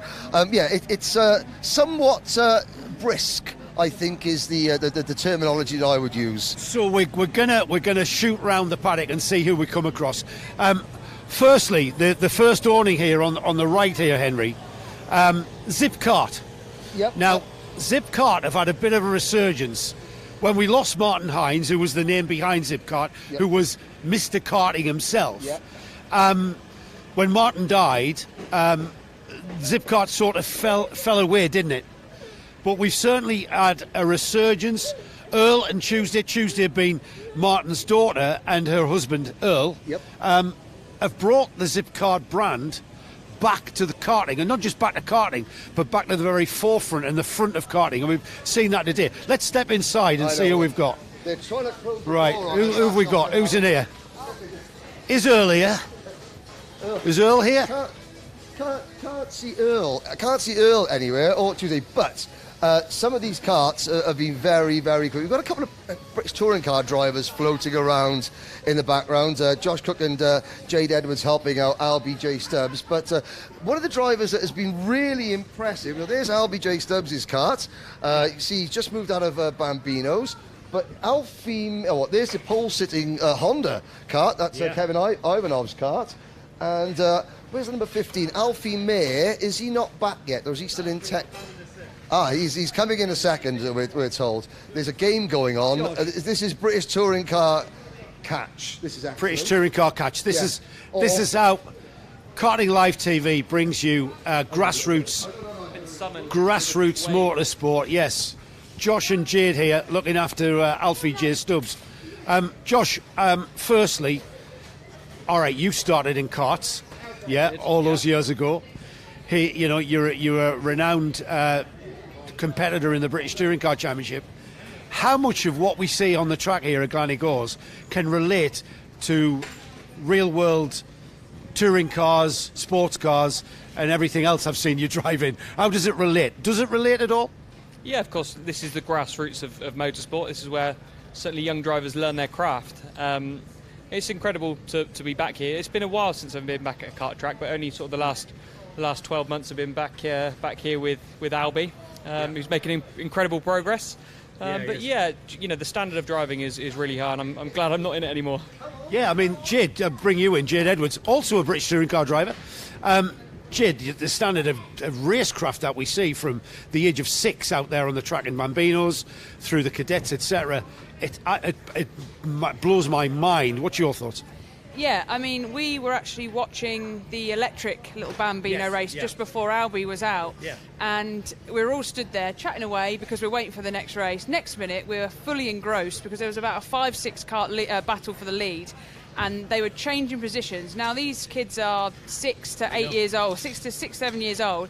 It's unbelievable how mature they are to drive without that much contact and fight for that lead. And it just carries on up the championships. And Albie, bless him, he's on novice plate still. And he put it P3 in qualifying. He was running the top 5 or 6 in both heats. So we're super proud of him. And it's just a case of not only being fast, but it's also looking after that mindset and staying calm as well. And seemingly, even at a very young age, they can do that. Where is Albie, by the way? Albie is probably off playing something. Yeah, that's the thing. They get straight out the car, disappear off, and you find them playing football. So, you normally find the adults fuming about something, they're really angry. The kids, they're off, they've got over it pretty quick. And they're playing together nicely with the kids they've just been battling, where if somebody did that to you out on the track in Parc Fermé, you'd have the stewards on your back, wouldn't you? Absolutely, you don't talk for them to the rest of the season, and you don't look at them. But no, they jump out of these carts, they'll be frustrated for 30 seconds, and they're off doing all sorts of other stuff. So it's really cool atmosphere. Yeah. Who have we got in the awning then? Who can we talk to? Where's one of your drivers? Who's that guy? Yeah, let's have a mechanic. Actually, I do want to talk to... Right, so, what's your name, firstly? Harry. So, Harry, you're LBJ Stubbs' mechanic? I am, yeah. Right, so, this is a great... Right, so you've had the 2 heats, super heats and final tomorrow. So without giving too many secrets away, what's going on this kart right now? What's the preparation process? Really just looking at everything, not letting anything slip through the net, and just doing the best you can, kind of thing. Performing to the regs and keeping it mint, giving him the best equipment that he can have to do his job. As long as I've done my job properly, I'm all right. If he finishes first, if he finishes last, I'm all right with that. So. Right, be as technical as you want, right? Because I'm a tech freak as well. So, and there'll be techie people and geeky people, so you're in good company here, listening and watching. So tell us, what exactly are you looking for when the kart's coming? Because, these guys behind us are in car racing. I'm familiar with car racing as well. We do a set down before we do a set up. Of course. Is it the same in karts? It's similar. Your basic principles, like warming it up, are exactly the same. Yeah. When he comes in, you want to get those hot pressures exactly the same. Yeah. You'll look for anywhere between 1.5 psi up to 2.5 psi up, depending on what wheels you're running, depending on what track you're at, depending on what compound you're running. So many factors that play into it, and it's really cool to be able to do it on sort of a low budget scale and be able to just play around with stuff yourself, even with jetting and stuff like that. It's great to just have a mess around with it, and the consequences, say you blow an engine in this, the consequences aren't as much as blowing an engine in a touring car. So. Yes, absolutely. It's not 40 grand, is it? So what sorry, Henry. No, I was going to say, you've done a really good job today. That deserves a high five. Really? Sorry. There are a couple of drivers hiding over there. Right. We should now... Let's go and get them. We should probably... Right, you go and get the drivers, because I want to ask one more geeky, techie question. So what are the variables on setup? We hear you guys talk about setup on a kart. When I raced karts, there was nothing adjustable on the front. It was like if you had to jig your kart to get the setup right. So what exactly is the variable? Paul, if you want to try and get in here, because I think we're going to have something pointed at. Right, we've got drivers. We'll come to you in a minute. Oh, look at this. We're getting very, very technical now. Of course. So you can do your basics. You've got your toes. You've got your toe adjustment, obviously same as a car. You've got your toe links, or track rods as people call them. That's quite an easy one. You've also got your caster, camber, and then there you've got shims that you can adjust ride height on. So if it's wet... Ride height, of course. There's not much adjustment, but if it's wet, you can bring it up, or you can actually rake it as well. So you can raise the rear up and have your front down. And you're not going to tell me there's any aero on these things next, are you? I've seen slipstreams work, though. That's the incredible thing. You see them ducking. I mean, every little helps, doesn't it? Yeah. And then this is how we do it. We do it with lasers. Instead of tracking it with string. We just have lasers on the front end. Obviously, you can't track the rear because you've got a straight axle, that's it. But yeah, it's relatively simple. Just to stick the lasers on, and 10 minutes, you've done a full setup. So incredible. That's the same as your touring car, Josh. I do. Right. So who do you work for in touring car? Do you work for this guy? Thankfully not. No. No, He's good for business, though, if you're running a team, because he's always crashing. Yeah. Isn't everyone always crashing in touring cars? Yeah. I ran a touring car team, so it was good for business. Yeah, that's why I keep going back. I mean, last year I spanned Moffat, which was a good partnership. Those three, just a total awesome crack to spend the year with, and I've come back for more, so it can't have been that bad. So. Right. So who are you with this year? I don't know yet. But there's going to be a big press release. Are you guys at Croft for the test? Allegedly. I don't know. All right, I'll see you there. Right. This is behind the scenes. In the front of the scenes. Henry, I'm going to hand the mic to you. You found 2 drivers. Thank you very much, Joe. Yes, 2 drivers. So, Micromax, Alfie Mayer and Benedictus Masiokas. We'll start with Alfie because you've just come off the back of a very good day. Quickly talk about how your day was and how the Zip Kart's doing. In qualifying, I went out in 5th. I got away from everyone, so I was in my own there, and then everyone else behind me had total. Qualifying, I got 6th. In the first heat, I managed to get up to 4th in the first corner, and then going up to the top corner, I was in 2nd. And then I managed to get Chloe McGill at the bottom of the hill, and then in the second heat, I got a good start. I got to 4th again, and then I got into 3rd at the top corner, and then going down to the last corner, I got Buddy Hugo, and then I got behind Logan and overtook him. Then I started pulling the gap from him, and then he managed to close the gap because of the slipstream going down the top corner, and I managed to get away with it. Well, that's an excellent summary of your day. Lots of overtaking. Now, can we have a one-word answer to this next question? Can you win tomorrow? Yes. There we go. Okay, but this man here might have something to say about it, because Benedictus Masiokas, you were in the chasing pack, weren't you? You were getting close that last race. You pushed Alfie quite hard. Have you had a good day, number one? And is it going to be warmer tomorrow? Because it's absolutely freezing at the moment. So, have you had a good day? And is it going to be warmer tomorrow? Yes, and I hope it would be warmer tomorrow. Everybody hopes it's going to be warmer. Okay, so how are you going to beat this man? To just go as fast as I can and just push myself. Just go as fast as you can, push yourself, that's the name of the game. Anyone you want to thank? I'm noticing a couple of logos on there. My dad, David, my mechanic, and Zipcar. Okay, there we go. Anyone else you want to thank? My mum, my dad, Zipcar, RPM and David. RPM and David, is that Mr. Bellchambers? Is that Dave? Socks are off. Bellchambers is back in the paddock. Here we go now. Well, there's various things going on. So what do you think of having these 2 idiots, touring car drivers around you helping out? You watch them on TV and then you see them. What do you think about having them around? Is that good for you guys? Yeah? Yeah? Yeah. Yeah? Okay, there we go. Right. Come on. Okay, yeah, someone just called you Bobby Thompson, Josh, so I'm very sorry about that. Right, let's go this way. We're trying to stay inside the awnings because it's so cold, but thank you to Benedictus and thank you to Alfie. First media commitment of the year done. Lots of you can see Luke Jardine's car going out there, but Henry's got the mic, which is great. What we got? Put my hands in my pocket. You can put your hand in your pocket. Right, let's go. I'll let you out there, Mr. Cameraman. There you go. Very good. Here's the. We'll go up to the next awning as quick as we can, just to get back inside for a minute. We've got the. I wanted your thoughts, Henry, on the Kart Championship. Yes. So it's a national series. Yeah. It's purely between the ages of 6 and 15. Yep. You've been around karting a lot longer than kart broadcasting.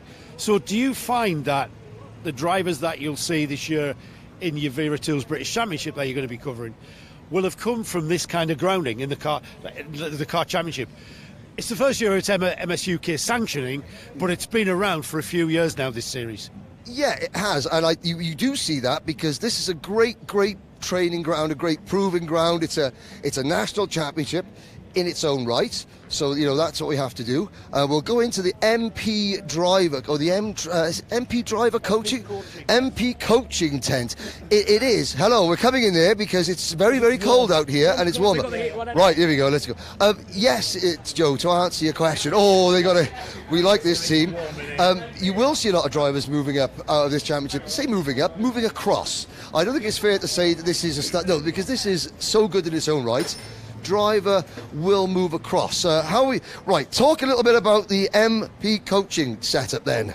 Take it away. Basically, Bambino, Mighty E, Bambino Coma, and Micromax. We've got Newman, Jensen James Williams, we've got Christian Doshi, Freddie Pinnell, Ollie West, who's doing both Mighty E and Coma, which is an absolute nightmare. Ollie is right here. Right. Okay, there we go. Brilliant. Sorry. No, you go. This guy, as I'm going to come down here, right? Because I was saying to Henry when we were watching your heats, right? Well, firstly, brilliant, utterly awesome. I watch car racing all over the world, right? But that Mighty Bambino race that I've just watched is one of the best motor races I've ever seen. Now then, Ollie, the reason why I wanted to catch hold of you is you drive the C50 and the electric kart. Is that right? Yes, it is correct. And I drive Miami Kart as well. Wow, so you drive everything then? I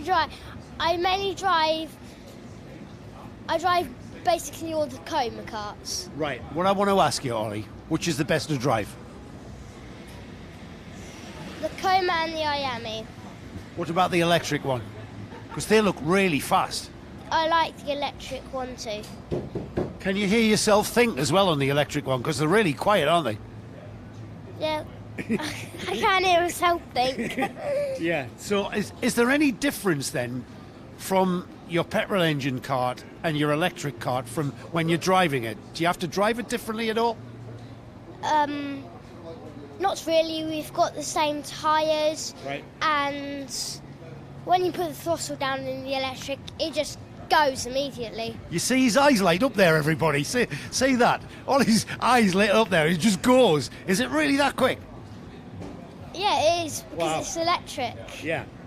Yeah, so gathering from that then, that electric car must be really good to drive, is it? It is really good to drive. Yeah. Yeah. Yeah. Ollie, I'm going to give Henry the mic back because we've got some questions to ask the adults as well.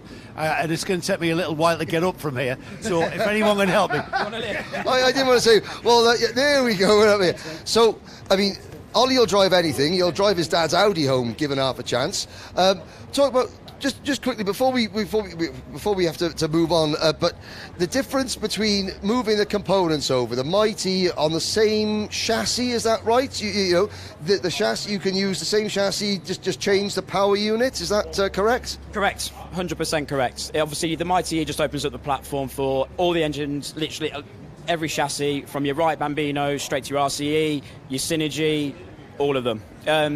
Obviously, car number 28, he's running on a Birrell.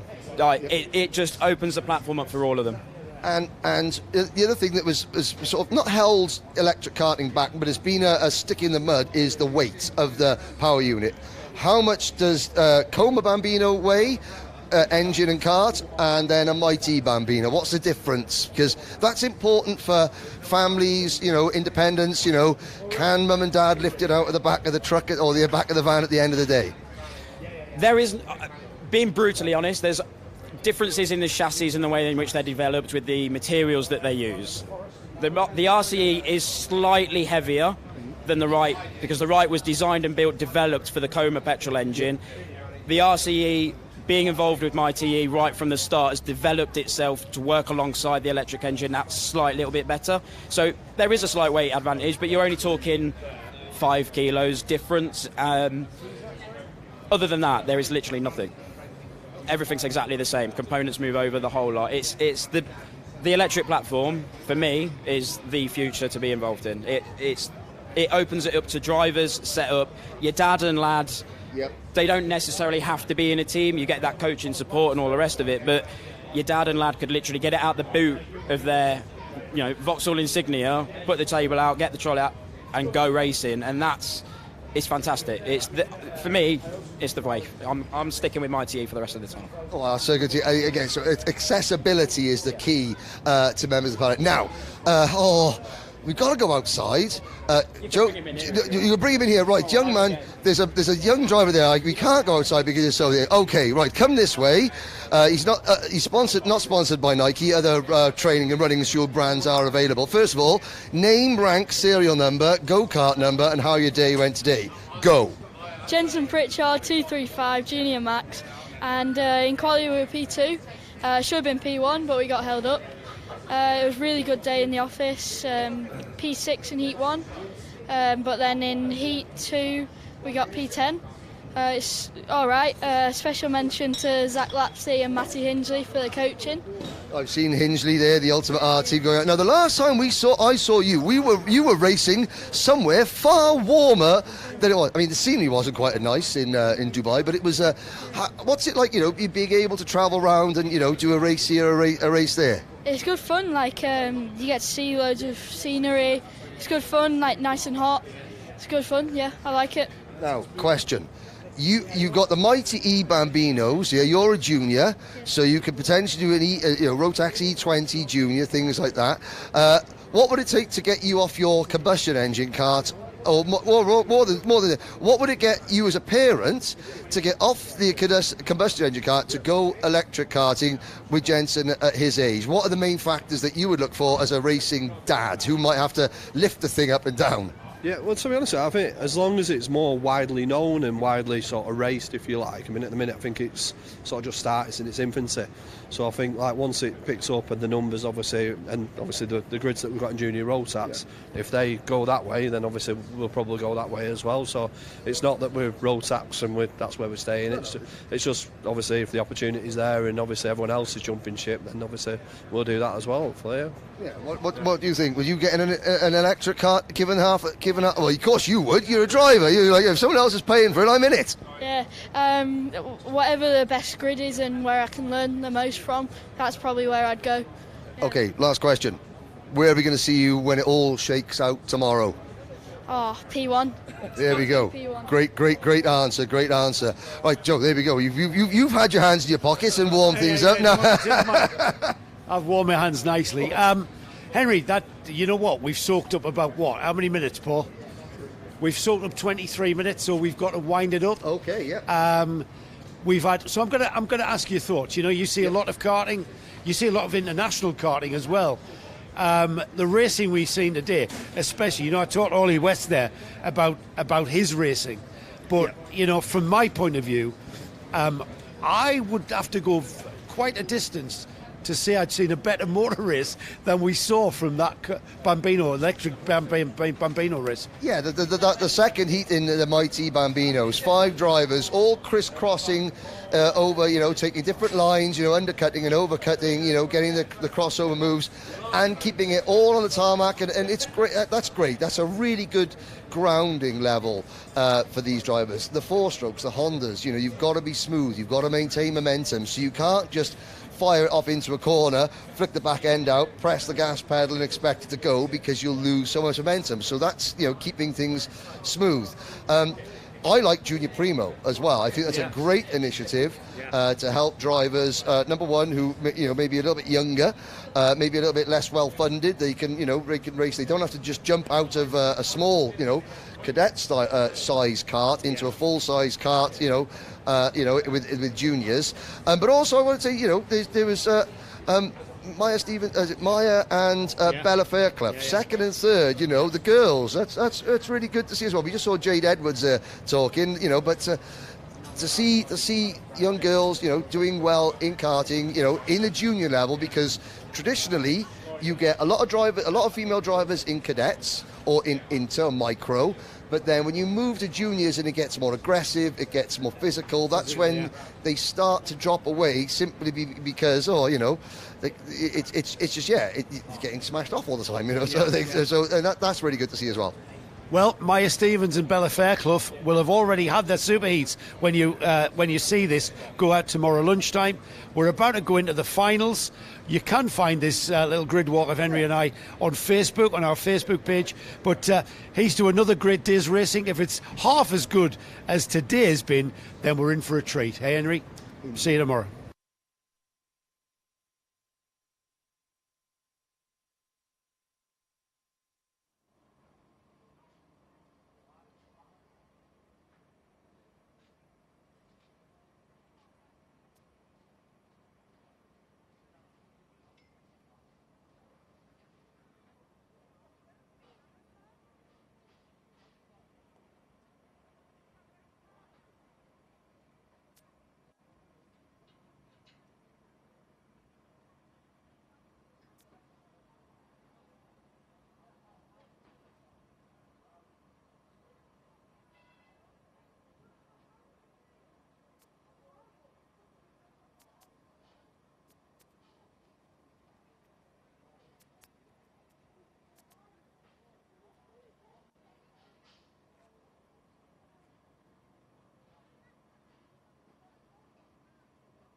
Welcome back, everybody. We are just about to get going with the first of our finals. My name is Joe Bradley.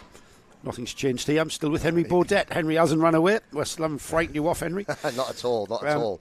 We've got the winner of round one at Wilton Mill, who's on the pole position. Ryan White is his name. He's carrying the number one because he is the MSUK British champion in this class. Yes. And it's Archie Cadden who is going to have a go at taking that race win from Ryan White. He's alongside. Second row of the grid, I think that's on their list of things to do as well, with Ralphie Branscombe and Cian Sullivan. Yes. Luke McGall, Ricky McIntosh are on row 3. Row 4 is Elliot Bork and Ed Spain. Riley Blakemore and Ronnie Smart are on row 5. Row 6 is Ashton Horsepool and Magiris Kovekis. Then we've got Luke Jardine and Oliver Ratton on row 7. Row 8 is Archie Loveridge and Noah Clare. Otto Amy and Kevin Ivanov are on row 9. Look out for the number 50 coming back through after that DNF. Absolutely. Ella Dixon and Jack Wykes are on row 10. Row 11 is Jacob Letherby and Daniel Barton.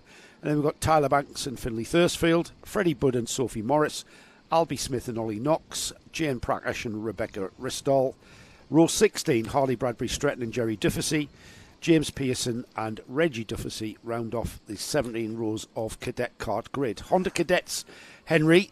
Yep, and a race within a race. We got the best novice trophy as well, because there's a bunch of novices in this race. Right, and that will be... We haven't got any kind of signage on the that scrape from the timing and scoring. For those of you watching, it's the 41 of Noah Clare, the 77 of Otto Amy, and then Sophie Morris, the 29, the 28 of Ollie Knox, J.M. Prakash, Rebecca Restall, Jerry Dufficy, Reggie Dufficy, Harley Bradbury Stretton, and James Pearson. And right. I spoke to Otto Amy's family during the lunch break there. They got Tom Smith International. He's put the TSI setup on that number 77 cart as well. So again, we're looking at the front of the grid, obviously, Joe, and we're about to start. We will keep our eye on that novice battle, though, Henry. We'll keep our wary eye on that.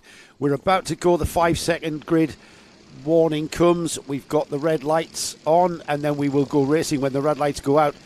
And Ryan White gets off the line in fine style, but that's Ricky McIntosh around the outside from row 3. Wow. And already up to second down the inside of Archie Cannon. And on to the tail of Ryan White goes Ricky McIntosh into the spoon for the first time. Absolutely fantastic start. You know, the gap open to the outside. He had the momentum, used it, crossed over to the inside of the track, and that is a net gain of 5 places. Incredible 4 places start. Rather, yeah, great Brilliant stuff. Start. Can he hold on now? That's the question. Can he hold on to the rear bumper of Ryan White, and can Ryan White hold back? Remember, our finals are a bit longer. 10 minutes and 1 lap here for Honda Cadets. 10 minutes and 1 lap. 2 more minutes of racing than we've seen so far in our heats and super heats. So that's 2 more minutes of entertainment, certainly for you and I, Henry, as this Honda Cadet train comes through, and they really are nose to tail. It's Ryan White, Ricky McIntosh, Ralphie Branscombe, Archie Cannon, Luke McGall, Elliot Bork, Cian Sullivan, Ed Spain, Magiris Kovekis, and it's Riley Blakemore that rounds off that top 10. And Kevin Ivanov up 7 places from 18th to 11th. Archie Loveridge, watch for him as well. He's down in 12th position. You've got the likes of Ed Spain down in 8th as well, we're looking to. But some new drivers coming to the fore. We haven't seen Ricky McIntosh. We haven't seen Ralphie Branscombe this far up all weekend. And now they're there. They are very much there, aren't they? And I know at this stage of any final, the longer race, we do tend to play a waiting game. McIntosh sliding a bit wide there, I notice. That's allowed Branscombe to get a little bit alongside. And he's dropped off a little bit from... I say a little bit. Oh, it's what? 2 karts lengths? Which is probably going to disappear by the time we get to Spoon. Yeah, because you can see Ralphie Branscombe. He's just on the rear bumper of Ricky McIntosh, pushing him back up. Yep, and there we go. It has disappeared. And actually, McIntosh looking to the inside. But no, we could see Ryan White moving across and said, no, I'm going to brake and let the field... go single file again. He didn't try and make it, too wide at this stage, which could have potentially ended in disaster because he could see Ryan White was moving over to defend. Now, did see J.M. Prakash and Freddie Budd going off track earlier. And Ollie Knox, one of our novices, is already retired. So there's about 10 to 12 novices in the field. And at the moment, we concentrate on this fantastic battle for the race lead. I think the leading novice is the number 41 of Noah Clare in about 18th position. So still all to play for. 7.5 minutes have ticked by. There's a challenge for second down the inside over the brow of the hill. And Ricky McIntosh a little bit hung out to dry as Archie Cannon and Ralphie Branscombe go through.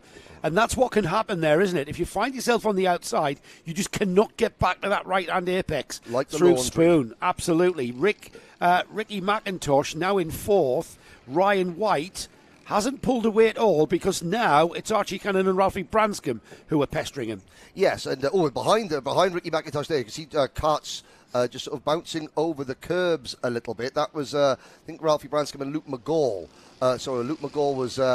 Obviously, Luke McGall and Cian Sullivan that were just, trying to go side by side. You can see where the top four have now opened up a little bit of a gap. You can see the number 3 sticker flapping off the rear bumper of that all-black liveried plain bodywork for Ricky McIntosh. That tells me two things. Number one, they haven't got a sponsor. And number two, he's concerned about the weight limit. He's a bit tall, isn't he? He is a bit tall. Look how tall Ricky McIntosh is. He's growing, isn't he? And graphics kits weigh 500 grams. They weigh 500 grams. So half a kilo. Half a kilo for a graphics kit. And right. so, you take them off if you are struggling to meet the weight limit. You see a lot of that with taller drivers. Yeah. 500 grams, it makes a difference, ladies and gentlemen. I actually like that plain black livery. It gives us the kind of I'm not saying he's got a sinister character, but the black helmet, the black livery, the man in black, Ricky McIntosh, and he's got the number 3 twice on his card. Yeah, he's got so he's double 3. Double 3. If anyone, any NASCAR fan, that was a Dale Earnhardt reference. The yes, man in number black. 3. Yes, yes, yes. First 3. Talking of threes, this first 3. Ryan White, Archie Cannon and Ralphie Branscombe beginning to break away slightly from Ricky McIntosh, who's falling back towards Luke McGall, Ed Spain, Cian Sullivan, Elliot Bourke. The number 1 has led from the start. He's had a couple of challenges, which he's kind of took in his stride. But I just get the feeling there, as we're just a few seconds away from the half distance mark, Henry, I get a feeling that all of these drivers have kind of just... I'm not going to say treading water because they are flat out, but there's a little bit left in the toolkit for the last 2 minutes. Absolutely. This has been a very smart tactical race so far. No one has shown their full hand just yet. You could almost see if these, they're too young to play cards, but if you lift up the visors on these drivers, you could see them all using their poker face at the moment. Their snap face. Yes. They're snapping. Snap. Yeah, so Uno. Yeah. But Uno face, yeah. But I mean, so McIntosh in 4th place is falling off a little bit from these 3. So White, Cannon and Branscombe. It's clear to see the first 3 are, seasoned Honda Cadet drivers. Yes. And they know by not challenging one another and working together, they can break away. Yes. And the 3 of them are going to break away, and it's not until the final 2 minutes that it's going to be all bets are off. And Ed Spain in 5th position has sort of recognised the danger that he's in and has tried to pass. I think he has made the move. However, that would have temporarily extended the advantage that these 3 drivers on your screen hold. However, Spain thinking, okay, sorry, Ricky, but I'm faster than you, and I've got to go, and I've got to go now. Well, coming into this second round here at GYG, Ed Spain was our championship leader. He finished second to Ryan White in the final at Wilton Mill, but he had a great points haul in the heats and the super heats, maximised that, 40 points and 60 points. That, with that second place, puts him in the lead of the championship. So Ed Spain will want to get on terms with the 3 carts ahead of him. So we'll see if he's got the legs. Look at that. He's broke free of Ricky McIntosh, as has Luke McGall and Elliot Bourke. They've gotten by Ricky McIntosh. So Ricky McIntosh, after that fabulous start, he's then gone back to where he perhaps was on the grid. That's right. The pace that he was running during the cracking start. He's given himself...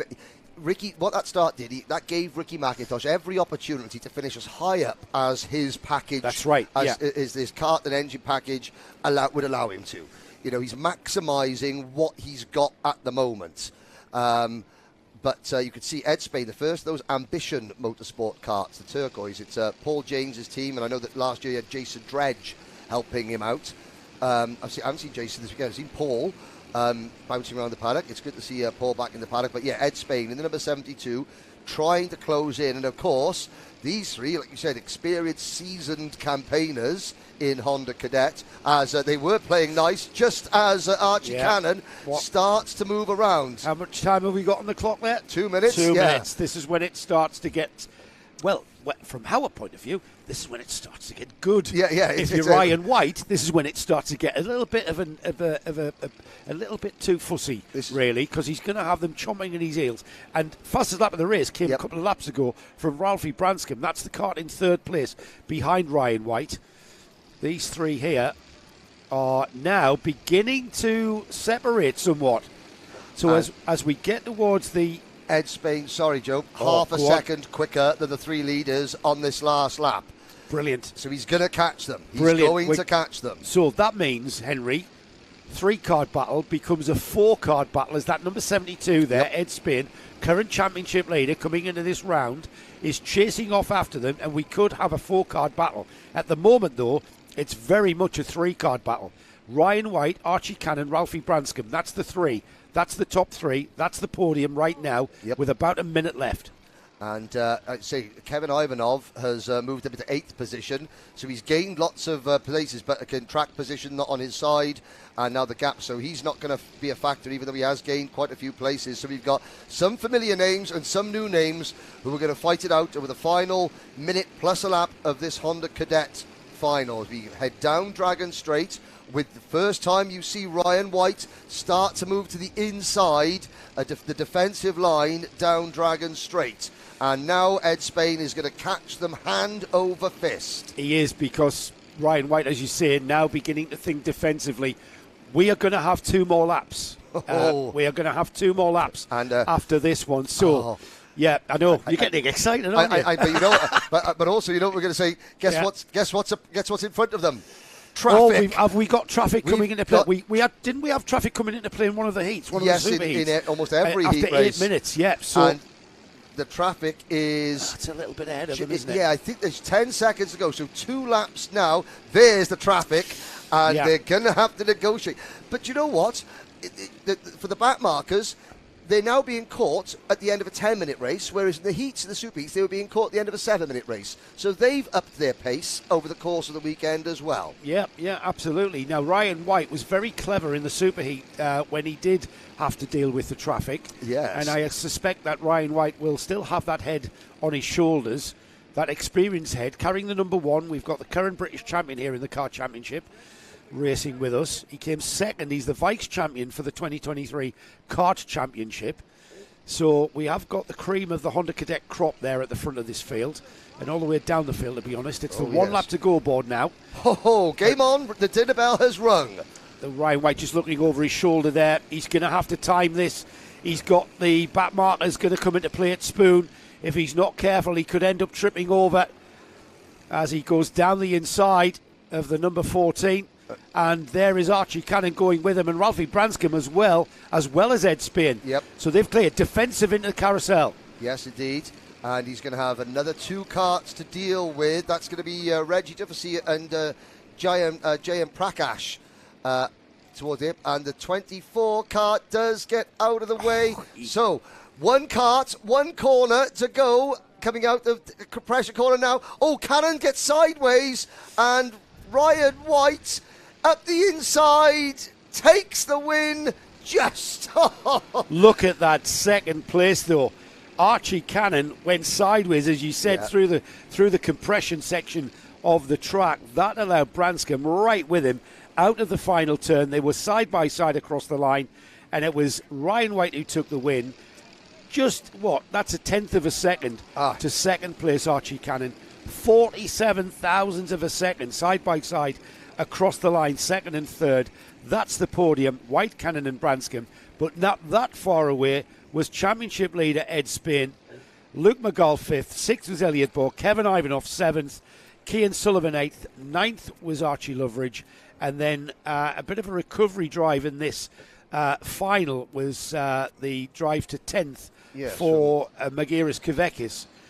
Just outside the top 10, Riley Blakemore, Ricky McIntosh, Albie Smith, And then I've just lost the Oliver time of the Ratton was scoring there next, as we but go to the next event. So But I did notice that unofficially the leading novice home was the number 77 of Otto Amy in about 17th or 18th position. So congratulations to, I think what won it for him was the farmer's jacket that Tom Smith is wearing. Every Surrey-based estate agent's attire. Tom Smith. I'm only saying this because many years ago, at a World Finals, Tom Smith was mechanicking, and we were in Brazil. And because me being the clever so-and-so that I am, I was jokingly asking, I said, "So Tom, what's in your toolbox then?" And he turned round and his answer could have got us all ejected from the circuit. It was something with narcotics and firearms, which there wasn't. Yes. But he thought, I will outsmart Henry, who's trying to be smart himself. Yes. And, he should never try to be funny. No, he should never. See, you're naturally funny, Henry. I'm naturally funny in the head. Funny peculiar. Yes, but yes. Tom Smith's answer, which will live with me forever, is one of those. Luckily, we were only on a circuit broadcast, not a live stream. Tremendous. Yes, but you sort of... And we were in Brazil where there were armed security guards around the circuit. Did you have them escorting you to your hotel? Yes, we did. Yes, we did. I've been there with the World Endurance Championships. We did. We had to take a different route back from the circuit hotel every day. Really? Yes. Was that, where were you, Sao Paulo? No, we were in Paraíba, in the north of Brazil. Oh, the nice part. We passed some lovely favelas, and there was a nice farm in the middle of a roundabout with one farmer and 3 somewhat dilapidated-looking cows. Incredible, in the middle of a roundabout. Yep, incredible. It was a different world is Brazil. It's intoxicating and incredibly... it's scary, I think, and it's infuriating in all those words. And scary. And scary, yes. And scary. Yes. However, moving swiftly on. Talking of scary, Daniel Hartley. Yes. He took maximum points at round 1's heats. Yes. Maximum points at round 1's super heats. And maximum points by winning round 1 at Wilton Mill. And I have to say, a good Matty Hingley and Ultimate R are running him this weekend. Matty Hingley is, he's the younger brother of Ultimate R team boss Ben Hingley, who is with other drivers in their stable at another circuit, far smaller events than this weekend.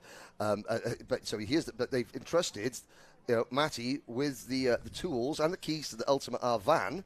For this round. Oh, and Matty goodness, is Matty Hingley now old enough to drive? He is old enough to drive a Mercedes Sprinter. Yes. I did want to say, though, I know that Bonner and Julie, their parents, are watching home.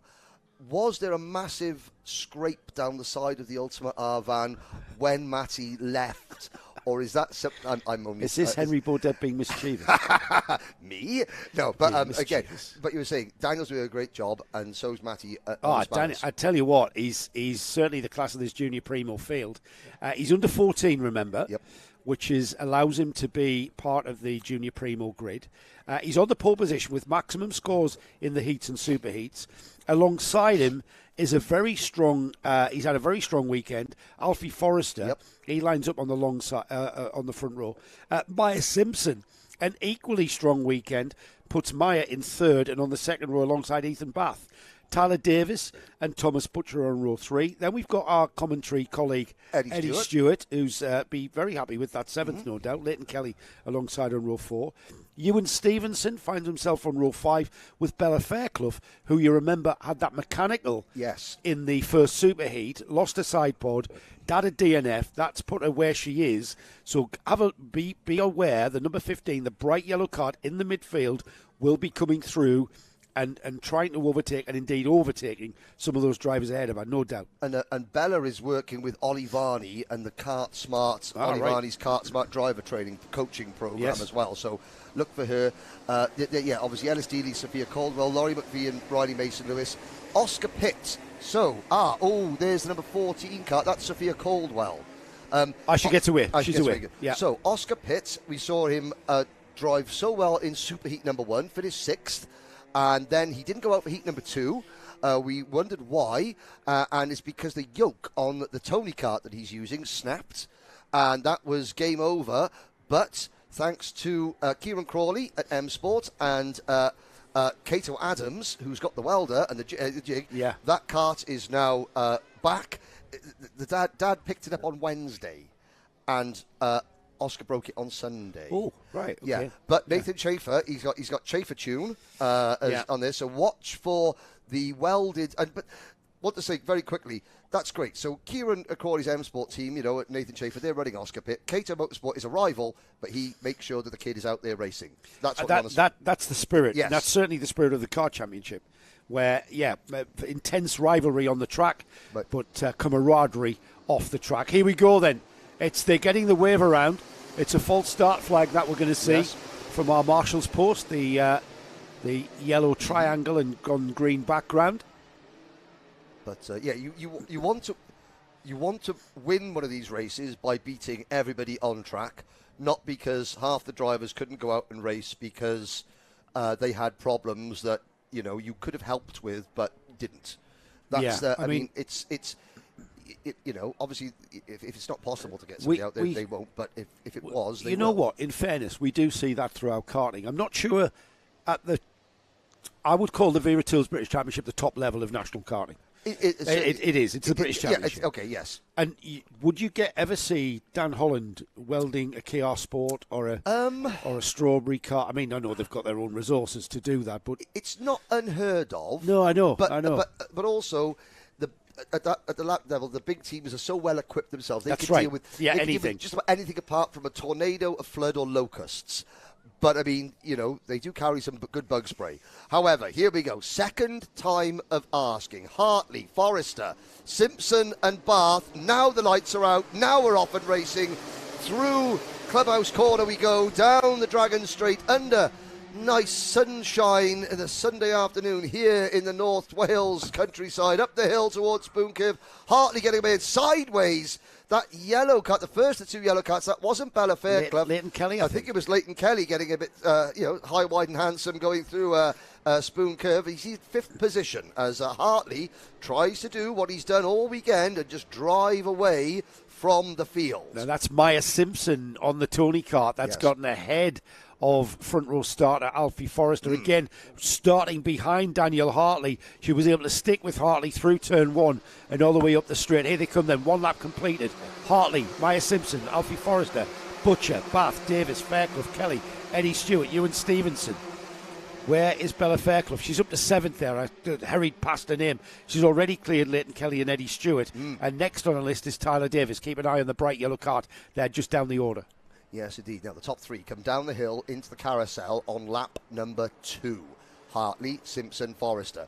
It was, can Maya Simpson match Daniel Hartley's pace? If she can just stay in his wheel tracks, relatively, then Hartley will unintentionally sort of tow Simpson around. You know this, Joe. If you're following somebody in a cart, you can pick up pace just by literally following their lines, following their wheel tracks, and you're not in the slipstream of them, but they are towing you around and towing you away from the rest of the field. She's quite literally got her head down and charging through. But you know what? Daniel Hartley's got that cart skipping across the track there. Yeah, that was a balance thing. A balance thing again at the carousel. Coming into the spoon there, you just saw the back end, and it was a perfect power. It was a perfect slide.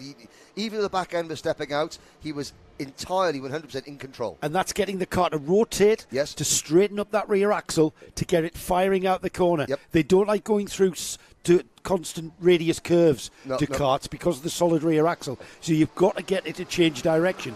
We saw Maya Simpson doing exactly the same sort of thing. She'll get her head down, again, getting behind the fairing. There's a challenge for third as Thomas Butcher comes alongside Alfie Forrester. He doesn't make the move, though. He has to slot back in at Spoon, firing down the hill towards the carousel. And Simpson there, just tugging the wheel to get it to turn, and the rear end going with her. That's the technique that we're seeing here at the front end of the field. And this is second, third and fourth on the track. Ethan Bath, Tyler Davis is now up into fifth position with sixth position rather, with Bella Fairclough, Leighton Kelly, Eddie Stewart and Ellis Dealey right behind him. There's the chasing pack, but these three karts now nose to tail, and this is where Maya Simpson, she's now lost the toe of Daniel Hartley. So Hartley is now out on his own, and this is the main game. It's the battle for second. Yeah, she's kind of lost that toe. She taps her helmet indicating to Alfie Forrester, let's work together. Try and push me. Let's leave me on this second step of the podium until the flag. However, Alfie Forrester's dropped a little bit away from her, so she's got nothing to worry about. They were very, very close together going into this lap, and now that we've got Mia Simpson beginning to just break away, again, not quite enough to get onto the back end of that kart of Daniel Hartley. He's disappeared. At the line it was 1.7 seconds. And has just set the fastest lap of the race. Yeah, so he's not hanging back, is he? Yeah, 42.772 seconds. That was 0.6 quicker than Maya Simpson. And now Maya Simpson, with 6 minutes to go, it's early we're halfway about no, we're now. not, are we? Yeah. But still a minute from halfway. A minute from halfway, yeah. Sorry, I think it's 12 minutes. No, it's only 10 minutes. And yet, here we are. Simpson now will have to fight a rear guard action, although, as we look back, she's got to be careful because last time around, Tyler Davis, Ethan Barth and Bella Fairclough were all quicker than Maya Simpson. That is what we see all the time, isn't it? Because these three karts coming together for second, third and fourth now, and now we see a little bit of challenge coming from Forrester. They will start invariably costing themselves tenths of seconds in corners and braking areas, etc. That's going to allow Tyler Davis, Ethan Bath and Bella Fairclough, 5th, 6th and 7th, onto the tail. And that will give us not a 3-kart battle for second, but hopefully a 6-kart battle. Because that's what we like. And Bella Fairclough will be thinking, she'll be aiming for second place. Second place is where she has run between her and Maya Simpson, sorry. Bella and Maya have been battling over second position for most of the weekend. Yeah. And Bella will be thinking, okay, I started back 10th on the grid. She's been patient.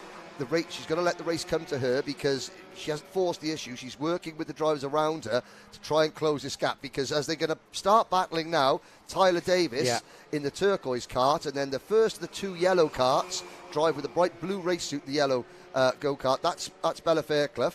And they say working with Olivani, who's still racing and is the NKC Senior Rotax champion, I believe. Yes, he is. Yeah, you're right. Absolutely. Yeah, absolutely. Yeah, and I'm just keeping an eye on Eddie Stewart as well, the 45, who is keeping with Ethan Bath and Bella Fairclough. He's right there. There's that challenge for second. It's been coming. Alfie Forrester almost took Thomas Butcher with him, but Maya Simpson, she was having none of that. She now has to get that second place back because she's very much under threat for the final step of the podium. So going towards, we're well inside the second half now. We're about 3.5 minutes away from that final lap. So still plenty of time. And if anything, there, Henry, Forrester beginning to break a little bit of a gap. As I say that, she closes back up. Well, yeah, last time around, Maya Simpson a 43.6, Alfie Forrester a 4. I think Maya Simpson's tyres, the setup might be going away, but she can stay in the slipstream. If she can harass and hassle Alfie Forrester, which she is, then she has a chance, and that's also going to play into Bella Fairclough's hands, because Bella Fairclough is the next kart in line. She's now trying to bridge that gap between the group chasing her and the group she is chasing. But Alfie Forrester certainly looks like he could possibly get away unless Maya Simpson can keep pegging him back. I thought he was. I actually thought he was. I thought, oh, there's Forrester. He's going to check out. He has not. No. Right on his bumper. Maya Simpson, Thomas Butcher, Tyler Davis. Now 4 karts. 4 karts battling for that second place. About to become 5 karts. 2.5 minutes to go. And we've got Maya Simpson looking like she was about to challenge at Spoon. She takes a bit of a... Well, I think she was escorted wide ever so slightly by Thomas Butcher, who now falls back. He used a tin opener there, didn't he? He did indeed. Yeah, he had a little nibble. And, at the side of the circuit, that is the number 78 kart of Leighton Kelly, sadly out of the race. So Riley Mason-Lewis and Leighton Kelly are now retired. We've got 15 karts left running. Oscar Pitt is in that 15th position. And Bella Fairclough has now caught this group and made it a 5-kart battle for second. But on this lap, Forrester has done well. Simpson's trying to signal to Tyler Davis, work with me. And there's the slipstream effect over the crest. I love that camera shot. It's one of my favourite camera shots in British karting. It really is. It really is. I love how they come over into our sight, almost sideways on the brakes.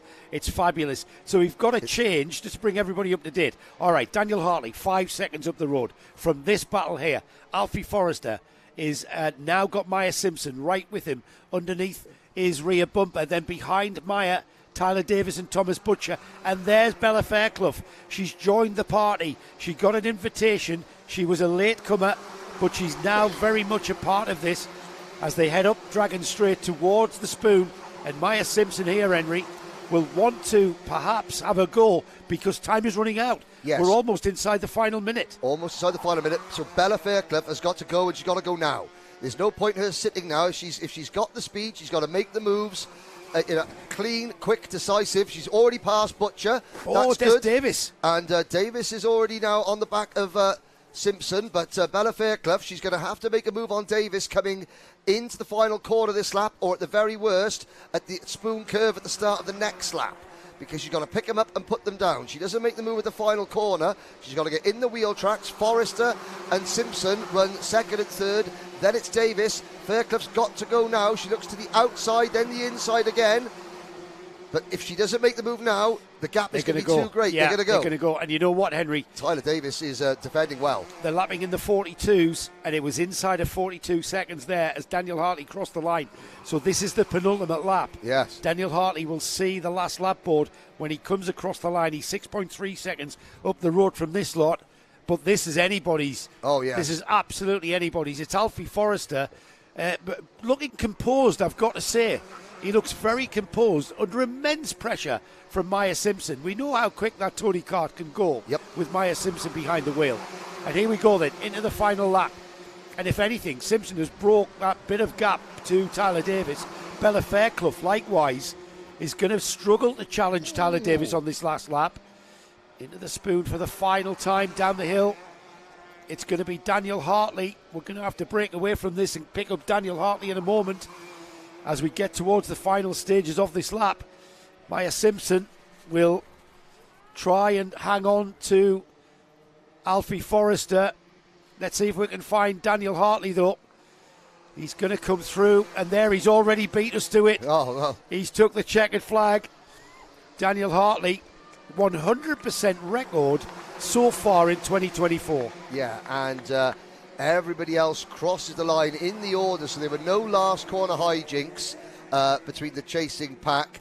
So Alfie Forrester and Maya Simpson unofficially complete the podium. But I mean, Daniel Hartley, wow, and you can see the celebration. That's going to make, for the Ultimate R team, congratulations, and don't worry, you can T-cut the van. It's not a problem. That's only metal, but let's see if the boys can pick up Daniel Hartley on his slowing down lap.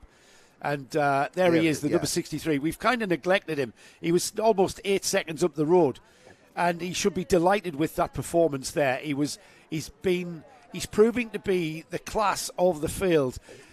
I'm not sure what his plans are this year, Henry, but you may see him in your British Championship rounds, I think, with that pace. I mean, certainly I would recommend that the O Plate next weekend, which is, it's an open championship, to go and also sort of be an ambassador for this championship, to say, look, we're good here at the Kart Championship. We've got top line drivers as well, and we can go and mix it up. It's a one-off event. Well, I think all right. He's in the younger Primo, Junior Primo here. Yep. I think Daniel Hartley, with that kind of pace that we've seen, would see him towards the front. Certainly of on pace, a junior Rotax field and of any calibre. And then it would be a case of how sharp are his elbows to deal with, the big teams, the Strawberries, the Dan Hollands, the KR Sports, the Sam Pollitt Racings of this world. Other major teams are available. But obviously the pace is unquestionably there for Daniel Hartley to go on and compete for not just a kart championship title, but for a Motorsport UK British title as well. He's very good, yeah. Alfie Forrester did come home in second place. We had to neglect Daniel Hartley in that lead because Alfie Forrester was under immense pressure from Maya Simpson. Tyler Davis was fourth. Your podium, by the way, Daniel Hartley, Alfie Forrester, Maya Simpson. Fourth is Tyler Davis. Bella Fairclough through to fifth. That was a good drive from Bella, I've got to say. It was, yes. Thomas Butcher sixth, Ethan Bath seventh, Ellis Daly, Sophie Caldwell, Eddie Stewart rounding off the top 10 there.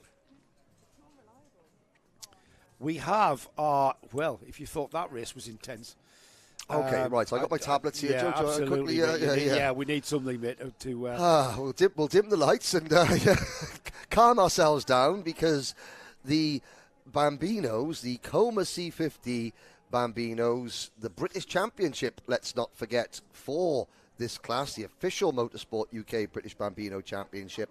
You could see now, obviously, you would have seen the Paddock walkabout. We went into Ollie West awning, and Ollie West is part of the MP, that's the Mike Peabody driver coaching program, and we just said the drivers are so buzzing that we came in and spoke to them, and it's great. It's great, yeah. You know, they're not shying away from the media. They understand that, you know, it's part of it. It's part of it, and they love it, don't they? They love it. Yes, they love it. That generation is going to be. It's an even more of a TV generation. We're the TV generation, but we were never on it. These guys are never off it. We're the TV generation. They're the new school TV. We're old school TV. So coming into this round here, the Coma C50 Bambino Championship is being led by Will Wainwright, who took the win at Wilton Mill in the final. Second was Ollie West. Third was Noah Wicklow. I'm going to leave you to do the grid. Certainly. And while you're doing that, I'm going to put that down and blow my nose. Oh, fair enough. There we go. It's your turn. It's just Joe's turn to die now. So while Joe's dying, I will do the grid. It is Ollie West and Ernie Wade on row number 1, Benjamin Sliva and Jesse Bailey on row 2, Logan Hodgetts and Will Wainwright on row 3. Row 4, Louis Wilson and Carlman Simon. Row 5, Arthur Bowers and Noah Wicklow. Henry Hales, watch for Henry Hales coming through. Obviously, there was an issue after one of his heats, but he's been on top form this morning. And John Stevens, they go from row number 6. Rafe Owen and Freddie Purnell on row 7. Hendrix Falat and Arlo Gamble are on row number 8. Riley Aston Wilkins and Max Armitt on row number 9. Jack Swang and Max St. Hilaire are on row 10. Santo Amico and Nauman Fiazan on row number 11. As it's hard to pick a... I mean, Ollie West will start from pole, but if the earlier races are anything to go by, you can pick any one of about 10 winners. A lot of it will depend on the first lap, because, you know, the nature of these Bambinos, they'll have a standing start. If you lose a lot of ground on the first lap, then it can be tricky to make it up unless things are happening in front of you. So that'll be one, you know, consideration. But really, Ollie West, Ernie Wade, we haven't quite seen what Benjamin Sliva has been able to do, because he started both heats. Yeah, he had a poor time qualifying, didn't he? So he started both heats yesterday from the very back and moved up, say, half the field. He's got to be in contention for an overall. Started mid-grid for the 2 heats this morning. So this is the first race where he has probably been where he deserves to be on the grid. Yeah, this is the highest grid position we've seen him on all day long. So, yeah, I'm expecting a lot from young Benjamin Shiva. Now, I'm not quite sure what happened with Henry Hales, because I'm sure he won both his super heats this morning, because we were talking about him having his Weetabix, but there may have been issues, a post-race issue. Yes, with wagon or motor or driver. We don't know, but and while we say that, I mean there may have been some sort of exclusion or penalty given out, and certainly are looking at that race. We're looking down. Let's have a look. Henry Hales was finished ninth this morning.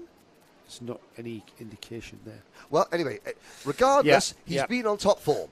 Yes, he has been on top form. So we'll look for him. And keep an eye on Will Wainwright. Yes. Who, right at the very end bright yellow cart of the weekend, bright yellow cart on the third row there. We've got the board going out. We've got the red lights go on. When the red lights go off, we will get underway, and we are indeed underway.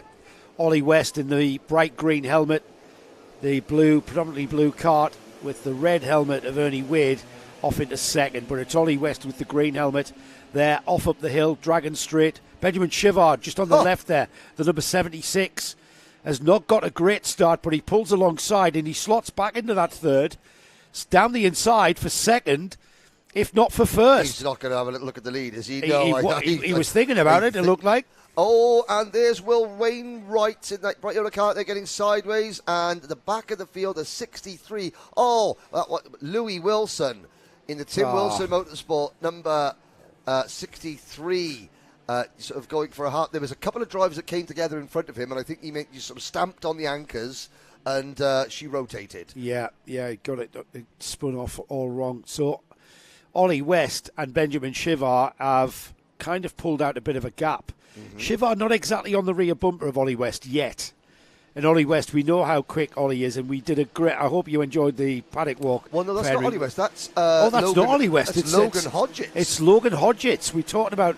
there's Ollie West in the green helmet. How did he fall back there? To fourth place. Well, I mean, obviously, while we were looking just at Louis Wilson recovering from his spin, Ollie West lost the lead and track position.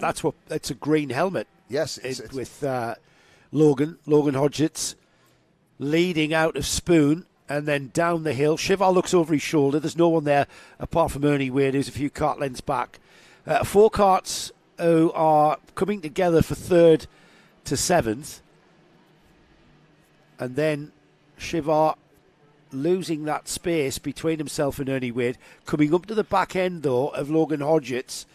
And considering, Henry, that we've got this extended length of race for our heats, 10 minutes for these youngsters.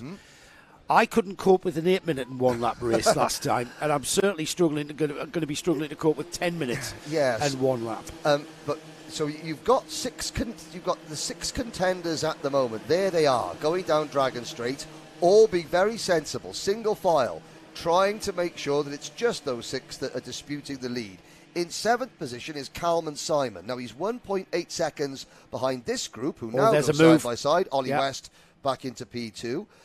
Behind Calman Simon, there's another 1 second gap back to the recovering Will Wainwright, Freddie Purnell, Wraith Owen. Sadly, Henry Hales has gone in the wrong direction and is down to 14th.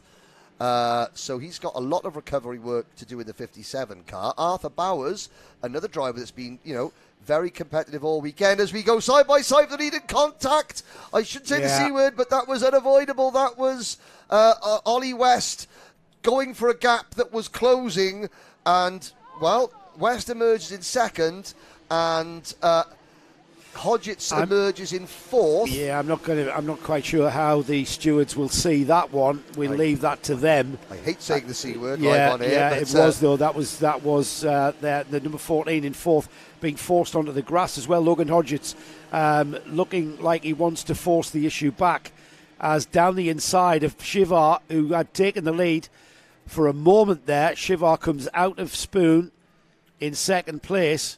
Ollie West back up into that lead that he was challenging Logan Hodgetts for. Now, behind Shivar, the number 78, that orange helmet, is Logan Hodgetts once again. Sorry, no, that's Ernie Wade, the number 11. Behind him is Logan Hodgetts. So things changing all the time. Now, they're in a yellow flag area. We've got a cart. Now, we've got a cart off to the left there, or the right there. Yes. So I'm not sure where that yellow flag was shown, but that could be Shivar passing under yellow. I mean, you saw the cart being moved to the side of the circuit, and we'll have to say, we can only speculate. We cannot confirm. That's why we have a panel of stewards here, race directors, and actual camera system monitoring that. But all we can do is call the action on the track as we see it. And as you can see, the viewers, Ollie West is your new leader. How many changes of lead have we forgot. We're up to at least 12, half a dozen. So yeah, we're up to at least half a dozen, maybe more. Shiva back to the inside of Wade, and Wade holds on for P2. And not far behind the rear bumper of Shiva is the number 74 for Logan Hodgetts, and there's Noah Wicklow coming into play as well. Well, good recovery from Wicklow, because we saw Wicklow fade in the second superheat with a problem. Now, there is the number 94 kart of Max Armitt. Now, you can see him being guided to a safe place. The kart being also moved to a similar safe position. These 6, we haven't talked much about Jesse Bailey at the back of this field. There is Jesse in that number 77 Kart as we go potentially 3 wide. They fan out. And 4 minutes and 38 seconds. Yeah, we're to go. inside the second half, Henry. Our heart rates can't take much more of this. I'm just going to look at the window. The ambulance is still there. They've got the defibrillator. All right, okay, to that's restart good. their And hearts it's not at the far end of from this us as well. No, yeah. Look at this, down the hill to the carousel. And that Shivard down the inside of the number 11, Ernie Wade. And look who's going with him. Logan Hodgetts trying to go with Shivard. And he does, round the inside of the carousel. Ernie Wade from second to fourth. However, he's not going to stay there. He's already challenging back for third, and he goes back to third. How many position changes have we had? I think we're up to about 140 at the moment. We've still got 4 minutes left. Coming towards the end of lap 6, there will probably be more overtakes in this race than an entire season of Formula One. Yeah. You know what I was going to say. Here's another one. Yeah, here's another one. This time for the lead, Shivard down the inside. Here and look who's Hodgetts. going. They're going to. Please don't squeeze each other onto the grass, please. Let's keep it clean. 3 wide. 4 Hodgetts wide. going round the outside. Well done, Logan Hodgetts. But now he's going to get freight trained a little bit. Can he stick it up on the outside? And look at Wicklow. Look at Ollie West down the inside of 2. 3 wide through the spoon. Unbelievable driving from this lot. This is unbelievable. You know what? 6 to 7 years old. They haven't even seen a textbook. Yes. The textbook says you can't go 3 wide through spoon. These lot say, what textbook? Oh. Brilliant stuff. Ollie West leading. Now it's Ernie Wade back into second. Shivard third. It's Logan Hodgetts fourth. Wicklow, I think, is the 6th place kart there. And Jesse Bailey has moved up 2 places there. And you know something? I think that every primary school that has a Bambino driver in this championship attending it, they need to be sent videos of this race. It's on Monday morning. Because when they're saying, right, children, let's get the Oxford Reading Tree out, Jack and Jill. Where's he going? Oh, my word. These kids are far above that. This is what they do. This is what they're capable of. And it's Wade, Schliever, West, Bailey, Hodgetts and Wicklow. Forget SATs tests. This lot have got a degree in racecraft already. Yes. And they're not even 7. Or they're not even 8. This is unbelievable. Shivard down to 4th. He's down to 4th. Only a short moment ago he was first. Ernie Wade's now our leader.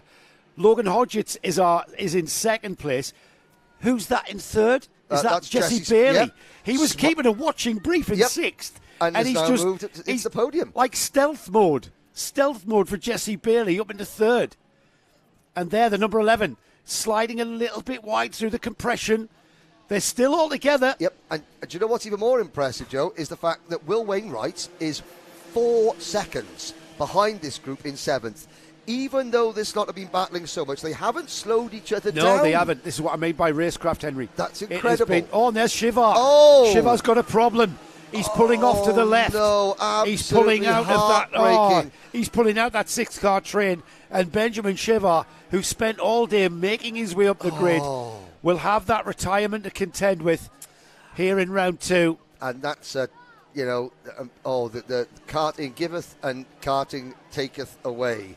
And Schliever, that is an absolute desolation for Schliever, but it's a character-building weekend for Benjamin. But it's a character-building sport, Henry. You've got to learn how to lose to learn how to win, is the saying that I was taught. And I tell you what, there's not more true a saying. Right now, though, Ernie Wade, he's learning how to lead. But Jesse Bailey, who was 6th, is challenging for the race lead. For the race lead. They're inside of 1 minute. So that means we're on to the penultimate lap. Yep. A train of 5 karts now. Is there a yellow flag? Yes, there is a yellow flag. For Schliever's kart. Do they stay single file? Yes, they do. They pass the incident. There's another marshal post here that will have a green flag.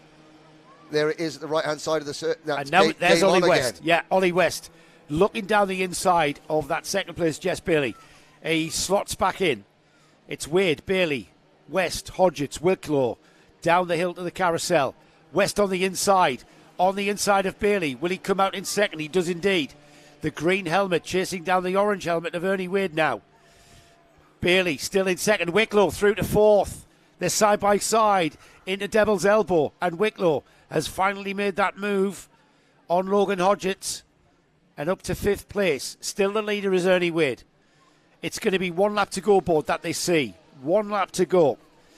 Time is running out for anybody to improve. The first 5 are together. They are so close. You could pitch a tent over all 5. Yep. Up the Dragon Straight, still a yellow flag flying. Still the drivers stay single file. Good driving. You can't imagine how far the adrenaline is surging through them, and yet they remember to obey the rules. Now it's game on again. Oh, Ollie West down the inside of the number 11 Ernie Wynn, and it's who's going to come out down the hill. It's 3 wide, 4 wide. It's Jess Bailey who leads into the carousel for the final time, and that's Hodgetts up to second. It is. Ollie West in third. Wicklow now up to fourth. It's still side by side for West and Hodgetts into turn 7. Oh my word! They're going to go 3 wide at the Devil's Elbow. Not quite. This is now Jesse Bailey's race. West to the inside. He's going to try the crossover 1 corner to go there. 3 wide again. Oh, goodness me. I can't hold my breath any longer as Ollie West comes through into the lead at turn 1 at the final turn and crosses the line. And all 5 cheering. All 5 punch the air. I tell you what. That's the race of the weekend. Absolutely. If not the race of 2024. How are we going to better that? That is good. That is going on the shortlist for the race of the year, regardless of any post-race. I mean, on track, that was the race here. What order they appear on the podium? I do not know. We don't know. I do not know but, because, over to you, Dan Ashton. Make sense of that one. Make sense of that one. But, I mean, certainly, at one point, Jesse Bailey has not led an entire lap all weekend and was 3 corners away from winning the final after moving into position. Ollie West certainly some aggressive moves there, had to fight back every time that Ollie found himself losing a position, had to grit his teeth and move forward again. Logan Hodgetts, Noah Wicklow, Ernie Wade. Did Ernie Wade start the last lap leading and come home in 5th? But I mean, 0.565 of a second, 56 hundredths of a second separating the top 5 at the end of it. I tell you what, Henry, I don't usually have time to watch any races back. I'm watching that one back. We're already, thinking about next weekend, aren't we? Yeah. I'm going to go home tomorrow and I'm going to watch that back. That is outstanding. Outstanding. A quick run down the rest of the rest of the finishers outside the top 5. Will Wainwright finishing in 6th. Calman Simon 7th. Freddie Pennell 8th. Wraith Owen 9th. And Arthur Bowers rounds out your top 10. Jack Swan moves up to 11th, followed by Riley Aston Wilkins. John Stevens, disappointment for Henry Hales in 14th. Hendricks Falat. Louis Wilson recovered from that opening lap spin to finish 16th, ahead of Arlo Gamble, Santo Amico, and Max St. Hilaire. Sadly, Benjamin Schliever and Max Armitt failed to finish. Well, I'm really glad that Coma Bambinos decided to go easy on us because Junior Rotax is up next. Oh, God, yeah. Guys, let's not forget, one of those drivers we have just seen will become a very worthy and exceptionally well-deserved Motorsport UK British Bambino karting champion at the end of this year. Wow. I tell you what, I wouldn't like to have a bash at saying who. Right, so round 1 at Wilton Mill was won by ST Racing's Addison Smith, who looks on good fettle, doesn't he? He does. Because he starts from pole. Yes, he does. You've got James Kell, 2nd. Harry Hurstgrove. Now, Harry Hurstgrove, he's got Louis Smith's, he's got Louis Harvey, Chris Harvey. Looking after him. Louis is looking after the X-Kart, or helping to look after the X-Kart team here. Louis, a former British TKM champion, junior TKM champion. Wondering, why Mummy Harvey is not here, why Charlene's decided to stay at home. To watch us. Well, I mean, to watch us, or to perhaps not be at a kart circuit for a change. Now that Louis' sort of career is now. So last year, Louis retired from driving and sort of was mechanicking straight away. Right. And Chris just basically after being at a kart circuit for about 12 years and saying, time to give this up. Then he was sort of, I missed this, and now he's found a way back into the paddock as a mechanic. I think Sister Lily is around the paddock somewhere. ever lose. No, but Mum this addiction. Charlene has decided, I think I've done my time. I've served my time in karting, and I'm watching back home. Apparently, Chris has had to promise that every penny he earns as a mechanic in karting has to go towards their first holiday since about the year before they bought Louis his first go-kart. Wow. Sorry, anyway, here we go. Every weekend's a holiday when you go karting. Exactly, we live the dream. I mean, we've had sunshine this weekend. Sort of. Yeah, we have. We've had all seasons this weekend. Yeah. So the championship in Junior Rotax coming into this second round is Addison Smith leading. He's got an 8-point lead on Kasper Tomilewski, who came second at Wilton Mill. Oliver Fabricus finished 10th in the final at round 1. However, he's third in the championship by his heats and super heats finishes. Fourth was Harry Hurst Grover at round 1. He's fourth in the championship. Ben Horner was on the third and final step of the podium at Wilton Mill. He is fifth in the championship. So Ben Horner, if I remember rightly, Ben Horner came through to that very fine third at Wilton Mill. Mm-hmm. It's going to be intense at the front as Addison Smith. He's on the HRS motor of Nigel Horner, of course, running with ST, John Stewart's team. James Kell alongside. Harry Hurst Grover, the 2023 vice champion, alongside Callum Gosh. Kasper Tomilewski, he's not going to be there for much longer, is he? He's going to be wanting to move forward. Yes. As is Jack Robinson, as is Andrew Dixon and Max Haller on row 4. Lewis Sumner and Jensen Pritchard, great position for Jensen. And that's going to be, and the fact that his teammate Daniel Hartley in the Ultimate R team has just won a race, that's going to give Jensen a big boost. Yep. Riley Morgan, and then we've got Addison Smith's teammate Charlie Very, also with ST, on row 6. Row 7 is Marcel Poppercull and Ewan House. John J. Buchan and Aidan McDonald are on row 8. Ben Horner down the order somewhat in 17th there on row 9 with Braith Murdoch. Luke Sawyers and Sam Green Gomez are on row 10. Row 11 is Molly Pugh and Lewis Holt. Then we've got Gregor Reid and Calvin Moffat on row 12. Row 13, Leon Barlow and Logan Howes. Archie Doherty and Aston Brown are on row 14. Then Harrison Purnell and Elliot Foster row 15. And then rounding off what is a 32 kart field. Looking great there in the collecting area is Emily Cooper. Emily Cooper's not here. Yeah, she's... hello, Emily, at home with a light concussion. How are you? So it's 31 karts Christian that will take this. Christian Stefanoff. He's going to round the field. I hope Emily is feeling a bit better after that. I was told that she's fundamentally fine. All right, okay, but a knock to the head, as parents think you might have knocked some sense into her and she might want to take up netball or something like that. No, that's terrible. No. Get off your phone, Emily. Yes, and watch. Watch the racing. Yeah. Sorry, I said that out of just you. I'm used to saying that to my teenagers. Yeah, exactly. Just get off your phone. Yep. Simple. No, I'm not on the phone. Oh, yeah. So sorry. I just you walk into a room, get off your phone. Oh, sorry. I didn't realise that you were studying or actually looking at a piece of paper or something. But it's just a natural reaction. Yeah, you sit down, don't you? I love our family chats, all three of them. So. Yeah, as we. My son did once ask for a drink via text message from his bedroom. Which, as I wrung him warmly by the neck afterwards. That is funny. We only live in a flat. We didn't have any stairs. Yeah, you didn't even have to go upstairs, go downstairs. Yeah, ping, ping. That's funny. Dad, can you get me a drink, please? That is funny. We've got a bit of delay, and that's because we're recovering karts out on the track. So just to remind everybody we're at round 2 here at GYG, Gleneagles. Round 3, end of April, is up to Warden Law. And then from the northeast coast, we head across to the northwest and Rowra up in the Lake District. That's on the weekend of the 22nd and 23rd of June. We have a bit of a lull between June and the middle of July where we go to Fulbeck for round 5. Yes. 13th and 14th of July. But that gap is truncated by a very special Bambino event. Indeed. It's the special MSUK Bambino event at PF. Now, PF International, as we've seen, those Bambinos are pretty much suited to everywhere. Yeah, they absolutely are. And PF will be a fantastic event. Through this fast right underneath under the bridge, up onto the banking. It's going to be flat chat for about half an hour. 25 seconds. Yeah. Yeah, wow. Do you need to? No. Right, At the end of this race, I can Are you sure? Yes, just the cold wind, the large amount of fluids has a certain effect on all commentators. Of a certain age. Of a certain age, yes. Only those in their 20s and 30s, like myself and Joe.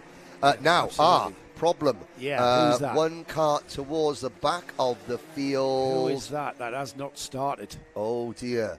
There's the mechanic's getting Thank kicked. you, Paul. It's kart 241. It's going to be, that's Calvin Moffat. And they're going to, that is a shame. Yeah, you might be, if you pick it up and bang it, sometimes that knocks a coil back in or Calvin Moffat, hands on heads, walking away, game over, so sadly. The drivers going out there, they've been told they've got 2 laps. Yes, they've been told, yeah. Earlier on, I was down on the W grid and Dan Ashton was telling them, okay, 2 rolling laps. And that's to get the tyres, relatively warmed up. And that's very sensible, actually. Yes, it's quite a short lap here. We are dealing with children. The kart championship is about children. Yes, kids' age, and it's all about safety. Safety is a priority, and giving an extra rolling lap just to get everything up to temperature. Everything up to temperature gives them a more. They're not sliding around on the cold tyres. They're not risking spinning off into turn 1 and being clouted by the whole field. And now Addison Smith gets the opportunity to get everybody together and gather everybody up. He's had a blast round at the front of the field. The bright yellow and blue livery of ST Racing showing something to be very proud of for ST. John Stewart, senior and junior, on the pole position going into this second round. After a win in round 1, they'll want to emulate that one for sure and come away with the championship lead again. We are racing. We've got a green flag. And side by side, up the Dragon Straight towards Spoon. Suddenly it says false start. False start, is it? Yeah, the marshal there on the outside of the... there it is, I see that. There's the yellow and green chevron flag. I did see Addison Smith not in the tram lines there. He was more to the left. Well, that could be a very fortunate false start. I know why, because around the outside, it's very similar to turn 1 at Warden Law here. Yeah. It's a very fast first turn. Yes, and when you can have a massive amount of speed around the outside. And if you stay sort of just outside the racing group, but before you get on the marbles, you can maintain that momentum and pin the person on the inside line a bit towards the curbs. And I think Addison Smith is fully aware of that, and that's why he moved across on James Kell before the line, though. And I think that's probably why we didn't like that. See how he's out of the tram line slightly? Again. And this time he does sort of get the drop on James Kell. James Kell can't get around the outside to the extent that he did. In fact, Kell has lost second place. If Addison Smith, I think, has lost the lead. And that's Addison Smith has lost a lot. I think he's been nudged, hasn't he, by his body language. He did not do that on his own. Oh, he's down to almost last. Okay, well, let's have a little look at how far he can recover. But certainly, I couldn't quite see who the person was rushing away from the scene of the crime. That happened beyond over the brow of the hill to us, off our cameras. Coming into the braking area. That's left 4 karts free of the rest. Oh, and there's a change for second there, right at the very last corner. Let's see who it is. It's Hurstgrove leading Tomilewski. It was that snatched that second place. James Kell, Callum Gosh, Lewis Sumner, Andrew Dixon, Max Horler, Riley Morgan, Jensen Pritchard, and Charlie Very, keeping the ST Racing team in the top 10 there after that tragic incident there that got Addison Smith pushed out and off the track. Well off the track. Yeah, let's see. So we've got 20. I mean, I'm inclined to maybe not trust the timing monitor on the side of our screen. Yeah, it's not being scraped very well, is it? But our timing screen. Let's have a look. Where at the end of lap number 1, just for posterity's sake, where is Addison Smith at the end? 27th. 27th. So we did have a couple of non-starters, 29. So we lost Calvin Moffat. That was down to 30, and somebody else hadn't started either. But so 27th. Let us see how long it takes him to catch up into a second last. But he's already up to 24th. Sixth time by, yeah. I mean, I'm not saying he's going to catch this lead group, and we're looking at Harry Hurst-Grover and Kacper Tomilewski trying to pull away a little bit from the cutting-edge racing number 288 of Callum Ghosh. Then it's James Kell in fourth, followed by Lewis Sumner, Andrew Dixon, Max Horler, who was just Andrew Dixon just set the fastest lap. Horler, Riley Morgan, Jensen Pritchard, and Ben Horner, your top 10. I have to say, though, and there's a few more. That's the 245 car. Is that Lewis Holt? That was 245. Let's have a little look at the. That's Lewis Holt. Oh, he's devastated, isn't he? He's had a cart over He's had a cart over the front of the 245, the fairing loose. Yep, and so that's an indication that he's had heavy contact there with something. And that's coming out of that's where the drivers are now. So it's coming into this corner. You can see we're obviously one driver up over the other, and still Lewis Holt is Lewis. You've got to just go and find a tyre barrier to kick, and then have to just look forward to the next one. That's all you can do. Right, Tomilewski, he's the cart in second place behind the number 2. Tomilewski second in the championship coming into this second round. He's got James Kell right with him, though. Tomilewski challenging that number 2 of Harry Hurst-Grover. Down the hill to the carousel they go. Tomilewski looking like he wants to get by. He knows who's behind him. James Kell very, very quick indeed, and he'll want to clear Harry Hurst-Grover. Harry Hurst-Grover says, nope, I'm quite fine here, just holding you all off. We've only got 6.5 minutes remaining, so we've still got more than half of this Junior Rotax final to go. Jensen Pritchard's dropped the 30. Oh, there's the lead. Change. There it goes. Tomilewski and James Kell. Oh, no. That is tragic again. Oh, and there's a big hit. A big hit there. And that's a big knock. Not quite sure of the number, but it was somebody like Andrew Dixon or Lewis Sumner. It was the 225 of Andrew Dixon. And what happened was, and he's lucky he doesn't know what happened there. But, I mean, as Tomilewski went for the move on Grover, Callum Ghosh tried to make a look at it. I think we're going to have a little look back at that now. At that, see what happened. They come off, they connected. He went up on the back of one another and conjoined. He sprang off and was kind of not really in control there as the cart went to the right. As Callum Ghosh's cart was released off the back bumper of Tomilewski's cart. He fired into Dixon, didn't he? Dixon was committed at the inside, and and the only reason that Callum Ghosh got caught up on the back of Harry Hurst-Grover's cart was because Harry Hurst-Grover was a little bit slow coming off the final corner because he'd just been passed by Tomilewski for the race lead. So kind of that concertina effect. And Tomilewski, he just went for the move. It wasn't anything untoward. No, that was clean. That was clean. And Harry Hurst-Grover sort of ran a bit wide, then sort of came back online, and Ghosh just had the momentum and was there, and just literally sort of rode up over the back of him. We say this all the time, don't we? These drivers are absolutely flat shot. Yes. I mean, the top speed there going over the brow is about 70 miles an hour here in Glanigors. So at this point here, these carts are doing 65 to 70 miles an hour as they go into that braking area. Yeah, absolutely. And they are literally inches and centimetres apart. So when they do have it coming together, we kind of take it for granted that they're going to go round and round, but then, there is a coming together, and it's not deliberate, it's just racing.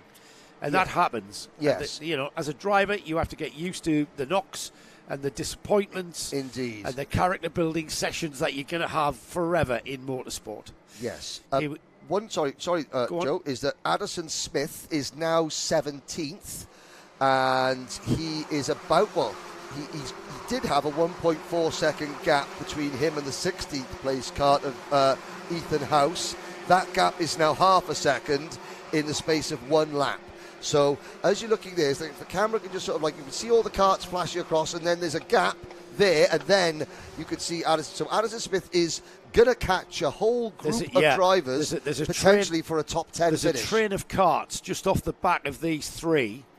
If we can just try and grab them, our cameramen. There they are. Yep. That group there. And then there's a gap. There's Addison Smith. There's Addison Smith. He's about to catch them, so there's one of the drivers in front of him. That's the train we want there, just ahead of that one. And the driver in the blue race suit, the yellow cart, the blue race suit, coming across the line now.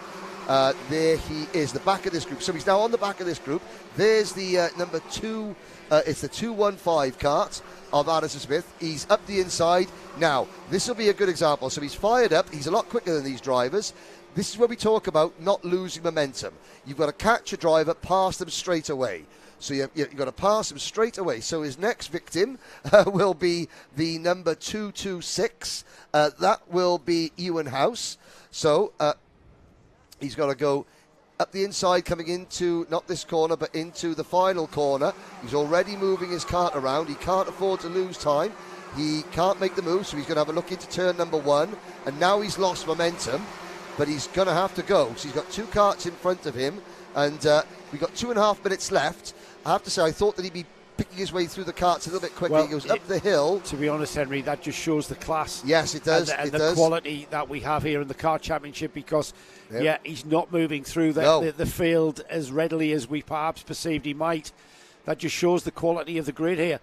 And as Addison Smith continues to make that progress, he's up to 16th place, just behind Ewan House. From 27th. From 27th. That's a recovery drive that he's trying to damage limitation regarding points haul, isn't it? So we'll. He's had to follow Ewan House now for 2 laps. Yeah, he's now sort of caught at their pace. Yes, he's where he's at. So Tomaszewski and Cal still lead half a second, but there's a good example, and now he'll look to the inside. There it's been a good recovery. I thought it might get him a top 10 finish, but I think it's sort of these last 2 laps it sort of stalled out a little bit for Addison Smith. But he's got Jensen Pritchard ahead of him now, and he's kind of made that gesticulation of let's work together. One of those gesticulations. Normally that gesticulation comes just before the driver overtakes the driver. He said, let's work together. Yeah. Okay, but only when I'm leading. So we're getting towards the final minutes, James. So let's head back to the front of this field, where Kasper Tomaszewski is just holding off James Kell by about 0.3. The rest of the field come down. Well, that looks like a lot less than that looks like, you could almost throw a bogey over them there till they're so close together. It's not that does not look like 0.3 to me. No. So that could be James Kell coming back into this towards Lewis Sumner, checkered flag. And Lewis Sumner and Callum Ghosh running in 3rd and 4th. We haven't mentioned Lewis Sumner much, and he's on course for a podium. That's a smart. That is a smart drive where you don't get that many mentions, but yet you end up on the podium. In a class where there have been sort of incidents and drivers going off and getting involved in stuff, just make your way through and end up picking up a big bucket full of points at the end of the weekend and a pot. Great driving.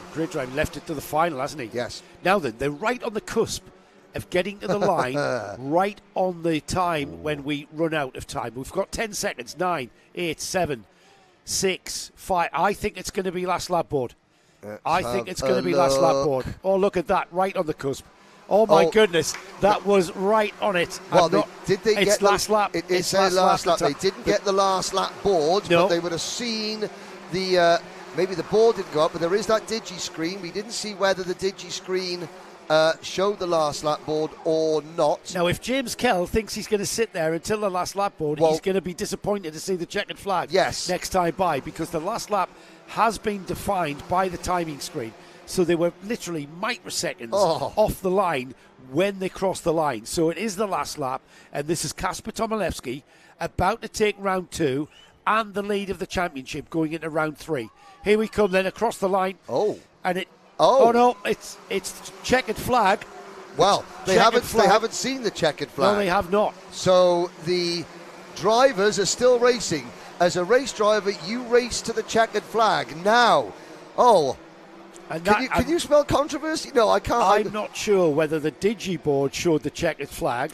I mean, we'll see now. The manual checkered flag didn't fly. We can't see the digiboards. I mean, James Kell certainly made the move. I mean, and they certainly show no signs of easing back. Are we going to see Tomaszewski? I mean, Tomaszewski's going to try and make the move. Tomaszewski is there. They're not going to peel into the pits now because they think they're still racing. And now let's try again.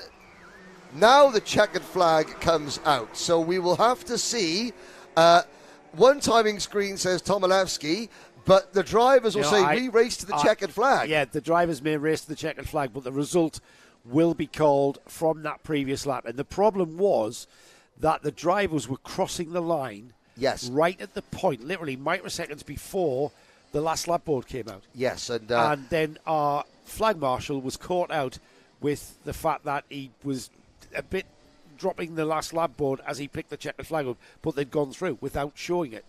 But the result, from my experience, will be, as we see on the timing screen, the checkered flag flew on the official timing and scoring, which shows Tomilevsky taking the win, James Kell second, Callum Ghosh third, Lewis Sumner fourth, Ben Horner, Jack Robinson, Harry Hurstgrover recovering to seventh, Marcel Poppercull eighth, ninth was Braith Murdoch, and then 10th was, rounding off the top 10, Max Horler. Now, if you just listen very carefully, if we quiet through the airwaves, you could just hear the radio message saying, race control to Dan, race control to Dan. You've got 2 drivers, 2 dads, and 2 team managers waiting to speak to you at pit exit. Yeah. There he is. He's on his headphones there. Yes, he's on his earmuffs. He's walking towards thinking right. Well, anyway, let's call the results as we see up on the timing screens. You might want to mention that Addison Smith came through from the back to 13th. Yes, and that was that was a cracking drive back through the field, because you could see when he got to the midfield that progress was stifled, wasn't it, because of the quality of the drivers that we have in the Junior Rotax field in the Kart Championship. Easy to see why that happened. So Junior Rotax ending a little bit of controversy, easily sorted out. The result on the official timing and scoring was indeed Tomilevsky and James Kell. We just didn't get our fingers on the buttons in time. So next, what have you got next, James? We've got our Intermax final to come next. And let's just have a look at how the championship looked coming into this second round. Josh Cormack took the win at Wilton Mill to take the final after a good points haul. He's got a 2-point lead in the championship from Max Gilman, who had a maximum points haul in the Superheats, came 4th in the final, did Max Gilman. Adam Turacek, who isn't here this weekend. I've not seen the name of Turacek all weekend, so Turacek not making an appearance. He was 3rd at Wilton Mill. Jensen Seal was a fine 2nd. JJ Plowman came 5th. The championship has Turacek on 187 points, Jensen Seal on 179, JJ Plowman on 176, and then Sebastian Clark in 6th place in the championship into this round on 174. So the podium at Wilton Mill was 1st Josh Cormack, 2nd Jensen Seal, and 3rd Adam Turacek. The grid for the Intermax final, shuffling of paper. Sound effect coming off now.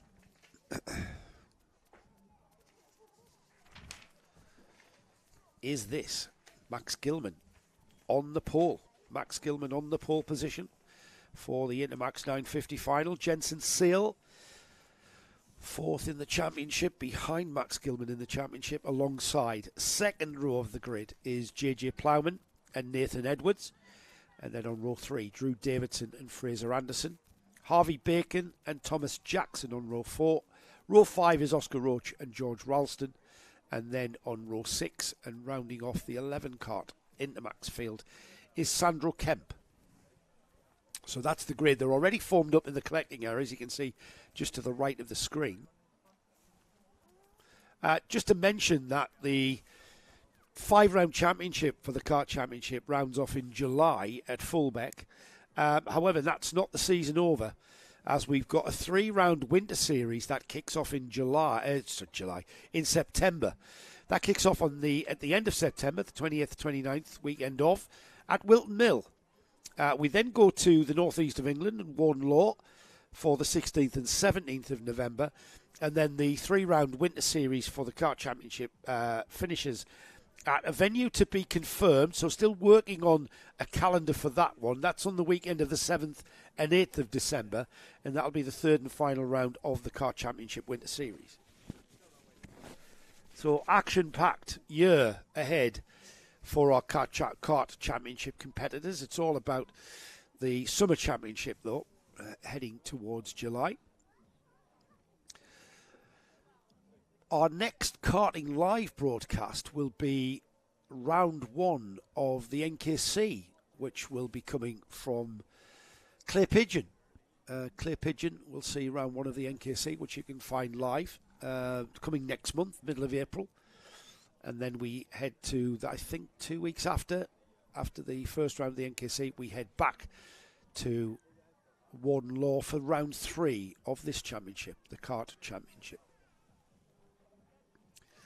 So we're just gathering up the errant karts from the circuit that have been recovered back to the paddock. We have had pretty good weather, considering. I think we've been very lucky. There was a little bit of rain forecast that hasn't come. There's still a chance yet. It is getting chilly. So chilly that Henry's putting his jacket back on, but he has just been out for a pit stop. Yes. Yeah, so fuel and tyres. So how fuel and tyres. I just splash and dash is what I thought you were going to go. How cold is it? It's a brisk. It's certainly the wind isn't there, but the air has cooled, and that's significant in terms of jetting and tyre pressures. So there's not the breeze is. You can see the flags sort of gently fluttering in the breeze, but the air has cooled considerably from what it was this morning. Yeah, it did yesterday, didn't it, if I remember rightly? Oh, we're being handed a piece of paper in the commentary box. What is that then? It's the grid for race number 42, Micromax. Oh, splendid. Now, have you already got a grid? We've already got that. So that means... Shuffling of paper, soundbite. No, we have not. No, we haven't. So that's our final. That's our last race. So we've got three races to go. I've already read the grid down. Excellent. So we're aware of that. The grid forming up nicely, just coming through the compression. Watch for Harvey Bacon on the inside of row 4. As we come to the line, lights are out. We're off and racing down towards... no, we're not off and racing. That's a late call with the false start. Absolutely, false start They there. Looked a tad quick. That's what it'll be. Yes. They were tidy, but they were too quick. Yes, too quick. One of Dan Ashton's pet hits, he was our clerk of the course at Warden Law last week, and I was working literally side by side. Yes. So inside the workings of the mind of Dan Ashton was a dangerous place to be. It felt really dirty, to be honest. And cramped, because it's quite small, mind. But I've now formed a massive insight. He doesn't like people slowing it right down and then booting it before the final turn. You've got to be slow out of the final turn and give it a boot as you get to the line. Yes, and that's exactly what we didn't see Yeah. on this one. See, that one there. Yep. You might not like this one either. We'll have a little look, and we'll wait for the march. No, he didn't like it. Yeah. Oh, yeah. See that? See the insight I got last week? You're inside Dan Ashton's head. I'm inside Dan Ashton's head, mate. Yeah. Yeah. Now, I mean, he gave a class 2 chances at this yesterday, and then he stopped them and thought, right, no, we're not having this. But I mean, the drivers know, because he's so consistent with his calls. Do not accelerate until you come out of the final turn. Yes, I don't want to see. And as you go towards the line, then he likes you to accelerate. Yeah. He doesn't want to see the throttle going in before you turn into the apex of the final turn. Because that is what then gives the front runners such an advantage over the right. middle. And also, it means the speeds are generally much quicker going into turn number 1. That's the main thing he's looking at. Yeah, and you don't want them to be flat chat going into turn 1 straight off the start, because that's where, accidents can happen anywhere. Max Gilman is going to be given another chance. This is a little bit better. This is a bit better. Yes. I think he's going to let them go here. Yeah, because he waited till those 2 orange cones. And look at that. It still worked for him. He still got a big lead after, on his final warning before he goes to the naughty step. Yes, indeed. And look at the gap he's got. He really did well there. Thule Motorsports, Max Gilman leads down the hill towards the carousel for the first time. I really do love this left-hander. It's a 180-degree sweeping left-hand turn. It's probably got about 2 apexes that you have to clip there, one going in, one coming out. And Max Gilman showing everybody the way around. Jensen Seal, it is, on the number 140. He's in second as the Intermax. We tend to be stringing out here. We're still all nose to tail, but not bumper to bumper. No, and but again, we saw this in the first half of the Superheat 2, where they were all sort of like, and then they all sort of caught up with each other towards the end. And we've still got that driver. Who was that? Let's have a little look. 2, 4 with the gilet on. Is that Harvey Bacon? You said it is chilly. And fair play, obviously he's not worried about weight. Mum and Dad are thinking about we can't. Oh, it's Easter holidays now, isn't it? A lot of the people are in the Easter holidays, so some schools are. School on the Monday morning. But it is Gilman from Sale, Plowman, Anderson, Jackson, Edwards, Bacon, Ralston, Davidson, Roach and Kemp. So if anything's going to happen here, I think it's the cart of JJ Plowman there with the bright orange overalls and the gilet. Is that the cart that's wearing the gilet? No, that's just that's just a rib protector. Yes. Right, that's Fraser Anderson. Yes. Who is just quite happy to sit there on the bumper of JJ Plowman for now. Mm-hmm. He's just looked over his shoulder. There's nobody there. He doesn't have to hurry. So he's just going to sit there. And this is what we find. And it's a little bit sort of processional at the moment. But I feel, Henry, that everybody's just sort of, gauging it. High-speed game of chess is what I call it. We're just biding our time. 10 minutes and 1 lap, remember. So there's extra time on this heat. So there's plenty of time to start pushing and challenging and making mistakes if needs be. Yeah, we'll have to pull away from this camera shot very shortly so Paul can mark off his Joe Bradley karting bingo card. Yes, of course. We've had high-speed game of chess. Twice. Oh, so he's already filled it out. We've had a few momentums. And of course... we've had a picture tent. A picture tent, and we've now got to wait. We've had one tin opener. And we'll wait to see if any driver is hugging down behind the NASA panel to create maximum aerodynamic efficiency, which is another one as Jensen Sale doesn't need maximum aerodynamic efficiency. He has got enough waft in the motor of that Ambition Motorsport kart to close right back in on Gilman as they come through Pitts Bend to start another lap. This will be the beginning of lap number 5. You need the kart well set up there to be able to go through that first turn flat out. Yes. Clubhouse Corner is a very fast sweeping right-hander, and if your kart has got not enough grip to get you through flat out pretty safely and without any fluster, then you are going to lose time up the straight. And we saw that there with Jensen Sale being able to keep his foot hard in, as did Max Gilman, and he was able to stay with Max Gilman all the way up the hill now. Into turn 7, into the Devil's Elbow here. This is the more technical part of Glanigors. Yep. Now into the compression. Easy to lose time there with the kart sliding away from you. And they're here completing 5 laps now. So 5 laps in the bag. Still first and second, only 2 tenths in it, but we really don't need the timing screen to tell us that. JJ Plowman's fell back about a second, and then, 7 tenths, and then another 9 tenths as Fraser Anderson, who I thought was going to challenge, but that just hasn't come off, hasn't manifested in any way. No, because, of course, with the way that Gilman and Sale are racing, pushing each other along, then they're not giving the others an opportunity to even put themselves in a position to challenge, because they're just working together. Last time around, Gilman did a personal best lap of 44.869. That was quicker than everybody else everyone else in the top 5 at least. Using much more road there, isn't he? Yeah. Jensen Sale, he just uses all of that extra curve, whereas Gilman doesn't have to. No, that's the sign at the moment. Is that a different line through that first turn, maybe a later apex for Gilman? And it could be just a slight sign of how the rear end of the kart is set up, the pressures or, the spacing on the rear axle, just to sort of, let it float a little bit more. Yes, yeah, I think so. For Sale, whereas Gilman has got the drive to, he doesn't have the back end's not quite as free, but the kart's not bogging down either. Yeah, he's able to just hold that tighter line. Here they come. We'll get another look at them through turn 1. We'll see where he turns in. Turned in exactly the same spot. Yeah. And Sale being caught, I think, by Plowman. Plowman beginning to make ground. Yeah, 6 tenths fractionally, yes. Well, but 6 tenths can become 3 tenths very quickly. Very, very quickly. And then 3 tenths can become nothing once you're in the slipstream. So the 171 car to JJ Plowman is working very hard and is keeping himself in contention. And I think the slipstream is the key word there, Henry. I think he's about to start picking that up. Yeah, if he's going to be starting to be dragged along, and that big hole that those two carts are making in the air. Yep.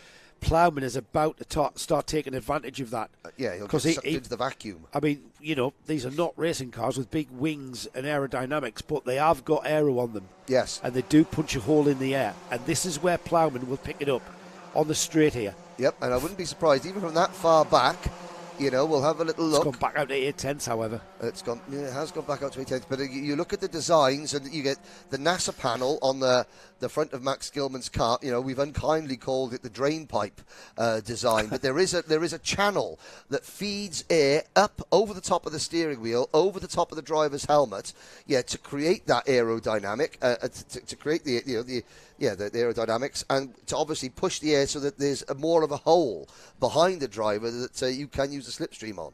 So So is that channel at the front of that? It's a deliberate design to create airflow. Is that going to benefit the cart behind though, by putting the air over the cart behind? If the driver behind can hunker down behind the NASA panel and get lower in the seat than the leader can, the air just goes over the top of him. Yes, yeah. Because that's a different panel. It is a different side of NASA sails, panel. yeah. That's the flatter NASA smoother, panel, which deflects air sideways. So, you need sharp elbows, but you need your shoulders to be in.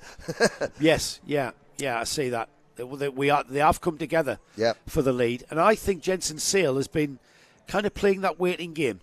Because now, coming up to that key 2-minute mark, and remember, these drivers underneath that mark above where it says GYG, be on the other side, that's a digital information board. Yep. And that's telling the drivers exactly how much time they have left. So they're fully aware of where they are in this 10-minute race. And absolutely. Now, sadly, we've lost Oscar Roach from the race in the number 196 car. He is out of the race. We've got 10 drivers left. Gilman, Sale, Plowman, the top three. Anderson, Edwards, Jackson, Bacon, Ralston, Davidson and Kemp, the rest of the running order. And even though there's been watching lots of overtaking, it's a critical cat and mouse game of ready, get your dabbers out, high speed game of chess. Ding ding. You can have that one. I want to hear that next week. Oh, okay, thank you very much. Courtesy of Joe Bradley. Yeah, here we go though. It's getting down to 90 seconds, Henry. This is what it's all been about all weekend. Since we got here on Friday, we've been practicing, we went qualifying, we had 2 heats yesterday, we had 2 super heats this morning, and it's all come down to this last 90 seconds for Max Gilman, Jensen Hill and JJ Plowman. JJ Plowman's going to get ST Racing a bit of a podium after the disappointment in the junior field of Addison Smith, who ended up from pole position going to the back of the field. That is a small consolation for John Stewart's team, but it'll be something that they'll take. And a great drive from JJ Plowman, who's broke away from the rest of the field behind him. Here they come then. 1 minute on the board, so probably 3 minutes of racing, I would say. Yeah, 3 minutes. Three laps of racing to go. And, as far as JJ Plowman is concerned, he's there. If things go wrong between Gilman and Sale, then he's there to pick up the pieces. And he's got enough time to react to anything that happens in front of him. But Gilman with the overflow pipe on the radiator. The radiator overflow pipes come just come detached a little at bit. one end, and that's not going to cause. That's not a technical issue. That's just a distraction. More than anything else. That just clips on, doesn't it? Yeah, so there's a little bracket that has obviously worked its way loose. But, and of course, it is just a tiny little distraction for the driver, but Max Gilman is not letting it distract him and chooses a very good moment to put in a very good lap, a 44.98 compared to a 45.06 for Sale. And suddenly the gap opens up again. He's not out of danger by any stretch, but, instead of letting the pressure get to him, he's now putting the pressure on the driver chasing him. Well, like I said, Henry, they're fully aware of how much time is left. And Gilman knew he had to, if he's got anything in his toolkit, he needs to get it out now and use it. Yep. However, he's using all he can. However, Jensen Sale still on his bumper. He's got one more lap as they come through the compression. They've got one more corner to go, and then they will embark on the final lap of the weekend. Here they go then. It's the Intermax final here. and it's Max Gilman leading up the Dragon Straight. He looks over his shoulder, he sees Jensen Sale. What has Jensen Sale got? As a little bit of a defensive line into the Spoon corner. Gilman is very fast through there.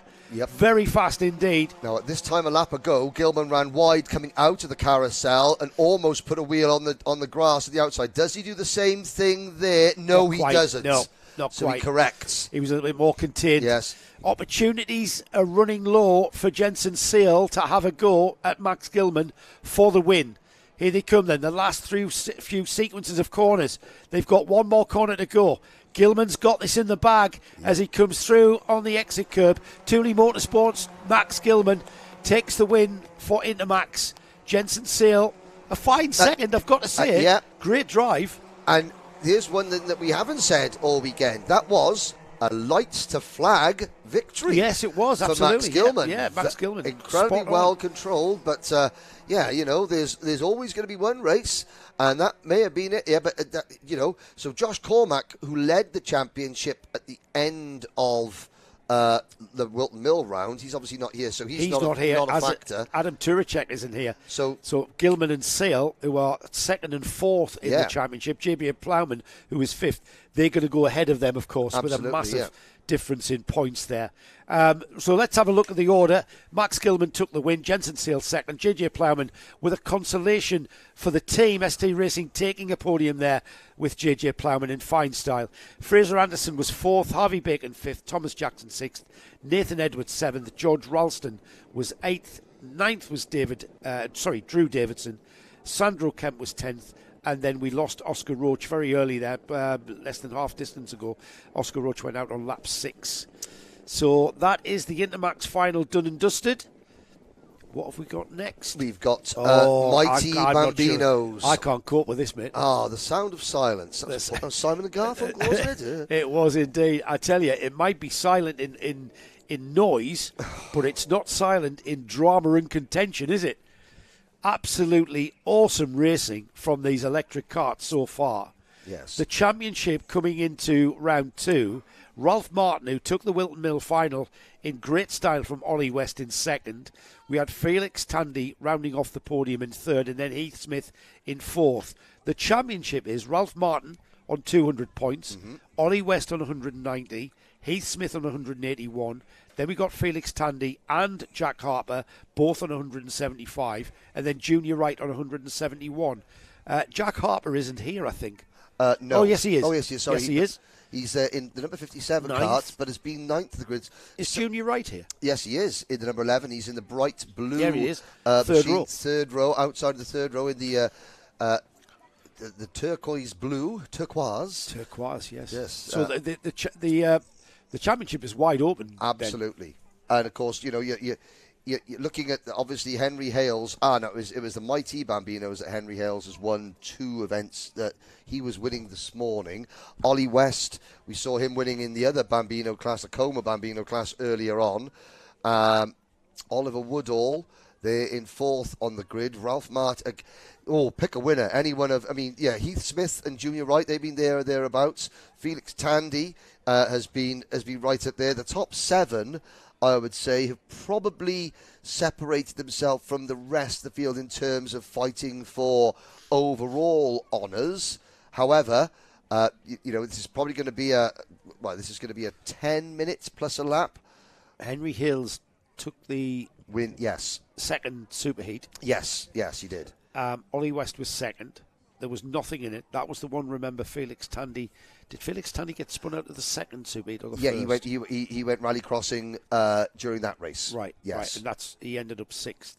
Heath Smith was 4th. So all of the championship contenders after one round. I mean, as we get through the season towards round 3, 4, and 5, the championship will be taking form. I think it's 4 rounds out of 5 that qualify. Oh, okay, so, yes. I think there's a drop score comes into it. I'm pretty sure of that. I might be wrong. We'll double check the. There's a 5 events. While you do that, all 5 championship rounds to count towards the overall championship scores. Right, yes, of course. I did commend Darren and his team for that. And I said the reason for that is because it's much easier for us to work out. Yes, drop scores. Drop scores. We have no idea whose worst score was. Right, Yes. so let's have a look at the grid order. Front row of the grid then, Henry Hills will start on the pole with Ollie West alongside. Pick a winner from them two if you can. Ralph Martin and Oliver Woodall, they'll want to spoil the party on row 2. Heath Smith and Junior Wright are on row 3. We've then got Felix Tandy and Maximilian Mikalski on row 4. Row 5 is Jack Harper and Eva Garrett. Row 6, Etienne Gardner, and I think the first of the novices there. Yes. Even though I think Felix Tandy is a novice. With only his second event, so we'll have to see. But yeah, obviously, well, I mean, if Nick hasn't filled out the entry form properly, I mean, what can you do? These far. Well, he has people to do that for him. Surely, I'm he's a professional racing yes. driver. So Jensen James Williams starts on row 6 alongside Etienne Gardner. Row 7 is Hugo Williams and Hadley Jarvis, and then we've got Frank Pearson and Nico Mohan, Christian Doshi and Kai Ergensoy, with Arthur Thompson and Arthur Bath rounding off the 20 kart field. It's a standing start again. So as the Bambinos make their way onto the grid. And that was just embarrass Mike Peabody there, just standing in front of Ollie West's kart for doing the big muscle flex on the outside of the front row of the grid. Now, I know his drivers are very happy that we came in and chatted to them, but they'll be very happy that we've made fun of their driver coach and team boss for doing the muscle flex on the starting grid in front of the TV cameras. Yes, he's going to love you for that. Yeah. There we go. How to make friends and influence people by H. Bodette. Mike Yes. Peabody, though, great interview. Yes. The Paddock show with you last night. It was again great insight as to showing the accessibility of this class. You know how Yes. how the karts can, you know, the power units can be changed, and now there's the mechanics race. Good beard game by the one man there. Great beard game. So Nick, how are you not? Why are you not driving at Le Mans? Well, it was as I was running in the mechanics race off the grid at the mighty Bambino, I tripped and twisted my ankle. So, yes. Yeah. Well, here we go. Here we go then. Let's have a look and see when we get the green flag flies at the back of the grid, the red light comes on and we'll go off, and then we'll see these electric karts literally fly off the grid. Oh, a little bit of a hesitation there mid down the order. Not quite sure who that was, but off and into the lead has gone Henry Hales, followed by Ollie West. Ollie, easy to pick out with that bright green helmet. The field of mighty Bambinos on up the Dragon Straight, up the hill now towards Spoon. They'll appear over the brow in great order. Look at that, absolutely glued together. 4 karts there. Fantastic camera work as well. I have to say, to show, when we say about drafting and slipstreaming and resting your nose on the front bumper of the kart, or the rear bumper of the kart in front, that's what we mean. Here's Felix Tandy. Oh, well, I mean, you know, he said, right, well, I got pushed onto the grass earlier, so the grass is okay there. I'll just use a bit of it to, create my own line. Yes. Has he let him back through as well? I'm sorry, mate. I'm going to let you back through and I'm going to have another go at that. Yeah, possibly. Well, I'm not sure. He looked across at him and he kind of... I think he said, well, maybe he thinks that was probably a little bit over-enthusiastic, and to avoid, incurring the wrath of those in charge. We got a battle for the lead. Change of lead. That's Ralph Martin. Oh, he's on and he's had him on the grass. No. He's had Hills onto the grass there. Ollie West moving across to the right, and that's allowed Tandy up to second. Hills drops to fourth. Tandy, and who's that going through into the lead? Ralph Martin. Is it? Is that who that is? Ralph Martin takes the lead of the number 32 karts. Unbelievable. Tandy second, West third. And, aggression is one thing, but if there is a kart alongside you, I mean, luckily these karts are, Henry Hales is fine there, but he's back to 5th position now, because the first of the karts with the red bumpers, the red rear bumper. Oh, there's a move. Yeah, for the lead. What a move. Tandy holds the inside line through Devil's Elbow. They're side by side into the compression, and Tandy will come out in the lead. Ralph Martin now second, Ollie West right on his bumper, and it is Henry Hills who gets back and resumes in 4th. Still 8 minutes to go, so still a lot of racing from these mighty Bambinos. Here they go then. Look at little Felix getting his head down there. He knows, and there the slipstream comes into play from 1st to 3rd. His dad will be proud when I say it's a NASCAR race, this. Yep. It really is a slipstreamer. Absolutely awesome as Ollie West back into the lead and ahead of Ralph Martin once again. I mean, the motor-based performance and British Touring Car Champion Ash Sutton will be quite upset with us because all we said is, the Napa sponsorship, it looks like a NASCAR, forgetting that it's there's a large team in British Touring Cars with the same thing, but no, it's NASCAR. He's a Chase Elliott fan, and that's that. Yeah, absolutely. Here he goes, Felix Tandy back up to third ahead of Ralph Martin. He did that to Ralph Martin the previous lap, but that was for first. This time it's for second. Little bit of encouragement on the back of Felix Tandy there, unavoidable. And likewise, a little bit of encouragement from Felix Tandy on Ollie West as they go absolutely attached to one another. Yep, it's a 4-kart train up the Dragon Straight towards Spoon.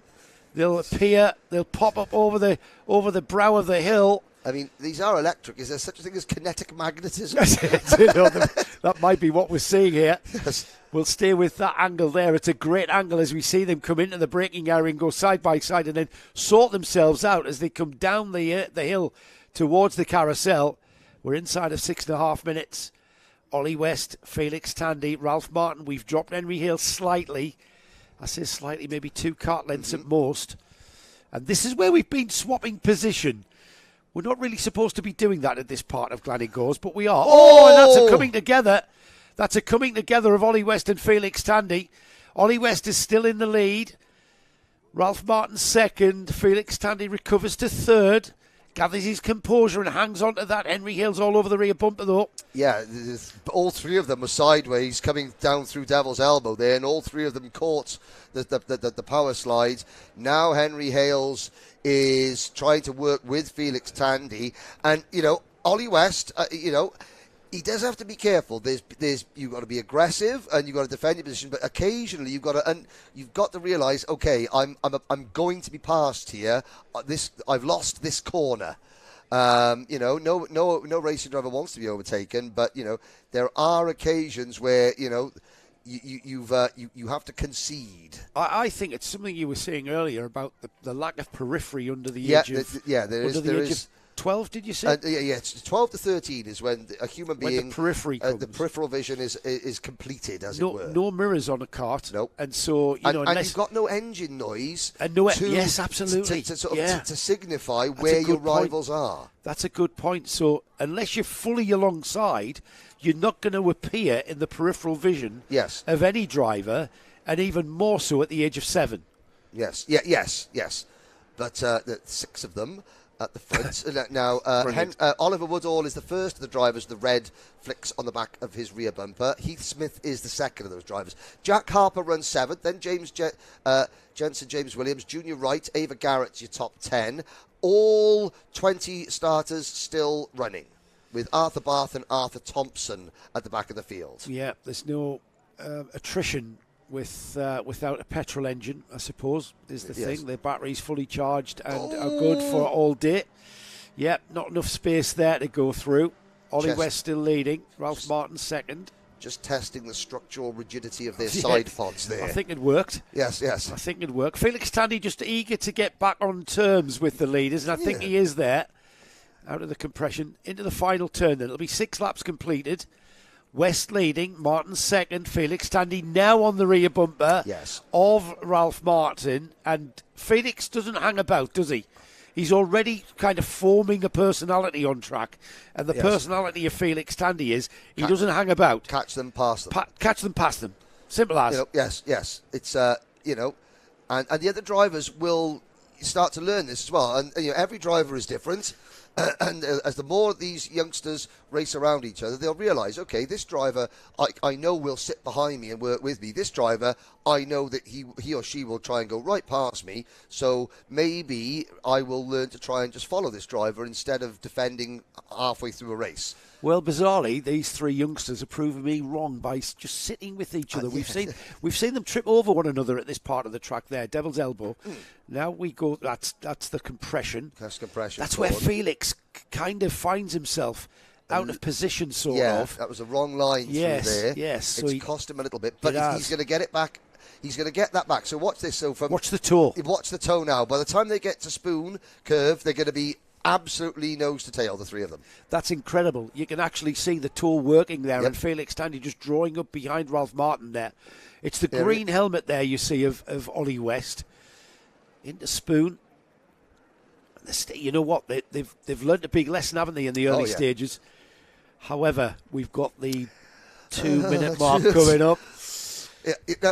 Now, in American sports, you have the 2-minute warning, which is usually when they stop the game to have a TV commercial. Yeah. I'm a great proponent after this weekend. 2-minute warning. Let's all have a little quick break just for the commentators. Yes, to catch our breath. Yes. 3 karts, first, second and third, together now through the final stages of the lap. They've got a left-hander to take, and then it's sweeping downhill off camber through the final turn. And then underneath us, they're inside of 2 minutes now, 1 minute 45. Yep. And Ralph Martin, who sat on the rear bumper of Ollie West, showing great patience, is now perhaps beginning to think of when he's going to challenge. But you know what they say about patience? It always wears out eventually.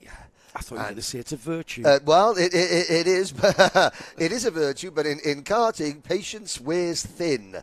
The closer to home you get, and by home I mean that checkered flag, not your driveway at the end of the motorway. Well, these two working together as they will do going forward into Cadet, whether that's Honda engined or Rotax engined Cadets, needing to learn how to work together and use the airflow. Felix Tandy draws back up once more onto the rear bumper of Ralph Martin into the compression. It'll be 9 laps completed. This is the longest race these youngsters have had all weekend. And here we go. We are inside the final minute, which means for these karts, we are into the penultimate lap. Yep. So one more lap after this one. And they've done an excellent job. They pulled away from Henry Hales in 4th, from Heath Smith in 5th, and Oliver Woodall in 6th. It's going to come down to these 3. These are your 3 potential podium drivers. What we don't know is which step each of them will get on. And this is assuming they all get home, and I hope they do, and they suggest they won't. But it's a case of you've got your 3 podium drivers there on screen, but anyone's guess as to which order they will climb onto the podium. And here we've got a variation of an opinion regarding line through turn 6 and 7 into Devil's Elbow. There's still line astern.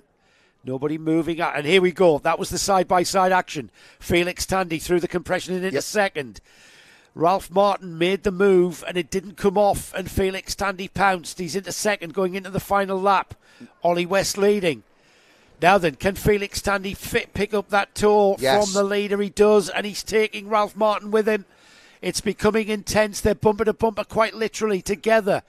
Over the brow in a moment. Any moment now we'll see them appear over the brow. And into our view, here they come. Ollie West, Felix Tandy. They're breaking a little bit away from Ralph Martin. That's going to be useful going into the final stages of this last lap. Down the hill to the carousel. They'll go through. There's very little speed difference between the straight and this corner here at the carousel. It's a flat-out challenge.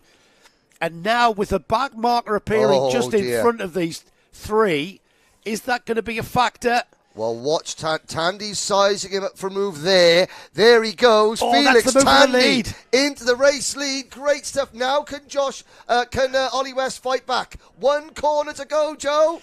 Into the final corner goes Felix Tandy. His timing was perfection. He claps his hands with both hands off the wheel. You're only 7. Get your hands on the wheel. Incredible. Oh, my God. I tell you now, Nick Tandy will be a blubbering wreck on that trackside. Yes. The apple does not fall far from the tree. Blubbering wreck. That was excellent. That was... you know what? Round of applause. Not just for Felix Tandy for the win, all 3 but Ollie West, Ralph Martin, Henry Hills, Oliver Woodall, Heath Smith, Jensen James Williams, Jack Harper, Junior Wright, Etienne Gardner. There's your top 10 in the mighty Bambinos. Those 3 at the front, and I'm sorry everybody who was behind those 3. That was an intense situation for the race win. Well, for the round 2. Final win. Exactly, and this is why it's great that we cover the heat races on the Saturday as well, because that gives us a chance to talk about some of the drivers, some of the stories about the drivers, that when it comes to the main events, and we don't feature them because they're running away from the lead, at least they've had a bit of camera time, they've had a chance to tell their stories. We do try to do that. It's very hard when you have a bumper-to-bumper race for the overall win. You cannot take your eyes off a battle for the lead, because they're not just circulating nose to tail. They're thinking, plotting, planning all the time. Fantastic. And that brings us to race number 42 on the programme. When we finish, we are going to have to go and see Nick. Yes, we shall. Yes. Do you know where they are, by the way? RCE? Yes. The second row of the thing. The first row, the Vital Motorsport awning with Vital and RCE. I think they're together. Okay. We'll find them out. I think Nick's with them. Yeah. So race 42. It's the last race. Well, race 42 is the weekend. Well, it's the answer to life, the universe, and everything, according to 42. Yes, it is. But I've just a quick personal moment. This is the first time I've been able to be at a kart championship, the karting championship event, and commentate on it in all its guises, from the Bambino Kart Club upwards. And I have to say that I am, number one, very grateful for the warm welcome that I've received from everyone in the paddock. Everybody loves you, Henry. And number two, I'm just so pleased to see so much laughing, joking. Again, you look out and you think, oh, stop kicking a football around the paddock, but the kids are having fun. They're having fun. The product has been absolutely superb. The structure of the events, the communication systems, all excellent. But the main thing that I take away is, apart from the racing, is the smiles. The smiles that the paddock, that this championship has generated, such camaraderie, such a keen sporting etiquette, which I like. Well, Henry, Darren, Joe and Matty, the organisers of the kart championship, will take something away from those comments, because you are part of... I hope it's not my paycheck they're going to take away. Well, it's no. For those comments, though, they'll take what you have a lot of credibility, considering the karting that you're involved with. You're involved with the very top level of British Championship karting at national level. You're also involved in the world, the world finals, the Rotax World Finals, international karting, the American scene. You're involved in that. You see a lot of karting. So for you to say that about that championship, you have got a lot of credibility. This is a really good paddock, and I've enjoyed my weekend here, and I certainly hope it's not the last. Has Nick got another daughter that he can marry off? Maybe the weekend of Fullback. I was about to say you've kind of made it very hard. No. Nick and Joe are the voices of this championship, and they, and that's. However, But there are occasions, Henry, and I need you to get back to us with the calendar. Have a look at the calendar, and you're free for that one, are you? I'll be a pit lane reporter. I'll take over your job at Le Mans, and I'll report for the bits. You and Nick can do the commentary, and I'll be in the pits. You know what? That's something that we need to work on, isn't it? Right now, at this point in time, handing down to someone like yourself in that collecting area and being able to talk the drivers through their helmets. That's what we need to work on technically. Yes, I'm sure it's that weekend. Yeah, that's not unrealistic, is it, James? No, that's James. Our techie here is saying that's really doable. Well, it's the weekend between the Saudi World Finals in Genk and the Rotax International Trophy at Le Mans. So I think Genk, the home of champions, where Max Verstappen started karting. Le Mans, one of the most famous names in any form of motorsport. If I could squeeze Fullback in between those two, I think that's a dream. Three massively historic venues. Yes.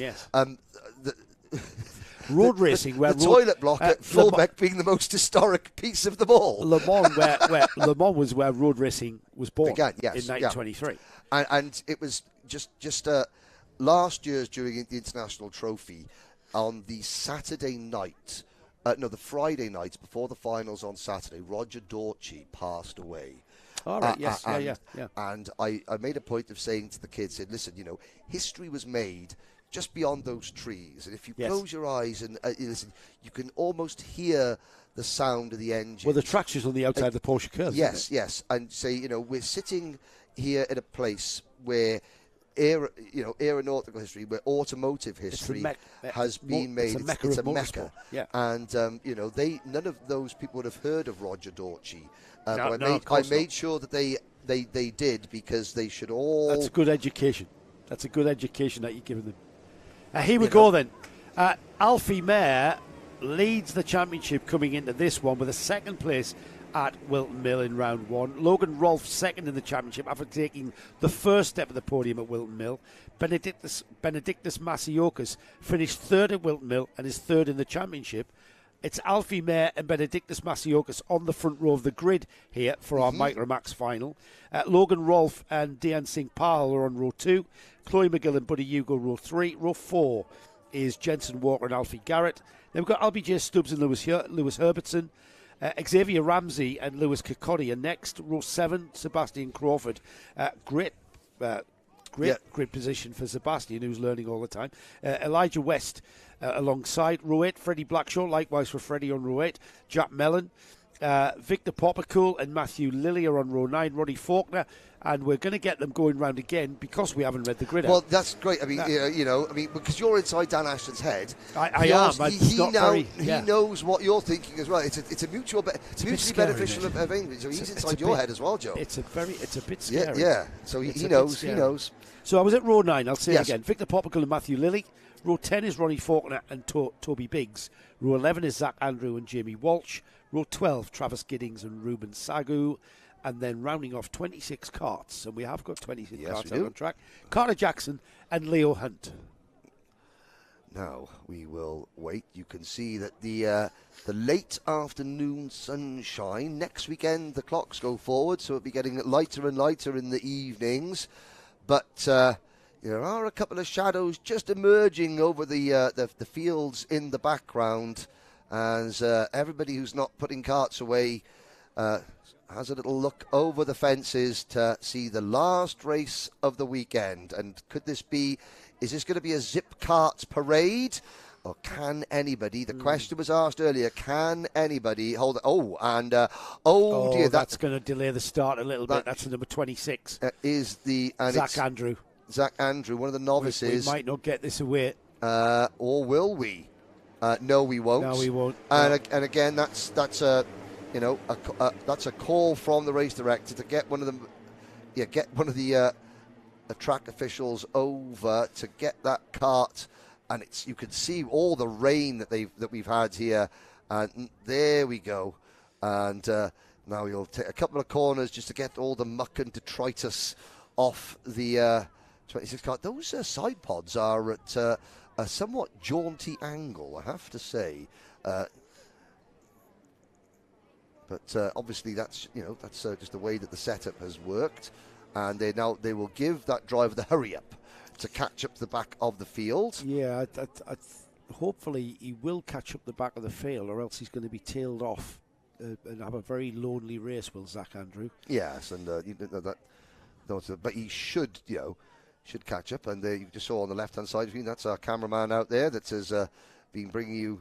Some great shots from up and over the brow. I think that shot coming up towards Spoon Curve as they emerge up over the brow. That's the karting's version of the famous angle at Flansgarten at the Nürburgring, where you see the cars just cresting the rise and almost. Yeah, absolutely. Yeah, that's our version. That's probably the Flansgarten right there. The compression. Oh, yeah, the compression. Where the lifting wheels. But there's the one where they come up over the brow, and there's there's that famous angle, but we'll come back to. Yeah.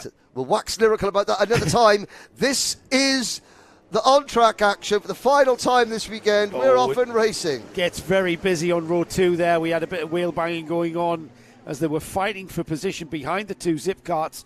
However, I think we've got somebody. No, it is the 2 zip drivers that are at the front of this field. Alfie Mayer and Benedictus Masiokas. Is it in that order? It is indeed the 15 of Alfie Mayer from pole position. Masiokas. We saw that in the superheats, didn't we? Alfie Mayer being the driver to beat in Micromax. It's the number 23 of Dian Pahal in third, just pulling away now and going with the zip car drivers into the Devil's Elbow. And it is Alfie Mayer, who we've seen in this position all weekend long, and Masioka's going with him. We'll see if anybody's been tinkering with the settings. Well, yeah, and they would have been able to compete with Zip. Well, they would have had to. So Dian Pahal and the number 8 of Buddy Hugo, 3rd and 4th. Logan Rolfe runs 5th. Then Chloe McGill is 6th. Now, I'm not quite sure why we've got Buddy Hugo not showing up as a lap. He's there in 5th position, ahead of. I've got him in 4th. Yeah, I got him. I've got, again, don't take no notice of the timing screen on screen. The live timing and scoring is slightly different for some reason. Don't know if you're hearing that, James.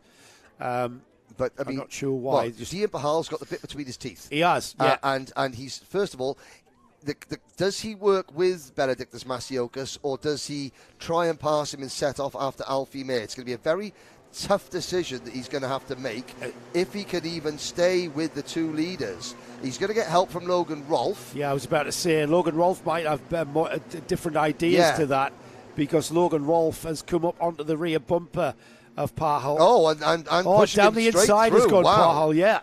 So, and Logan Rolfe is going to go with him. The Zip stranglehold broken. Masioka's tapping his helmet in. Stop fighting with me, and let's go. In fairness, Benedictus, the drivers behind you were, but you were dropping back away from of Alfie Mayer, and now we see Dian Pahal going ahead and into second. Yeah. Oh, and getting a little bit sideways there. Oh, that's going to cost him a bit of time. But to be fair, though, Dian Pahal, he's thinking, and he ran wide coming up the final corner. Now, Benedictus Masiokas needs to push the number 23 RCE Kart, and he is doing it. I mean, Dian Pahal's probably thinking, well, Benedictus hasn't been able to stay with Alfie May, all weekend, so I need to pass him to try and do it myself. And do you know what? He's actually pulled a little gap there. He has. So he's recovered from that well. A 48.62 last time, new fastest lap of the race for Alfie May. A 48.94 for Dian Pahal. Alfie May is proved very, very hard to beat in this Micromax class, pretty much from the outset, pretty much from Friday when we start practicing here. He's been the class of this field, the Zip Kart driver. His teammate Masiokas has been not that far away from him, but this time he's got Dian Singh Pahal in between them, and then Logan Rolfe. You can never discount Logan Rolfe, who is now onto the rear bumper of the number 12 of Masiokas and looking like he's challenged, and likewise Masiokas looking like he's coming back at Pahal. Yeah. And you know what? Alfie Mayer's not pulling away that readily, is he? We've got a new fastest lap of the race. Pahal. And it's not the race leader, it's Dian Pahal, 48.566. And he's towing Masiokas and Rolfe up to the leaders. Behind them, Buddy Hugo, Chloe McGill, 5th and 6th, Alfie Garrett, Jensen Walker, Elijah West, and Lewis Herbertson, the top 10, ahead of LBJ Stubbs in 11th. So here we come then, out of the compression. It'll be 5 laps completed. We are a minute away from half distance, Henry, so there's still plenty of time for action to develop. And if anything, Alfie Mayer, he's got a cushion in that lead. Dian Pahal's got a cushion in second place. Third place, however, is still 2 drivers in the mix. Masiokas and Rolfe. Behind these 4, Buddy Hugo, Chloe McGill, Jensen Walker, Elijah West, Lewis Herbertson, and LBJ Stubbs, as you said. So whether or not the gaggle of carts behind these 4 are not far away from catching. Pahal has caught the leader. Now, whose team is Pahal with? He's a Richard Chassis Engineering driver for the RCE team. And so this is game on. And last time around, it was a 48.53, new fastest lap for Pahal, made at a 48.78. And this is so Benedictus Masiokas is actually pushing a rival up towards his teammate, but of course Masiokas is in this to win this as well. Yeah, the fastest lap for him as well, 48.3. He pushes that fastest lap even further. Now they're onto the back end of Alfie Mayer. For the first time this weekend, we see Alfie Mayer being challenged. Yes, indeed. We've not seen it. We're not used to seeing this. No. Well, this would be a test of his mettle, as it were, because you've got, Alfie May. He's had things all his own way. Now he's going to have to learn how to defend.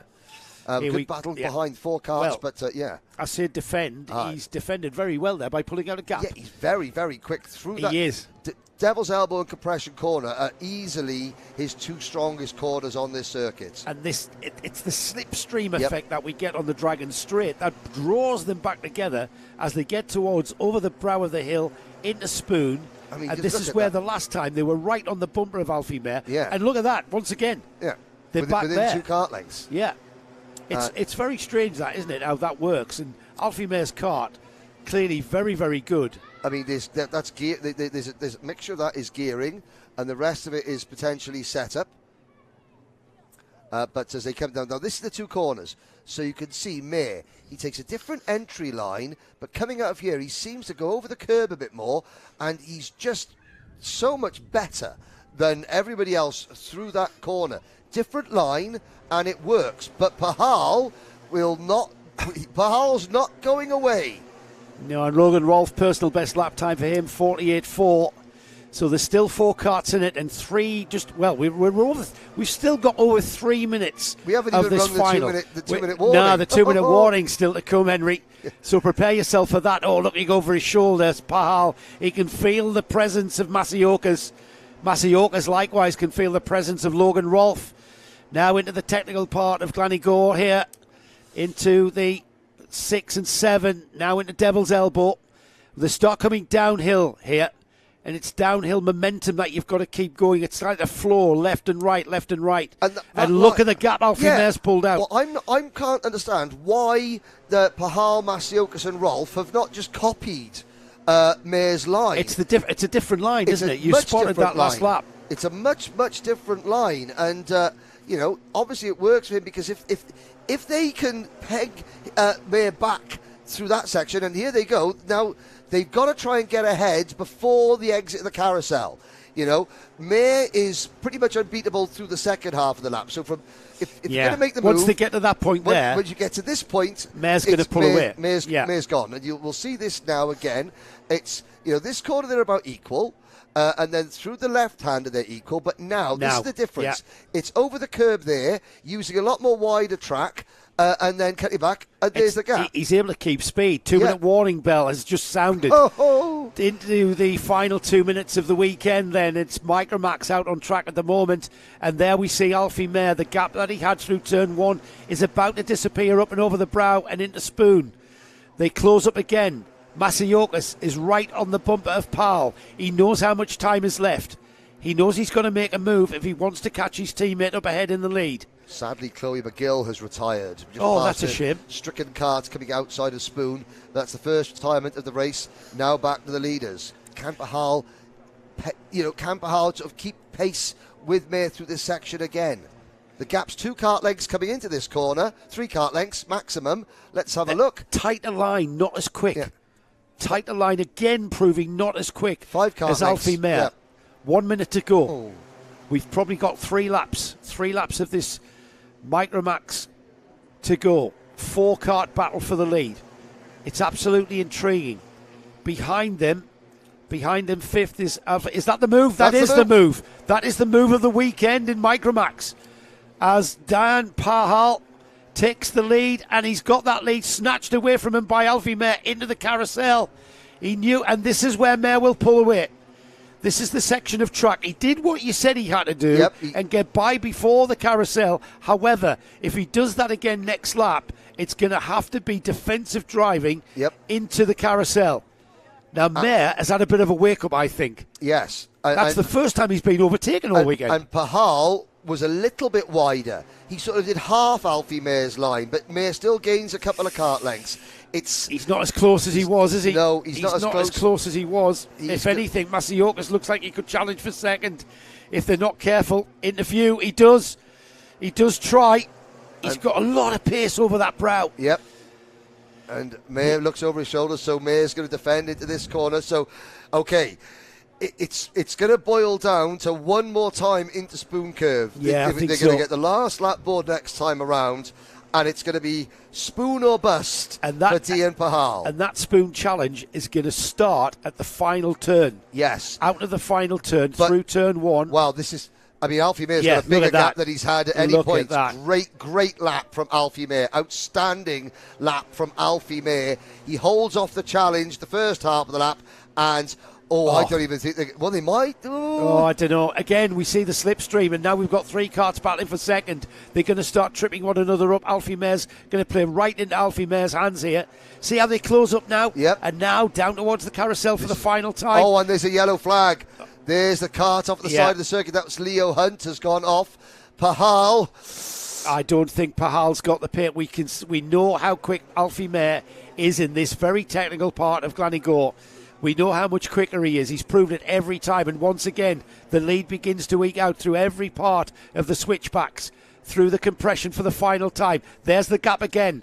Final turn of the weekend. And it's Alfie Mare who takes the win. And look how delighted Dan Pahal was taking that second step of the podium there. Benedictus Masiokas could have easily been second, could have easily been first. However, he was indeed third. But you know what? Benedict Masiokas, he'll be a little bit frustrated. But if you think about this, he sat and pushed Dian Pahal because he thought, that's my best chance of winning. If he battled with Dian Pahal, Alfie Mare wins and finishes 5 seconds up the road. Masiokas either finishes second or third. Yeah. He thought, no, I'm going to stick with it. And he finishes third, but he finishes 0.6 of a second behind the winner. No team orders there. No team orders. And he went, he made a conscious decision. My best chance to win is by pushing Pahal, not battling with him, because that keeps me close to the leader. Yeah. And then you don't know. But these are young drivers, but Alfie Mare won that because he won that for a lot of reasons, but the main reason is because at compression corner he had a better, more effective, quicker line than anybody else, and none of his rivals, Pahal or Masiokas, could figure out a way of keeping Mare close enough so that they could start making the move halfway down the Dragon Straight. Yeah, and if they could have been on his bumper through the final turn, that might have been what they were needed there. Henry, we have reached that conclusion. We'll just have a quick rundown of the top 10 or 12 or 13.